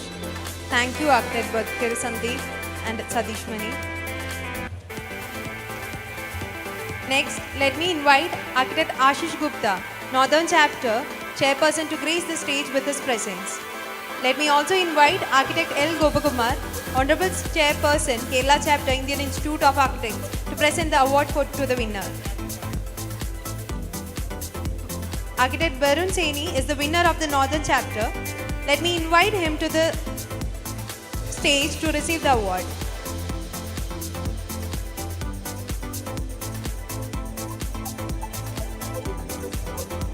Next, I would like to invite Architect Raj Kunwar Nayak, Odisha Chapter Chairperson, to grace the stage. Let me invite Architect Bhakti Prasad to receive the award from Architect L. Gopakumar.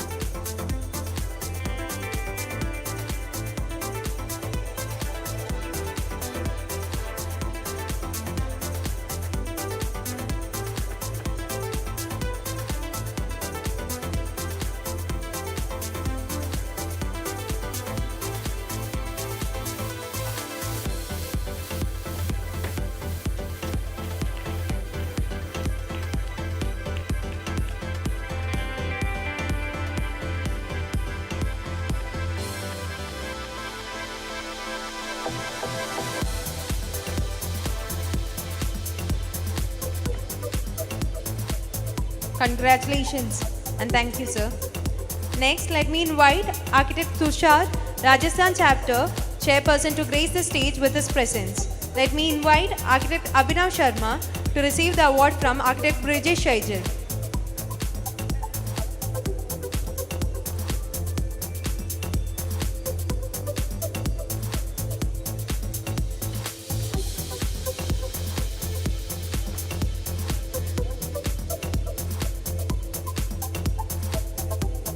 Next, let me invite Architect Loganathan T, Tamil Nadu Chapter Chairperson, to grace the stage with his presence. Let me also invite Architect Naufal C. Hashim, YAP Convener, to present the award to the winner. Architect Malli Servanan B is the winner of the Tamil Nadu Chapter. Let me invite him to receive the award from Architect Naufal C. Hashim.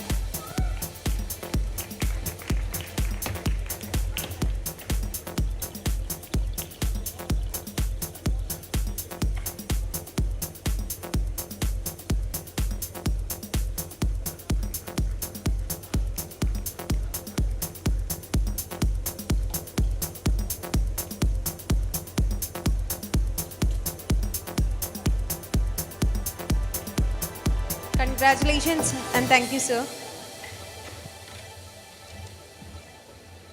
Next, I would like to invite Architect Kamla Kant Astana, Uttar Pradesh Chapter Chairperson, to grace the stage. Let me invite Architect Alex Joseph to receive the award from Architect Naufal C. Hashim.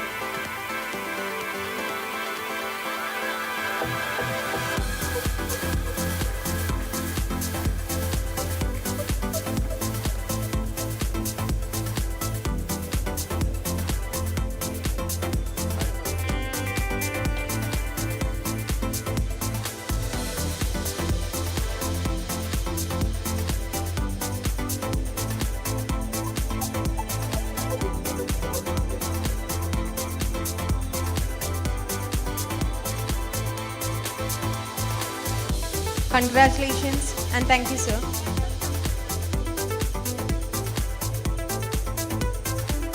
Let me invite Architect Shashi Mohan Srivastava, Uttarakhand Chapter Chairperson, to grace the stage with his presence. I now call upon Architect Leena Kumar, Joint Honorary Secretary IIA, to present the award, and the winner of Uttarakhand Chapter, Architect Vedant Jain, to receive the award.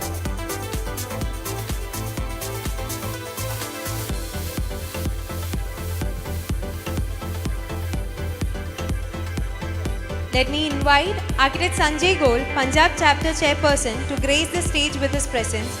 I now call upon Architect Brijesh Shaijal, Chairperson of Young Architects Committee, to present the award, and the winner of Punjab Chapter, Architect Hamid, to receive the award.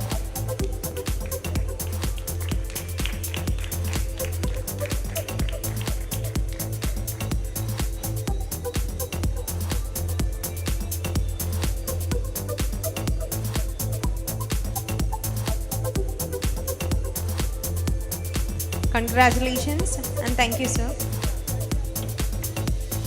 Next, let me invite Architect Sunil, West Bengal Chapter Chairperson, to grace the stage with his presence.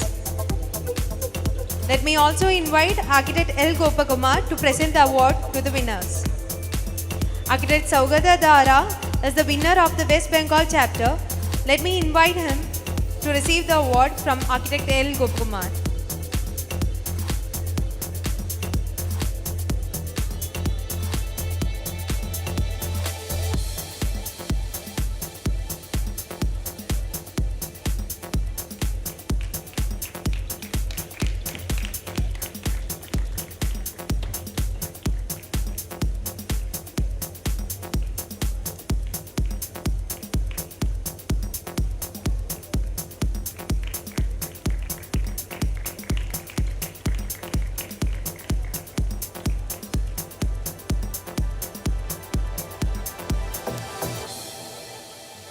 Congratulations. With this, we have come to the end of award ceremony. Thank you, sir. Kindly be seated on the stage.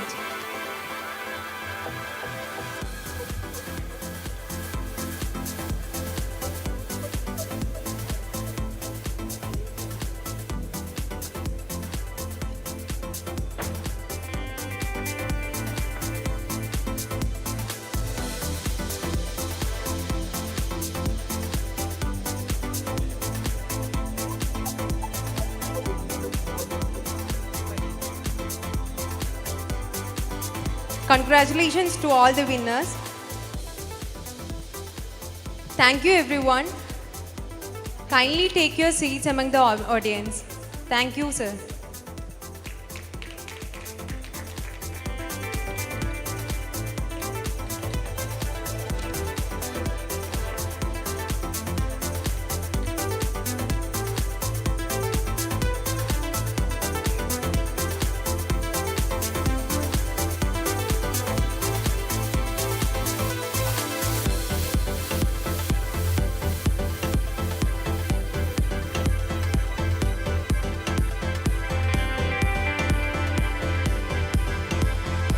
Alvin Toffler famously defined technology as growling engine of change. The Indian Institute of Architects have been the front runners when it comes to bringing about changes that define the course of the profession from time to time. We are excited to announce the release of the new app for IIA to help ease our communication with the organization through a single window. Now I invite Architect Moin Harris from Karnataka chapter to give us an insight about the app.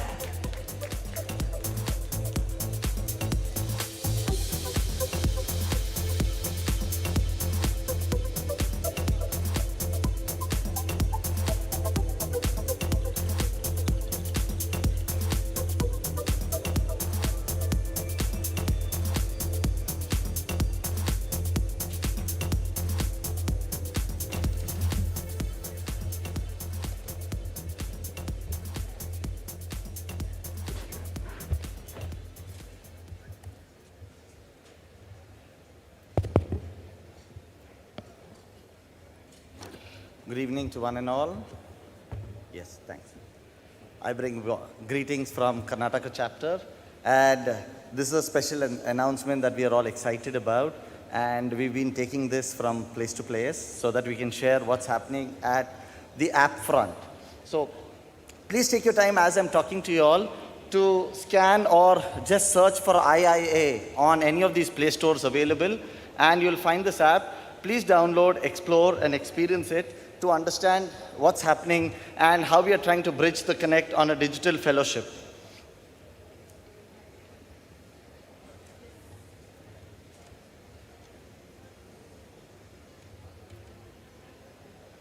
Yeah. So we are very excited to tell you all that all of us put together at the backend team of Karnataka made this happen in a very, very short time of about 12 months. We could put up an entire app on iOS as well as Android. So in just about 2 months, we made this conversion, what was called as Karnataka. Since all of us have the same common interest and direction, we've grown this to become a One Nation app. So now it's available for the entire nation at large. So why is Karnataka investing? We are trying to invest in technology. I think somewhere embedded is our DNA. Bangalore has been the IT, the silicon capital, now the startup capital. So now it's not surprising to say that we've taken this initiative to say what happens with an app and how you can empower its members and its people. So the fundamental ethos of where we frame this is to somewhere try to make a vertical for IAA, and on this basis, what is that IAA is trying to establish is a collaborative experience, communicate and connect with its members and the fraternity. So the app is trying to do this on a digital platform. So I think something's missing, but the primary question shall be that sorry, somebody's changing from there? Yeah. Can you just help me? I think it's auto changing.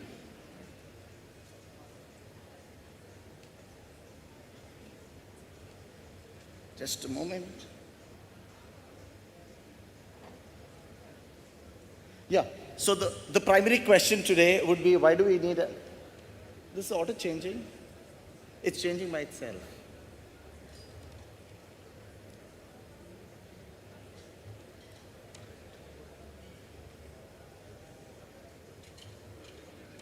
Something's wrong.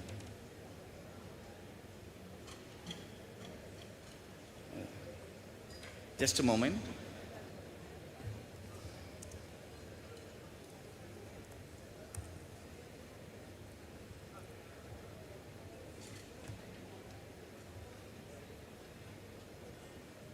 Yeah, so the primary question shall be, why do we need an app? Why does IA need an app? So the larger question that we can answer is that we would like to come in as a stronger voice, as a more unified voice to the nation and connect and collaborate as and when we need. We need to stay updated with the fraternity. We need to connect at multiple platforms and intersections. We need to bridge this industry and the fraternity together. We are trying to see if we could raise another vertical for IAA, just like all the other committees that we've got. Yes, Sean. I think it's auto-changing and yeah, please. So if the app could become another vertical in future or another committee for IAA at large, and this one could also sort out another monetary catalyst for the association, where not only are we trying to build up the entire connect together, but we are also trying to create another new committee and another new vertical for the IAA. And at large, we are all trying to bring the entire nation together, the association, and trying to make things connectable at a breeze.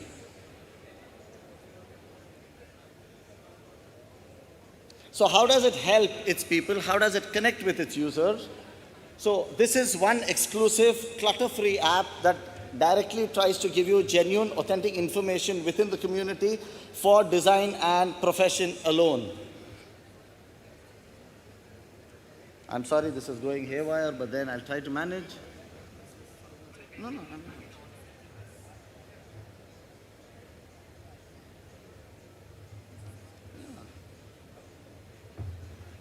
Okay.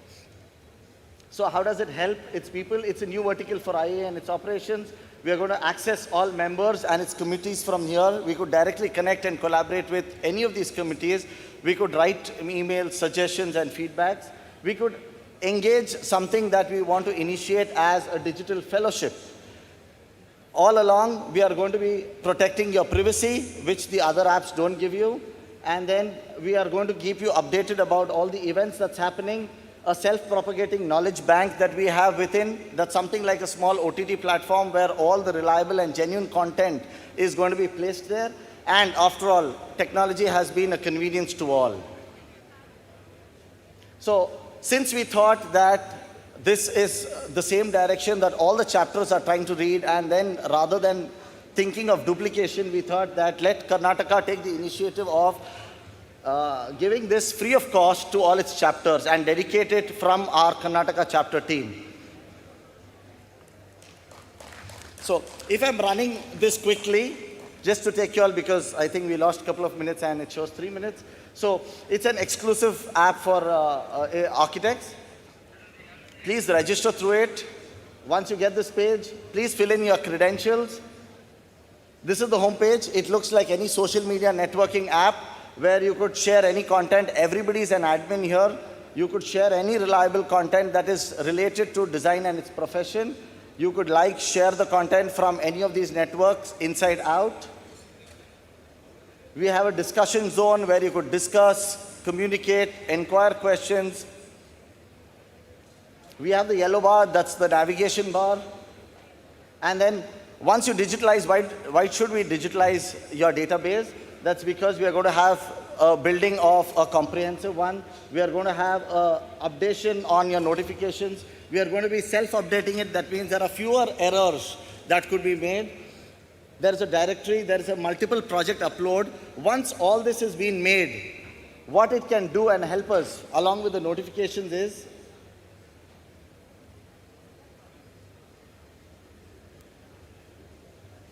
very soon we are going to have a,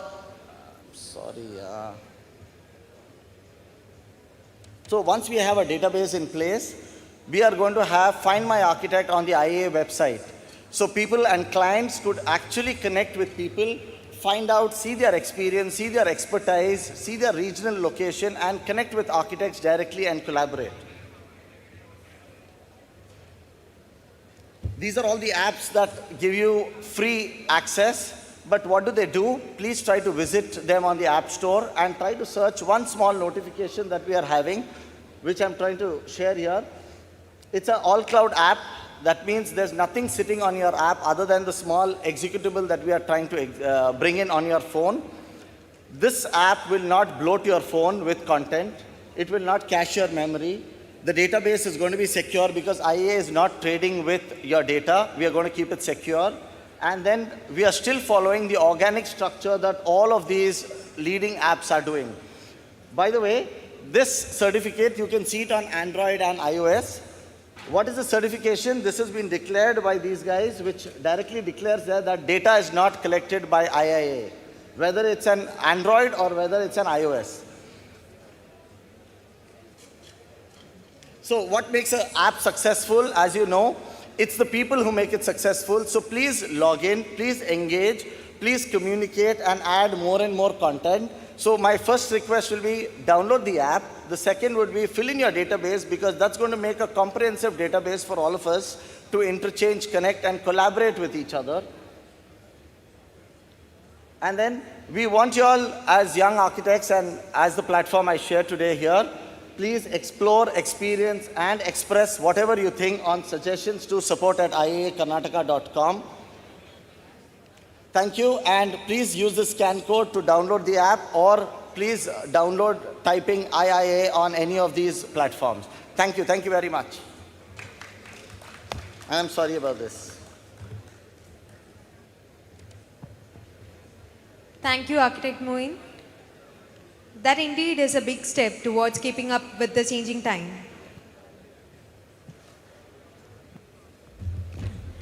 Now, I would like to call upon Architect Naufal C. Hashim, convener, YAF Crossroads 2022, to brief us on the proceedings of the next 2 days of the event.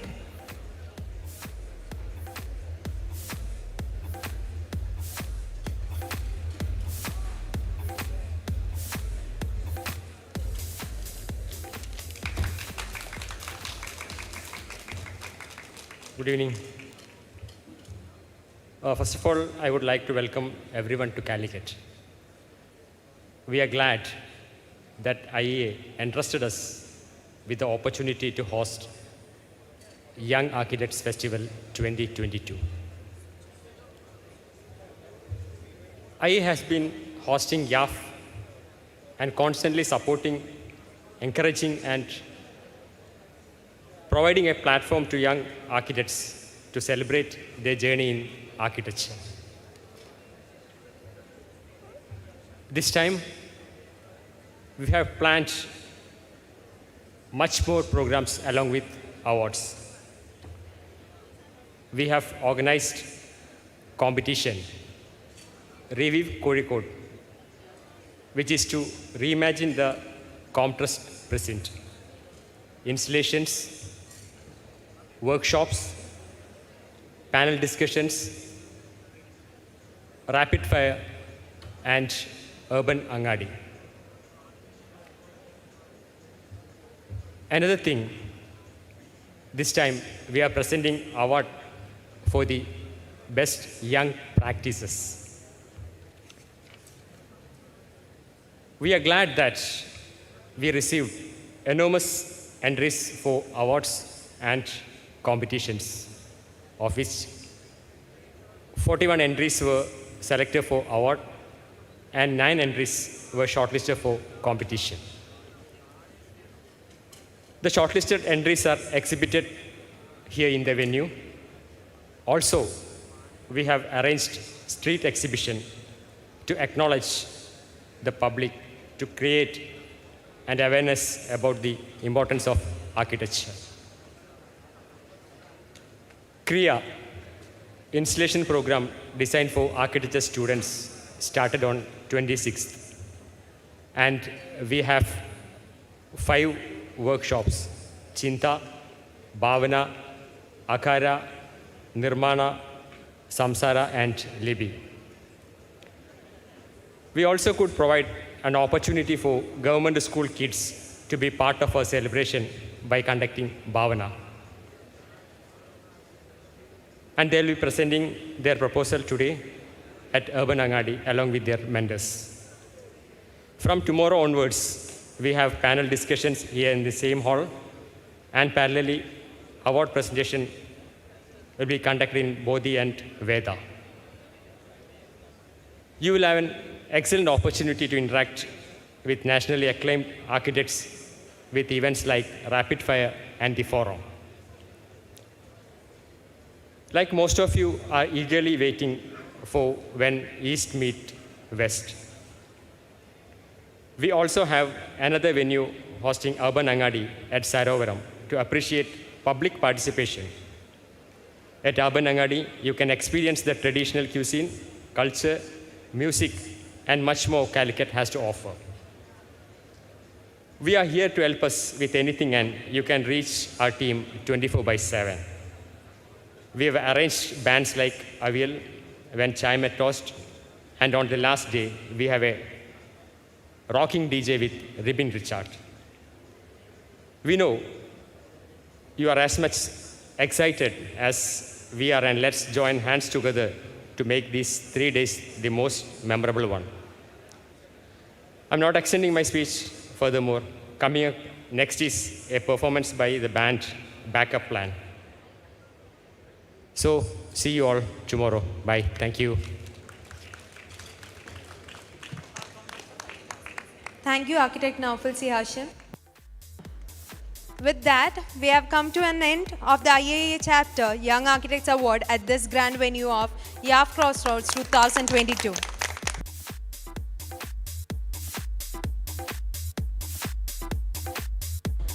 As the dawn unfolds tomorrow, what awaits us is 2 days of extreme action. Tomorrow, at the day 2 of Young Architects Festival Crossroads 2022, we have number of interesting panel discussion lined up at this venue Sabha, with the topics coming in conference with our event theme, Architecture for Everyone. At venues Bodhi and Veda, we have the much anticipated shortlisted presentation of the YAF Award 2022. Bodhi will also host a screening of the movie Kannadi, based on the life and architecture of Shankar and Navnath Kannadi. Our design workshops have already taken off and will be on the full run at venues Chinta, Bhavana, Libby, Akara, and Samsara. Along with that, we have KRIA, the National Installation Design Competition for students and architects. Urban Angadi is an open market for the public to rejoice at the festivities of YAF and is all set to welcome you. The night is still young, and as an antecedent of the festivities that awaits us in the coming 2 days, we have a very, very gifted group of people performing here tonight. Let's hold on to our hearts and lend our ears for the backup plan. Once again, thank you everyone for being such a wonderful audience, and it's been absolutely delightful to host you. Thank you very much. Have a beautiful night.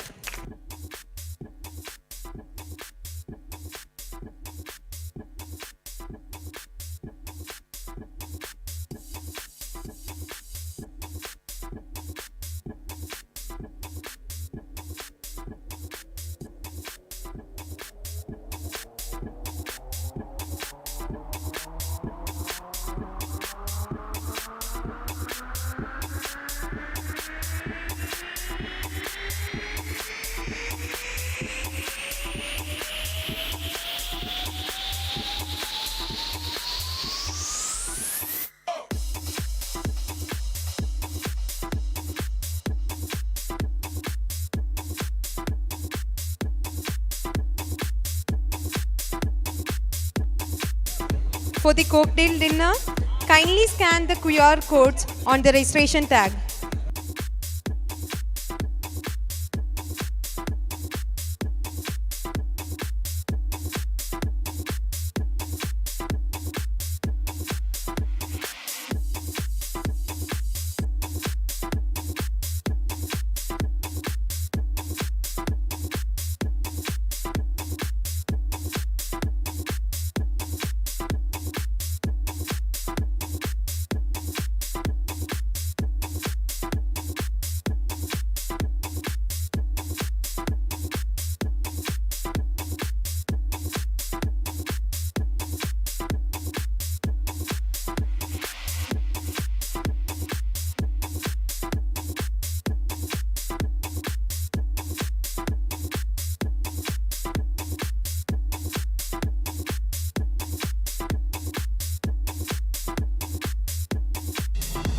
The problem is, nobody wants to tell you the truth about plywood. Except someone called Plywood Ka Guru.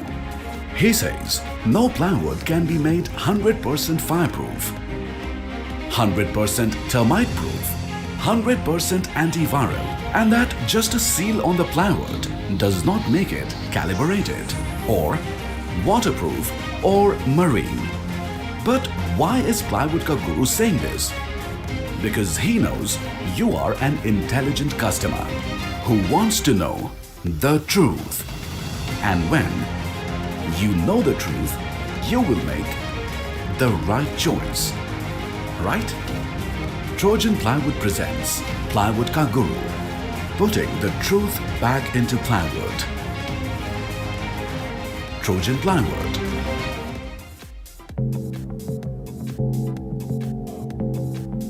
In our world, only looking beautiful is not enough. This truth was not said behind my back, but to my face.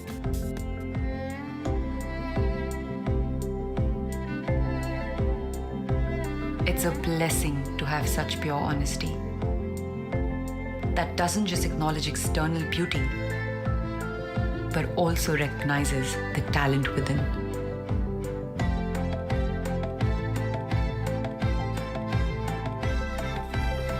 And sculpts it into something so priceless that only gets brighter with time. Remarkable honesty such as this can not only be felt, but can also be touched and seen in the world of RK Marble. RK Marble, खूबसूरत ईमानदारी.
The problem is, nobody wants to tell you the truth about plywood. Except someone called Plywood Ka Guru. He says no plywood can be made 100% fireproof, 100% termite proof, 100% antiviral, and that just a seal on the plywood does not make it calibrated or waterproof or marine. But why is Plywood Ka Guru saying this?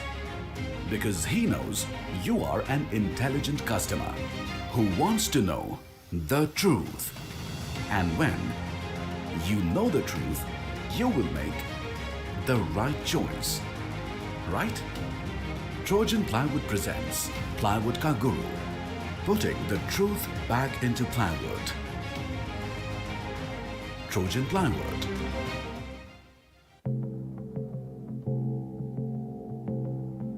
In our world, only looking beautiful is not enough. This truth was not said behind my back, but to my face.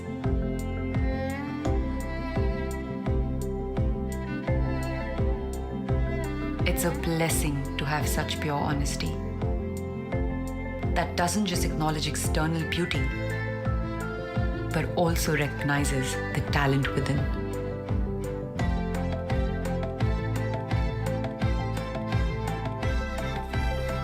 And sculpts it into something so priceless that only gets brighter with time. Remarkable honesty such as this can not only be felt, but can also be touched and seen in the world of RK Marble. RK Marble, Khoobsurat Imandari.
Trojan Plywood.